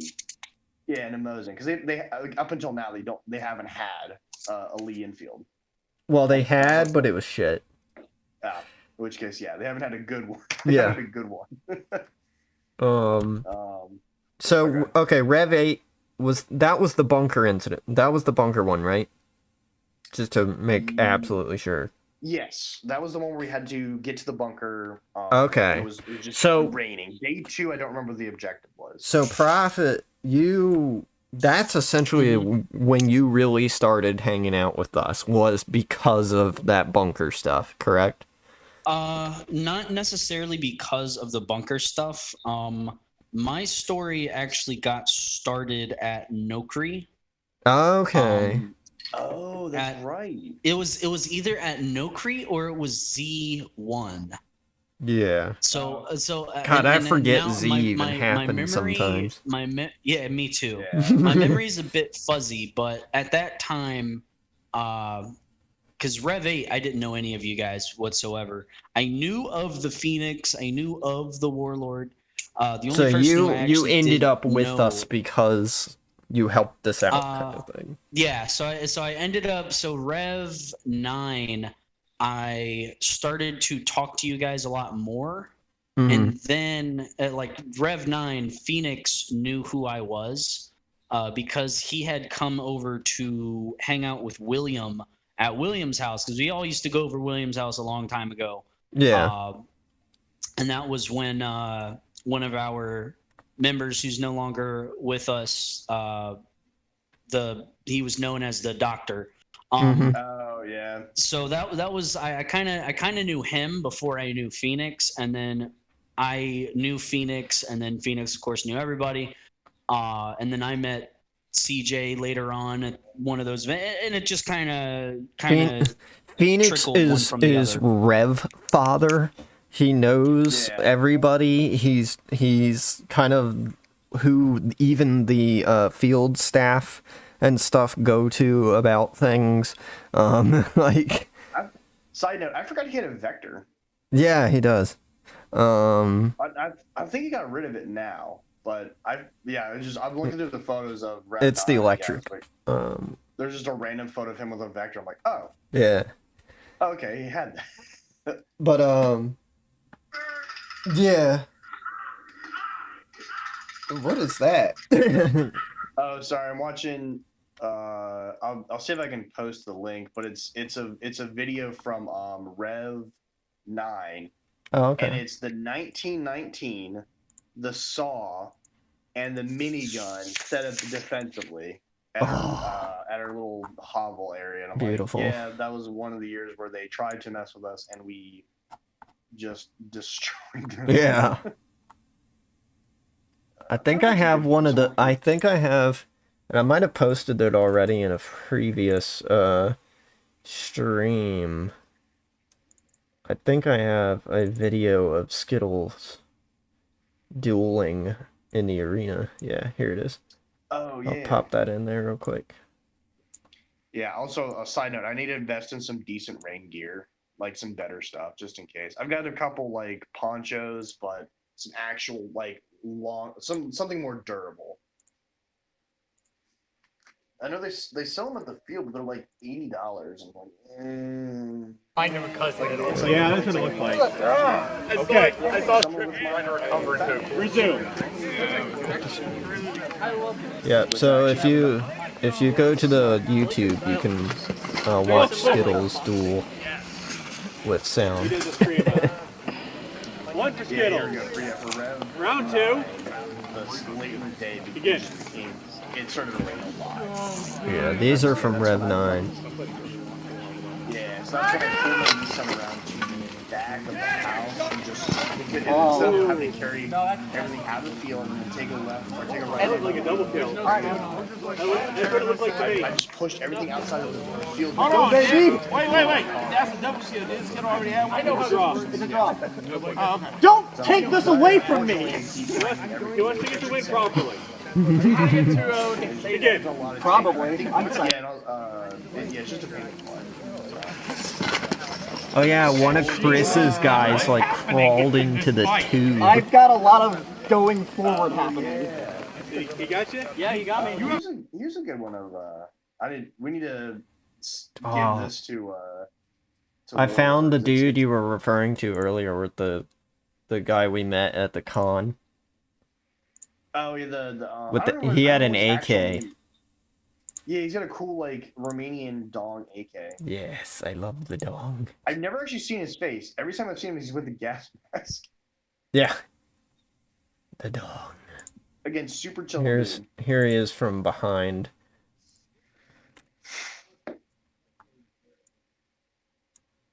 Yeah, weirdly enough. Oh, that's right. The Minutemen were. And he was at the ruins talking to a guy. Oh, I remember when the Minutemen were like a thing we were trying to make happen, and then like they like split. It was I think it was Rev 5 Yeah. where they had I think still have the pamphlet where they were, and that's why we actually. That after might have that- been how we met some of the guys that are now part of the main group. Yeah, because there's a couple people that like they formed the Minutemen, and then we were like, okay, because I like their shtick. I was like, yeah, we're an up and coming merchant, we need protection, and then they kind of like left us out to dry. So then the next year when they came back and gave us the spiel about, we're here to protect, I was like, all right, prove it. because what happened last year is that you guys left us to defend ourselves, and we were, kind of left on our own. Yeah. So I was like, again, I'm willing to work with you, but you gotta prove it. Oh, You didn't also, say- I just put up a Okay. picture of Shiny, and with his 1919, and that shit-eating grin that he has. I mean, if I've got a 1919, I'm wearing that shit-eating grin like I'm a full-time job. I just fucking Oh, love here it. we go. Here's a good one of me looking absolutely just distraught at Rev 9. I think I was just tired. I didn't sleep well that night. Was that Rev or Fertile? Let me see. Yeah, Rev 9. Okay. Yeah, I'm gonna go back up. Oh, that's what I I've did had to at, do that a few times. Scroll I'm just- and then scroll back. 'Cause I'm like, wait, is this the right one? Oh, yeah, okay. I'm starting to. Yeah, I modified my armor for that year, so I had more license plates. I lightened up my armor, made it a little bit easier to move in. But I just didn't. I changed it again. I didn't quite like it because I wanted to get away from as much as license plates are as a staple to Wasteland stuff. I wanted to kind of get away from it because it's like, it's kind of overdone. Yeah. I'm not faulting for anyone who puts it on their armor, who that's what they do. But I was like, I want to try something different. I want to Yeah. try it. And So that's one right. I'd say Rev 9, like Rev 8 through 9, or 8 through 10, and Fertile 3 and 4, especially 4, is when like we can definitely remember significant things, remember stories and stuff a lot better. In part just due to recency bias. Yeah, and we're also like for the older events, we didn't really have an active role. No. So we were kind of our own self-contained. Whatever was going on in front of us. So it kind of, I think there's one of the revs. I was almost disappointed because I'm like, wow, that went by so quick, and we didn't really do anything. It must have been like Rev, like 6 or 7, where just like nothing really happened. I think it was like 7. It was probably the one where you didn't have your armor. I know it lost its luster. I was like, dang. I was mad too because I repaired it. I had everything ready to go for it, and I just didn't pack it. Yeah. At least I didn't. At least I remembered to bring my gun. Yeah. Unlike a certain someone we know. Cough, cough, warlord, cough, cough. Oops, I forgot my sniper rifle. 4 hours away from here. I'm surprised you went back and got it. I know. I was driven that far. I'm like, nope. And I paid for his, was it 9 or 10 ticket? I think it was 9. Yeah, I think 10, so too. I think for 10 he was fine, but 9 he was struggling. Yeah. So but again, we helped each other out. So yeah, you helped him out. I don't think I contributed. I think he was having motorcycle problems or something. Yeah, he had to come in the little Fiat. Oh yeah, which he was not happy. And he also tried to do a tarp.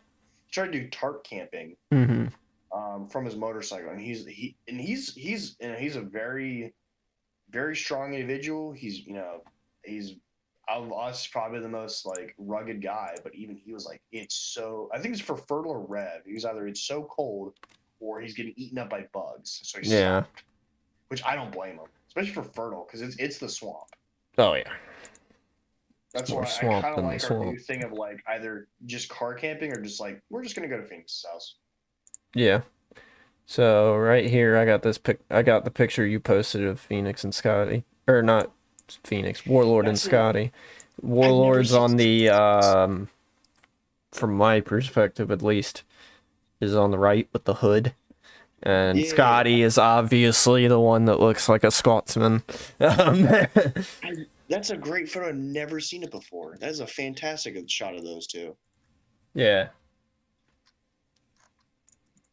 But yeah, that's the low profile kit that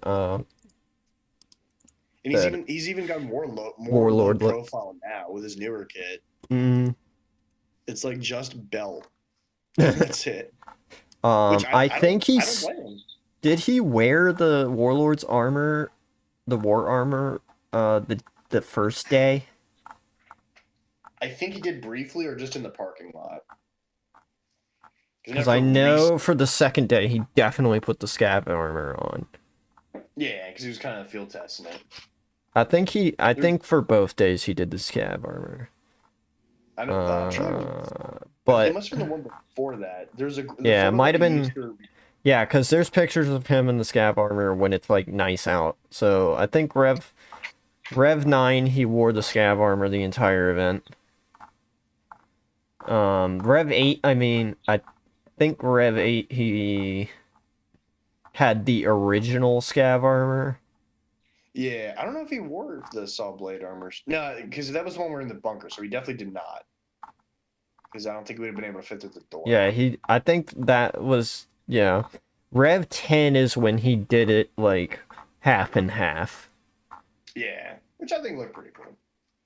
Where he, like, wore it the beginning and then didn't the end. Or something like that. Oh, speaking of that knife that he got, oh, that is so cool. Yeah, like so... a custom-made knife. A warlord. The event, Battle Hack, the event organizers, the field, all that stuff, they were doing a,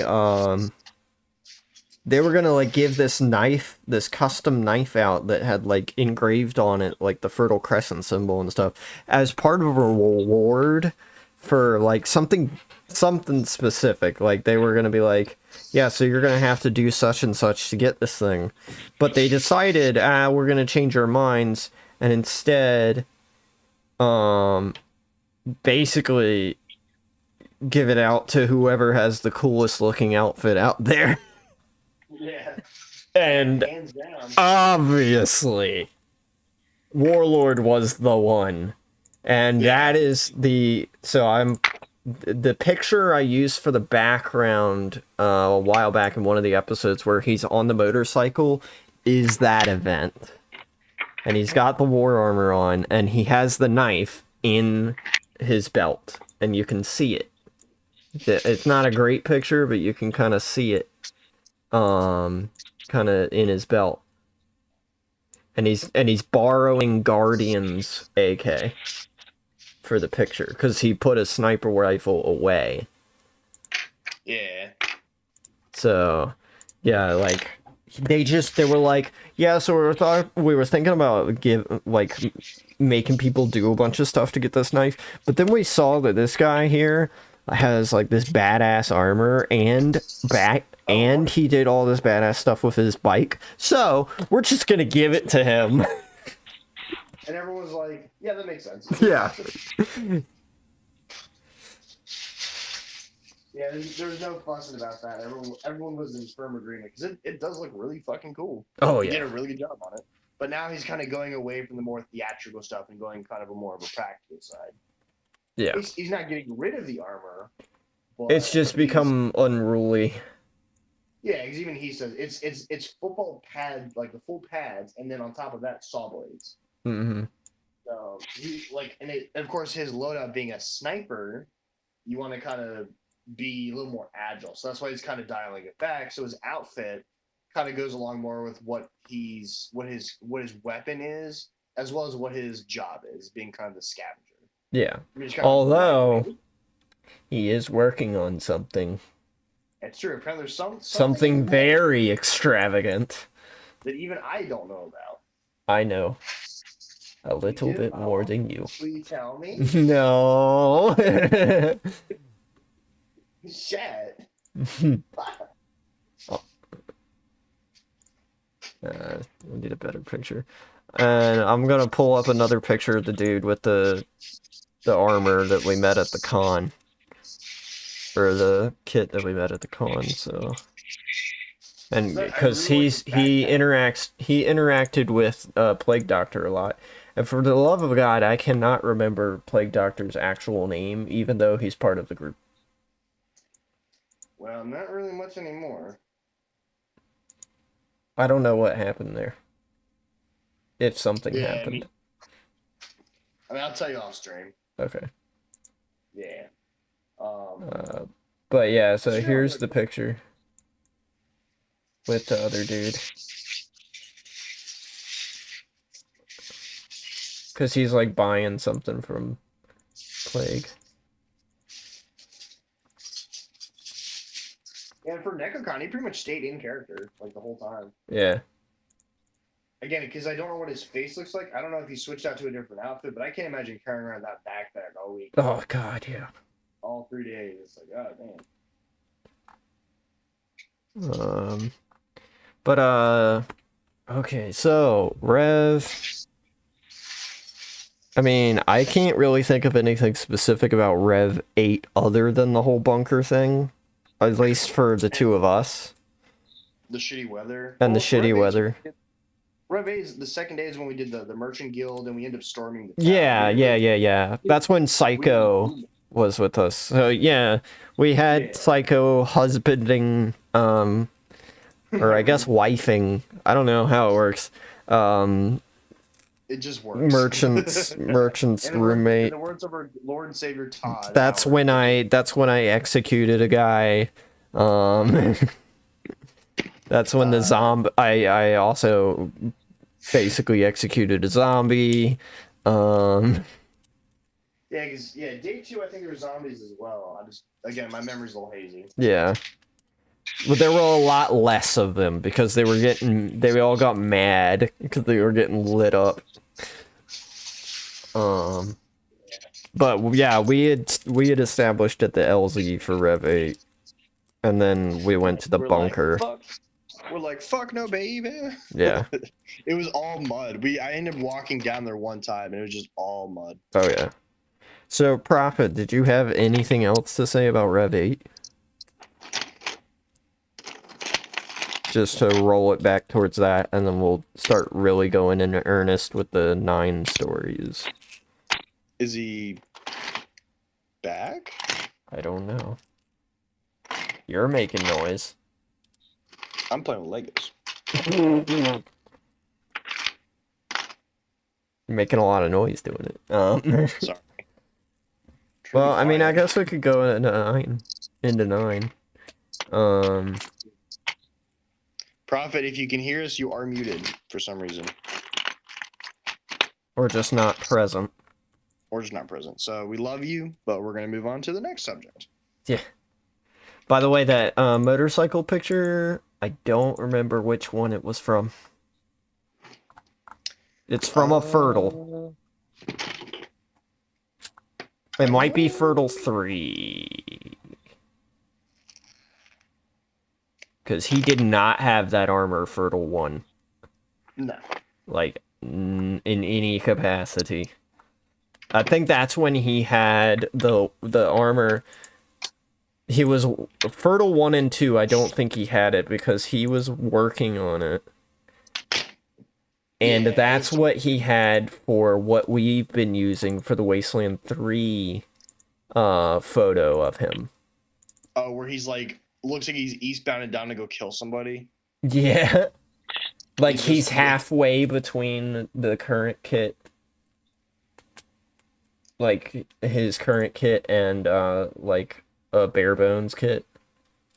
Yeah, that's what I'm trying to work on, something a little more fun for like a summer kit, because usually because it's so hot, I don't wear any. I barely wear much of anything. I usually just have like my Nuka-Cola shirt, jeans, a hat, and my gun. Yeah. Maybe an Alice belt. That's it. Just because it's just so hot. Yeah, I've been, So as you know, I've been running the foam armor, the Transformer armor, basically. yeah, and it works well. That's a great cosplay armor because you can do a lot with it. Oh yeah. You can Man, your make it Legos are making noise. I'm sorry, I'm trying to fix it. Well, yeah, with that armor, you can just cyberpunk, you can do Wasteland, you can do modern, you can do anything. Oh yeah.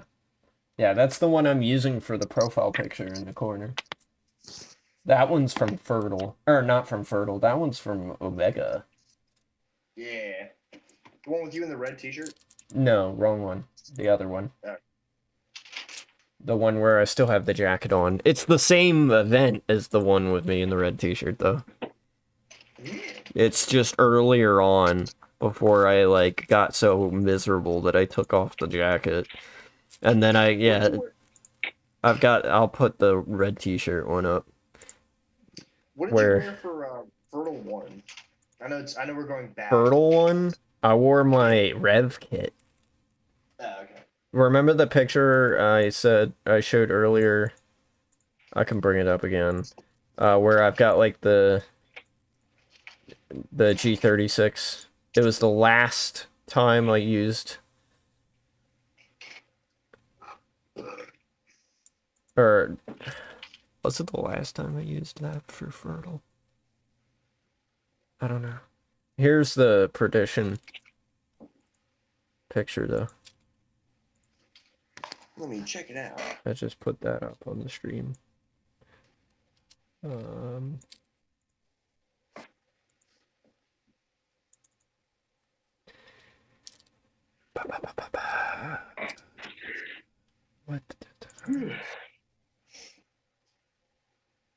Oh, do you want to go into Rev 9?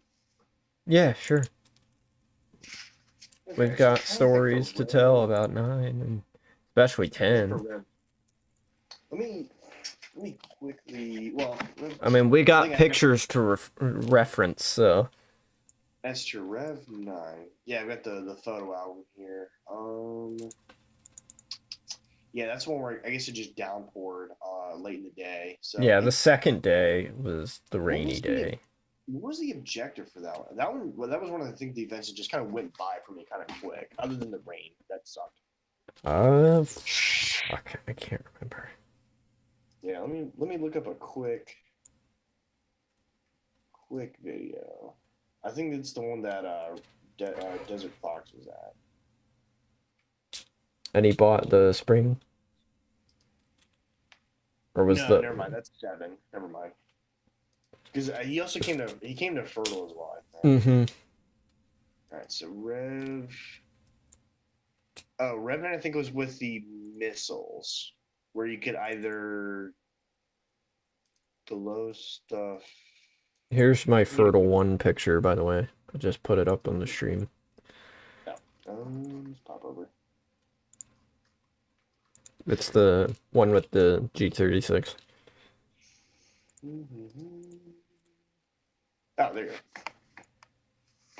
Just on your way to go kill people. No, the photo of you and the Perdition, man.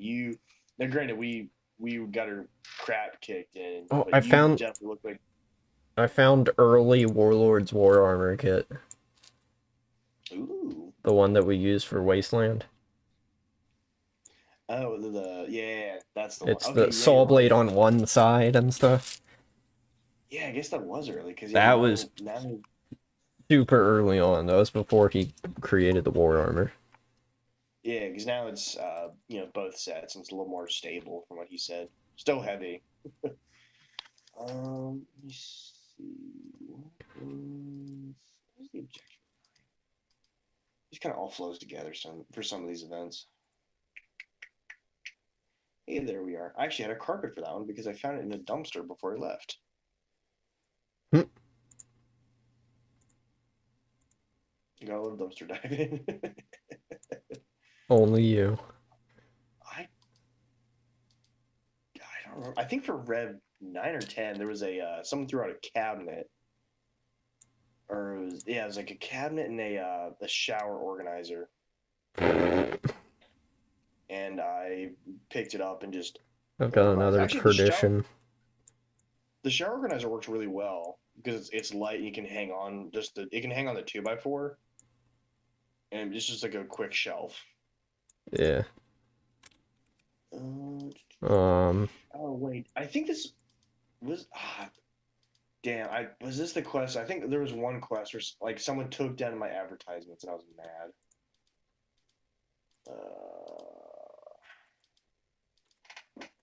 Let's see. I think it was this one. I don't know. It says it's like a mini side quest.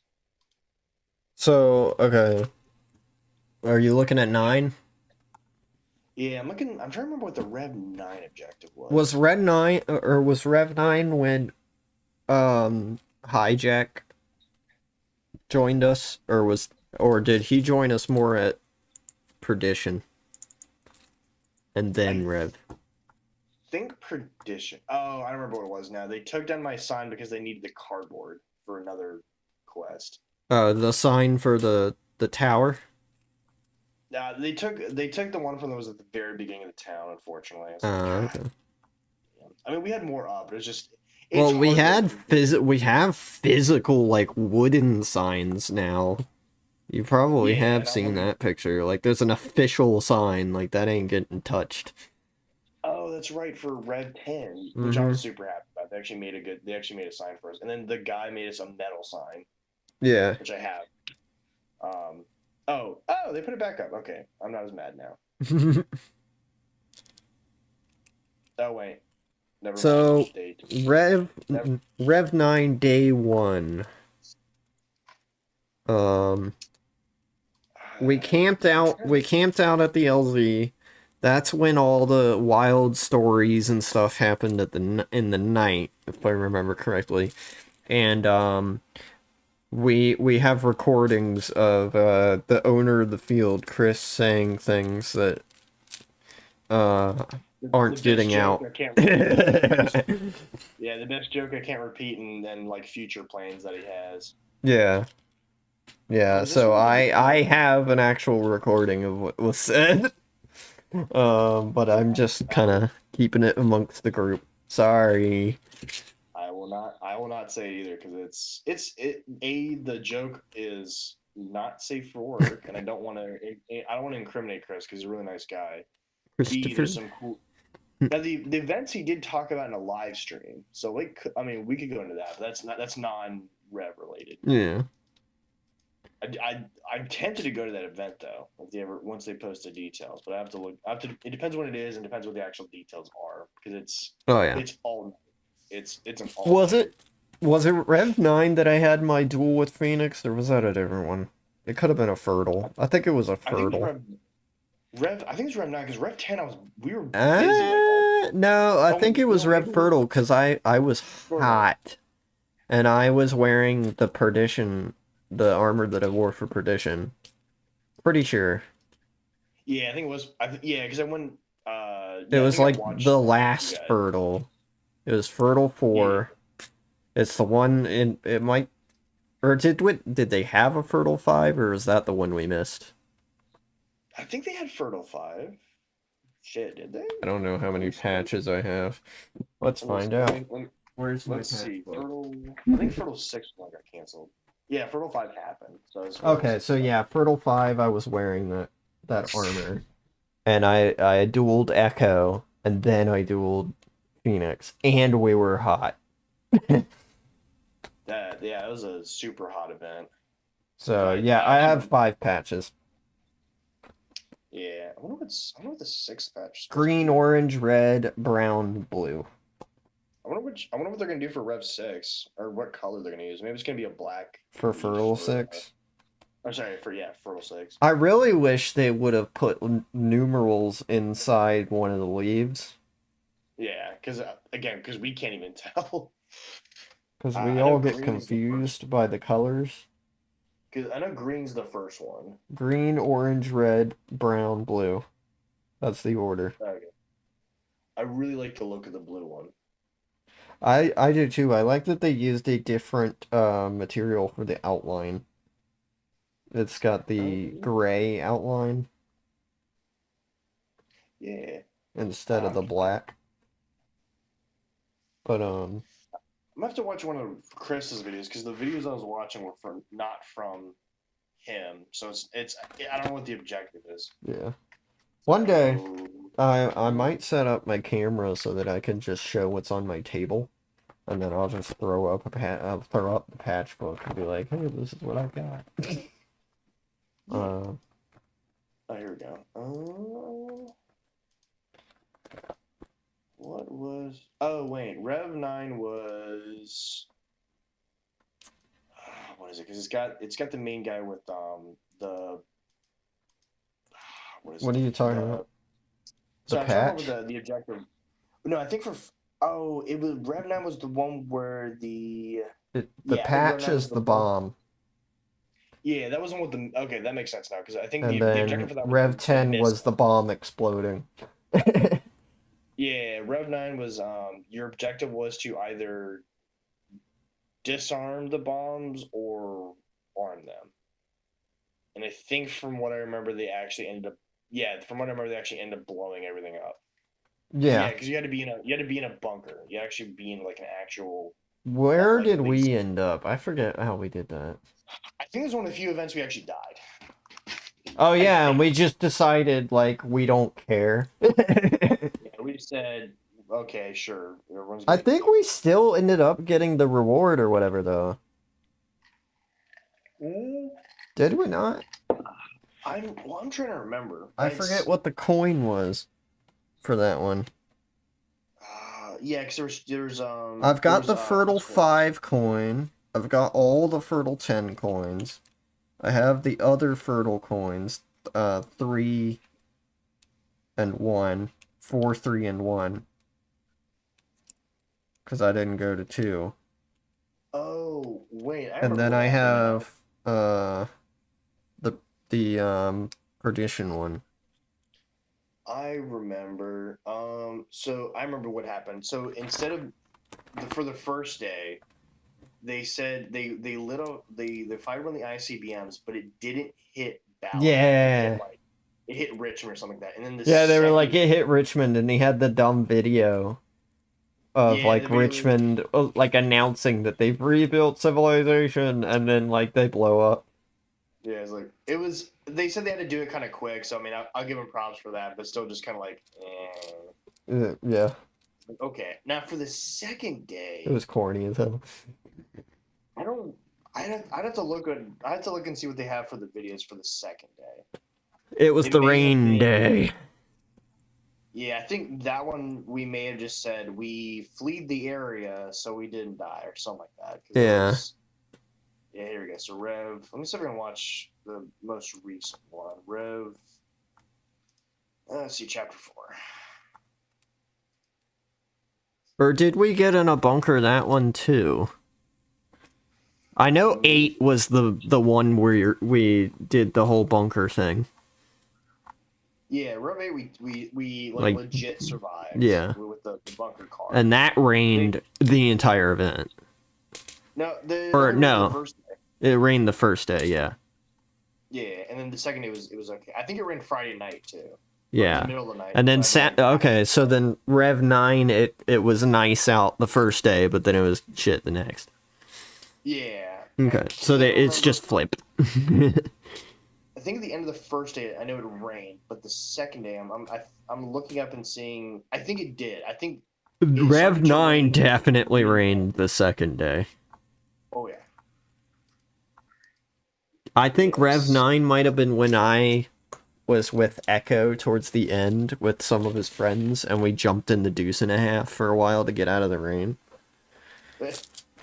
Anything to survive, man.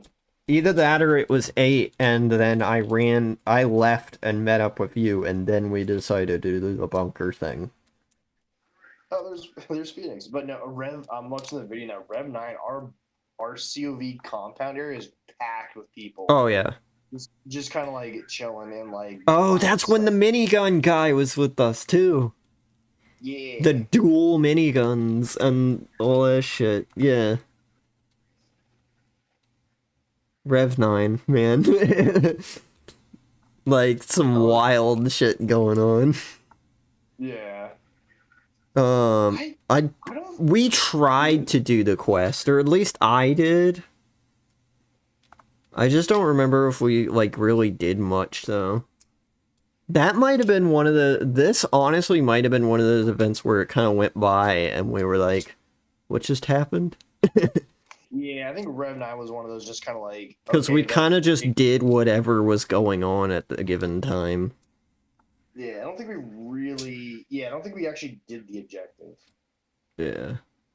I think some of our friends did. I think they survived, but because we were like, yeah, because I remember we were like, they're not gonna let off nukes. We were like, really Yeah. like dismissive about it. Yeah, because I do remember I was trying to do the quest, and it just I ran out of time or something, so it never worked out.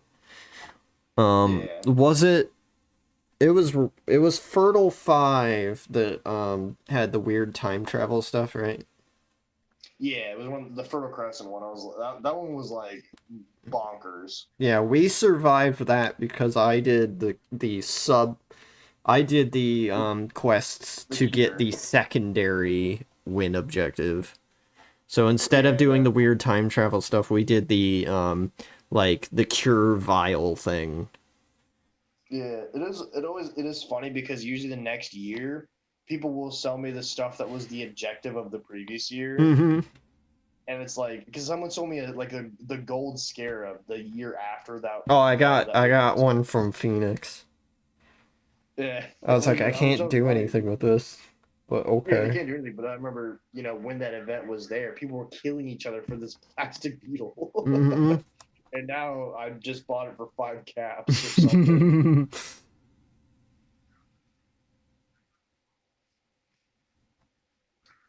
Actually, really, I do like this dude's kid. I'm watching the Rev 9 video, and it's a dude who looks like he's got like raggedy gear on, but he looks like a construction worker. Okay. He's got That might be hard hat, in all honesty. Well, I know Hard Hat wears he wears that construction helm. There's a different guy. Okay. I'll see if there's a photo in the line, but I'm trying to think of what. Yeah, what his shtick is, but yeah, it's actually has pretty good. Again, some people do actually try on their stuff, and it's Yeah. it's great to see. So I've got this is from the Fertile 4 stuff. It's the guy with the minigun. I think it's the Fertile 4 video. Yeah, it's Fertile 4. And I think he hands it off to Shaggy. Yeah, I think. There's a good video of you. Shit, I didn't know you were in this one. This is the one where I barely make it over the tube. No, it's the Rev 9 video from Chris's perspective. Let me see if I can find. I think you guys are on the. I just put up the video with the minigun stuff. No, we're not going. Turn around.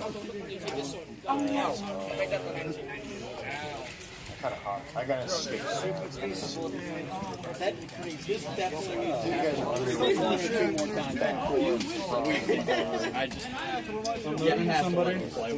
on the way back from. There's a large group of people short. You may open fire into them.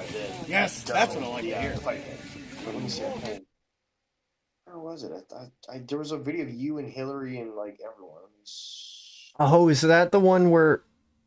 Is it at the Dome, or is it the one where we're having... In Unicorn Leah's video, there's one where she walks up on us having a RP conversation in one of the empty bunkers at the COV.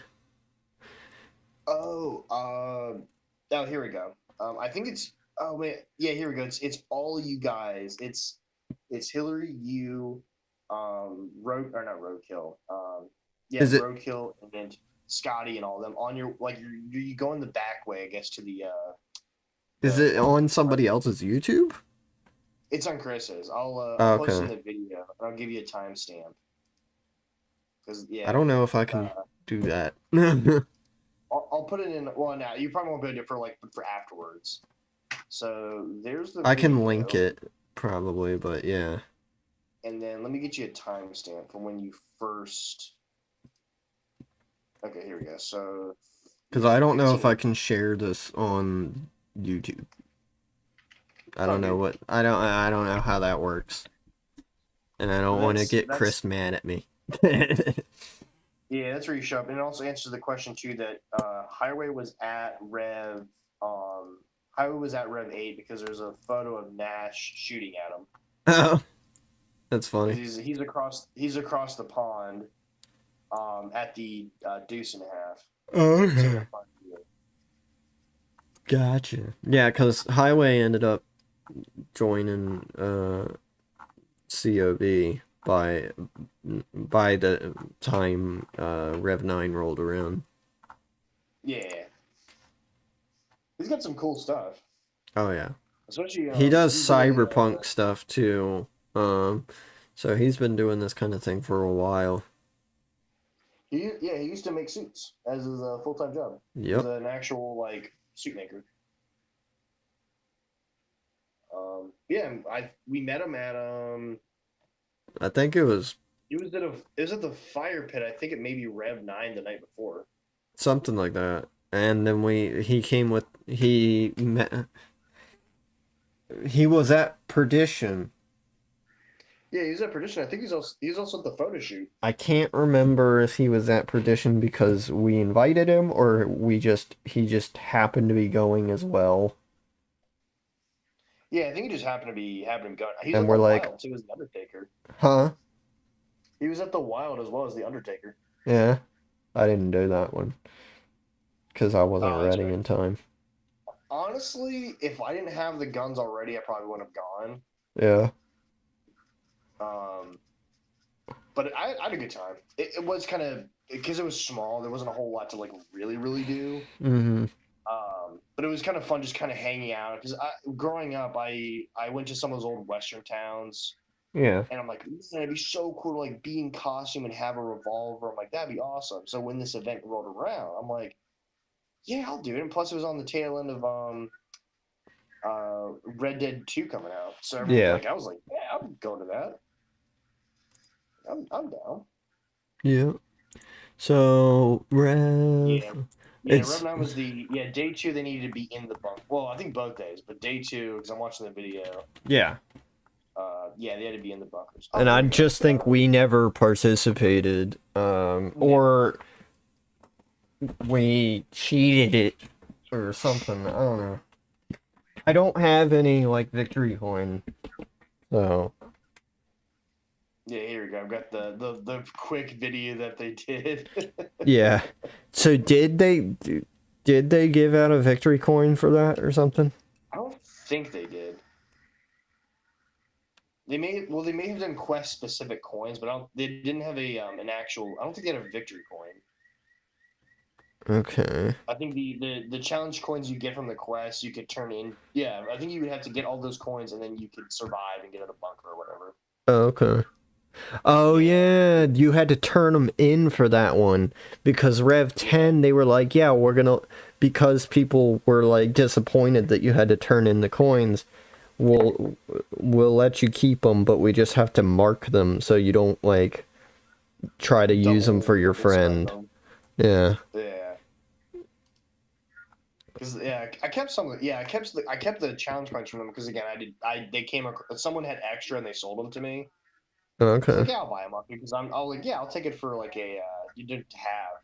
Oh, here we go. So yeah, definitely for Rev 9 day 2, it was from the start raining. Yeah. Yeah. Yeah, so that was a mess. Yeah, I think for that one too. I packed up early because it's like it's cold. No one's really here. We were out there for a while. We were set up again. It was just all. I think that might have been like the first Rev, even despite what has occurred at 8 the year prior, that we actually left the field early. Yeah, like the 'cause two of I think us. that's why it went by. I think that's why it went by quicker. Yeah, Because that's we were- also why there was- we're like in none of the pictures towards the end. Yeah, we were in the video for Rev 9 at the beginning when it was like nice and sunny. But yeah, once it started to downpour, once there wasn't like no one was coming by. Well, no, people start coming by, and then as soon as I start packing up, they started coming by. I'm like, I know, right? you saw anything? I'm like, I'm packing up. Like, and then I also got mad too because I had my dead rag on, and Mhm. I'm moving stuff off the field. I don't have a weapon on me at all, and I still got shot. Yeah. And a kid comes up to me and he's like, "Oh, do you got anything on you?" I'm like, "I'm dead. I don't have anything on me. I'm literally just moving these boxes off the field so I can get out of this goddamn rain." Yeah. He was like, "Oh, I'm so sorry." I was like, "Okay," but because again I was not really in play, I was like, "I'm not gonna wait. I'm not gonna sit here in the rain for 5 minutes, Mhm. bleed out, and then go to respawn." I for, think like, that actually was the year that I was out there with Echo, because you left before I did. So I 'cause I'm I like, was "Oh, with my Echo God." and his friends, And we like hung out in the Deuce and a Half for a little while. And then we decided to go into town or something. And then I was like, fuck it, I'm done. And I went back to the parking lot. Yeah, because I was like, dude, you don't have to stick with me. I know you're cold and miserable. Like, go out and have fun. I'm gonna get some stuff. I'm gonna clean up some stuff here. And I think it was like, I'm gonna stay here a little bit longer. Mm-hmm. I'm gonna see if we get any more customers, and then I'm just gonna pack things up because it's downpouring. No one's coming by. Everyone's just shooting each other because it's day 2. Yeah. So yeah, I think Red Night was one of those events that just kind of went by. It was fun to be with you guys and do the Wasteland stuff. But it was just like it was just a miserable match just because of the weather. And we weren't really a part of anything. We weren't really doing anything. I mean, I was still selling. I was still wheeling and dealing, but like, yeah. God, it just looks so miserable. Yeah, I need to get some. I definitely need to get some better like actual rain gear. That's not just a cheap poncho or a relatively cheap poncho. Yeah. And now that I have the canopy, if it does rain, what I can do is if we're set up in the bunker, there's a good shot of profit. Oh. Yeah, I didn't even know he was in this video. He's talking with Chris on the top of the Escher. Oh, okay, cool. He also looks not happy because it's raining. Yeah. Even with the Nobody's rain, happy. Nobody's happy. Yeah. Everyone's kind of bleh. Yeah. I think it's probably my next big investment before Rev, other than a camera, is a good set of like rain gear. Mm-hmm. I've got frog togs, but again, they're not long term wise. I know they're not super durable. I know they're pretty durable. Yeah. But I want something that's a little bit better. Yeah. Well, I mean, I don't know what's going on with Prophet, if you can hear us or not. But, like, yeah, weirdly enough, there is not nearly as much that I can remember off the top of my head in terms of what happened at 9 compared to 10. And 10 is definitely a case of recency bias. Like, we remember what happened at 10, because it was, like, so recent. Yeah, and actually, because some of the objectives at Fertile have been weird. I liked what they were going for Rev 9, but just again, because of the weather, we weren't really doing anything. It was like, I just kind of went by. But for 10, because they did the Angels, the weather was actually good. It rained Friday, but from what I remember, Saturday and Sunday were good. Mm-hmm. Yeah, because I got there Thursday, set up, and then Friday it downpoured. What's weird is on Balhack's Facebook, there are barely any pictures of us. Yeah. Or Rev 10. Weird. Yeah, I don't get it. Because we did a shitload of stuff. So, Rev 10, you, generally speaking, were mostly at the Circus of Value. I left only like once or twice, just more on day 2. Yeah. Day 1, because they're doing the objectives, I was like, I kind of had to stay there, and the day went by so quick. Yeah. Because I'm just moving and grooving. I actually got a good night's sleep that night because I think we stayed at Prophet's, or I think we stayed at Phoenix's house that night. Yeah, we did. So I actually got a good amount of sleep. Got up. Was ready. And then interacting with people all day. I was kind of the middleman for some of the objectives with the building the shelter and the stim packs. Yep. And because everyone was so busy, and because the Angels came out around, I think 3 or 4. Yeah. We really didn't have to worry about defense because everyone was just so busy. Yeah. Everyone was really like, we're going to raid.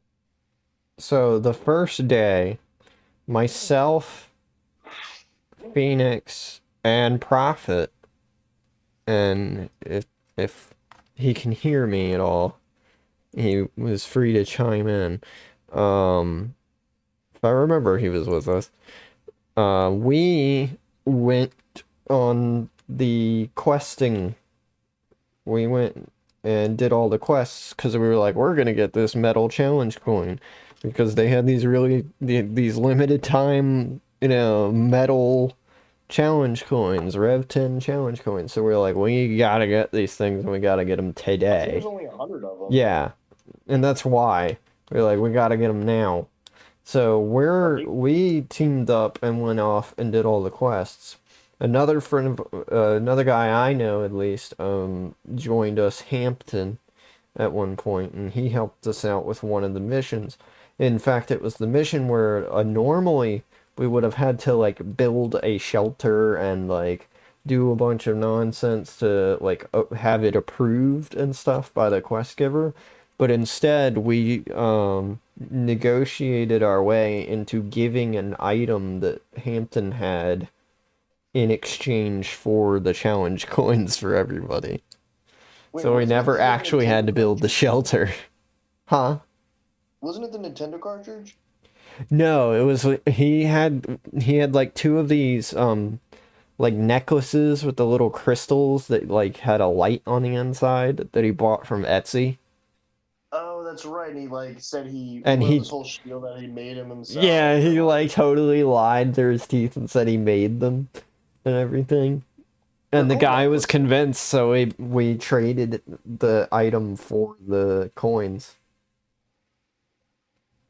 And then Oh, never mind. It was my buddy. My buddy was doing the prepper quest, and he really wanted like a cool, unique item. So Yeah. I think he got the Nintendo. He got a Nintendo cartridge. I don't remember what the game was. It may have been Duck Hunt. Oh, It okay. was obviously damaged because it was like in the rain. Yeah. But the guy I accepted don't know, it. it's Nintendo, it might be okay. Actually, yeah. Maybe works better than new. So that's actually how one of my airsoft buddies, actually how he survived, Yeah. was that he actually got the cartridge off of me and then traded to the prepper guy. Okay. So, he was actually able to survive that way. Yeah. The Oh, The and doc- another way you can... Oh, go ahead. the doctor quest, for us at least, all we had to do was bring him the leaves that were spray painted orange, and that was enough to get the coin.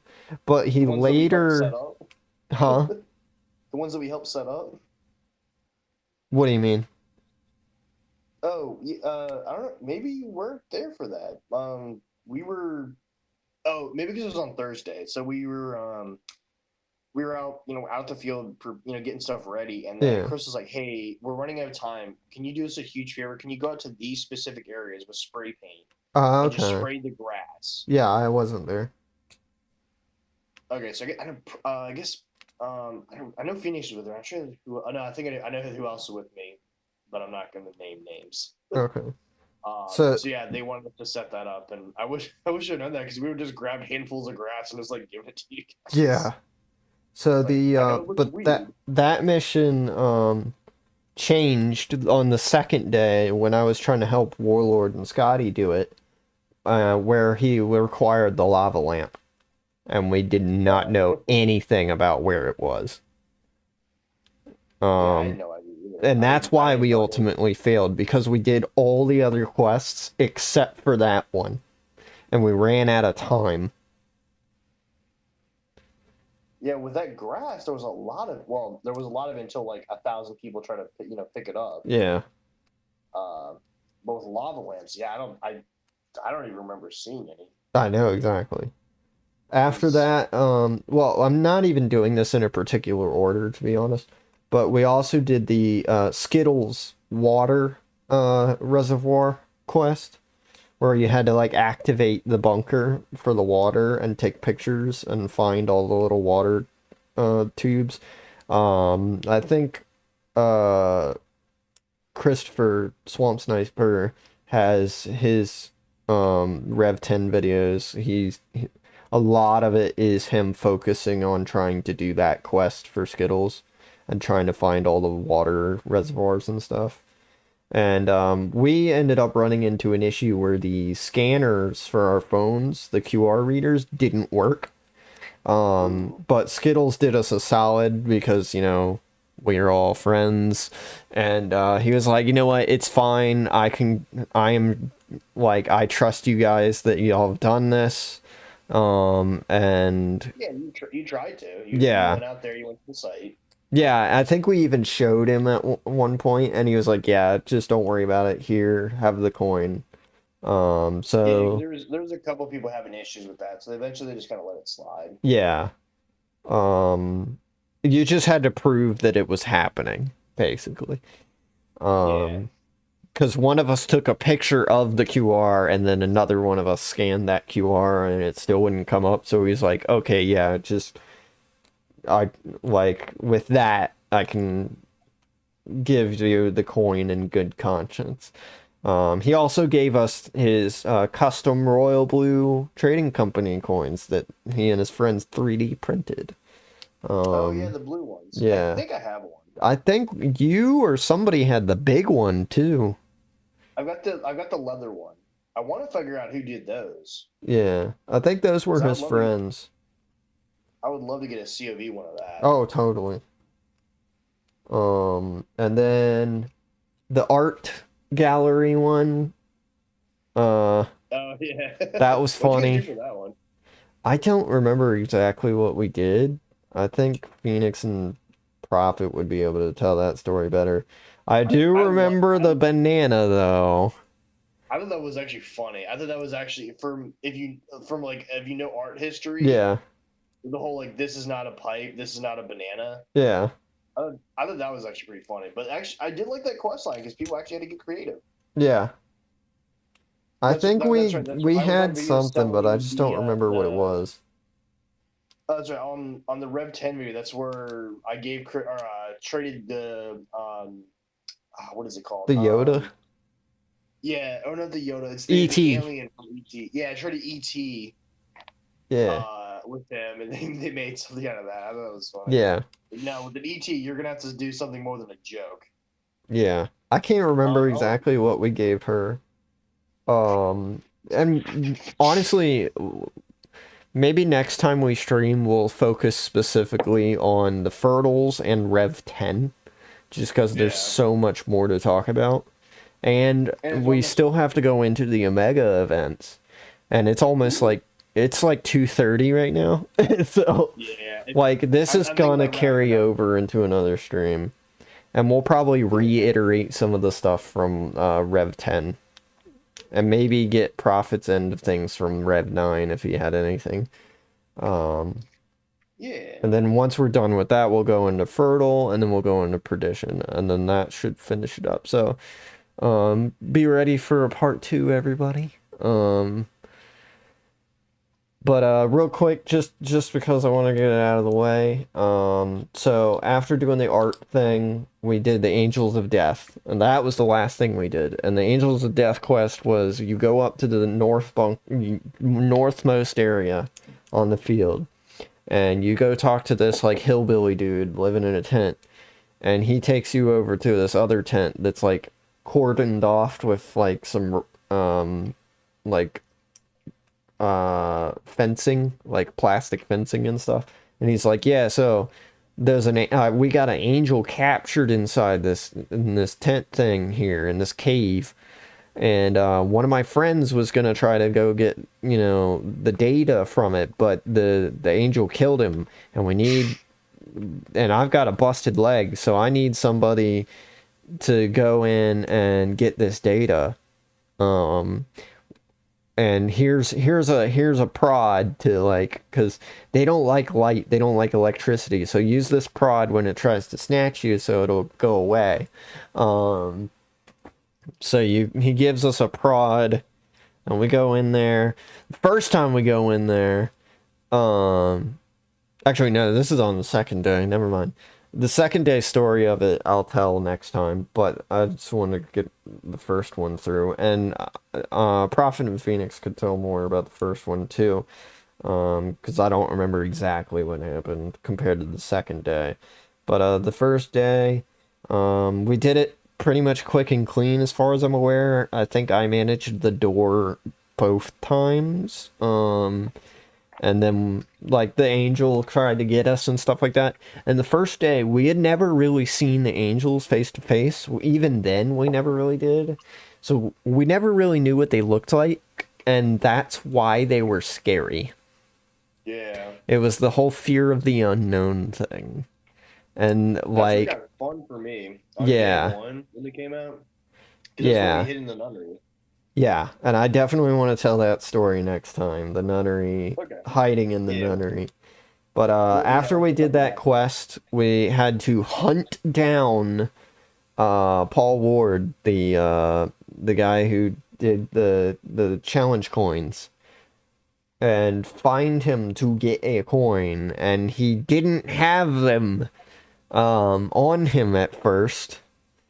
So he had to go off field to get them and bring them on and then mark our coin, he marked our coins beforehand. And then we had to go find him after the end of the day, I think, to get our metal coin from him. Like, we had to be like, hey, we still have your marked coins. You know, we deserve a metal coin. And luckily we got our metal coins. Okay. Yeah, some people unfortunately did not. Yeah. Even though they did all the objectives. Yeah. But yeah, so that's the Reader's Digest version of all that. And like I said, Prophet and Phoenix could tell more. Prophet, I don't know what happened to him. He's still in the chat, but he hasn't said a word. But yeah, I mean, do you have anything else you want to say real quick before I wrap things up? Yeah, I mean, we'll hold off on the Rev 10 and other stuff because again, Yeah. it's getting kind of late. We'll give it some material for then. No, it's been an interesting couple of years. I'll say that. I'm glad I started. I'm glad again you took the leap of faith and said, "Yeah, I want to be nerdy, wasteland degen with you in the middle of the swamp." Sure, yeah. Yep. So, Why not, right? Yeah, just like why not? It's either that or day drinking. back in old Radford. Oh Jesus. But it's been good. I look forward to the future. Again, Yeah. we'll have to see what happens this year, and it's been a lot. I mean, of if fun. we get events, I'll hopefully have a GoPro by then, and I can start uploading stuff from the events. So Yeah, so we can kind of have our own perspective on things. Because that's the one thing I like is there's 100 different stories. Oh yeah, everyone's got their comes out own with something. story. It's great. That's why I love it. Yep.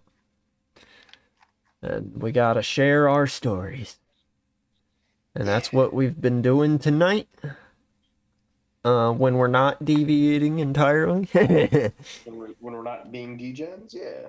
And that's what we're gonna do next time. Might be sooner than next Friday. I know we didn't have the show yesterday, and that's why we did it tonight. And that's mostly because of things on my end. I apologize. How dare you? It's a when you see a friend you don't see like very often, you need to, go see them. So that's what I had to deal with last night. Is just I thought it was catching your up only with friend. somebody. Huh? Yeah. I thought it was your only friend. But yeah, so maybe if y'all are up for it, if I can get enough people on board, we'll try to continue tomorrow.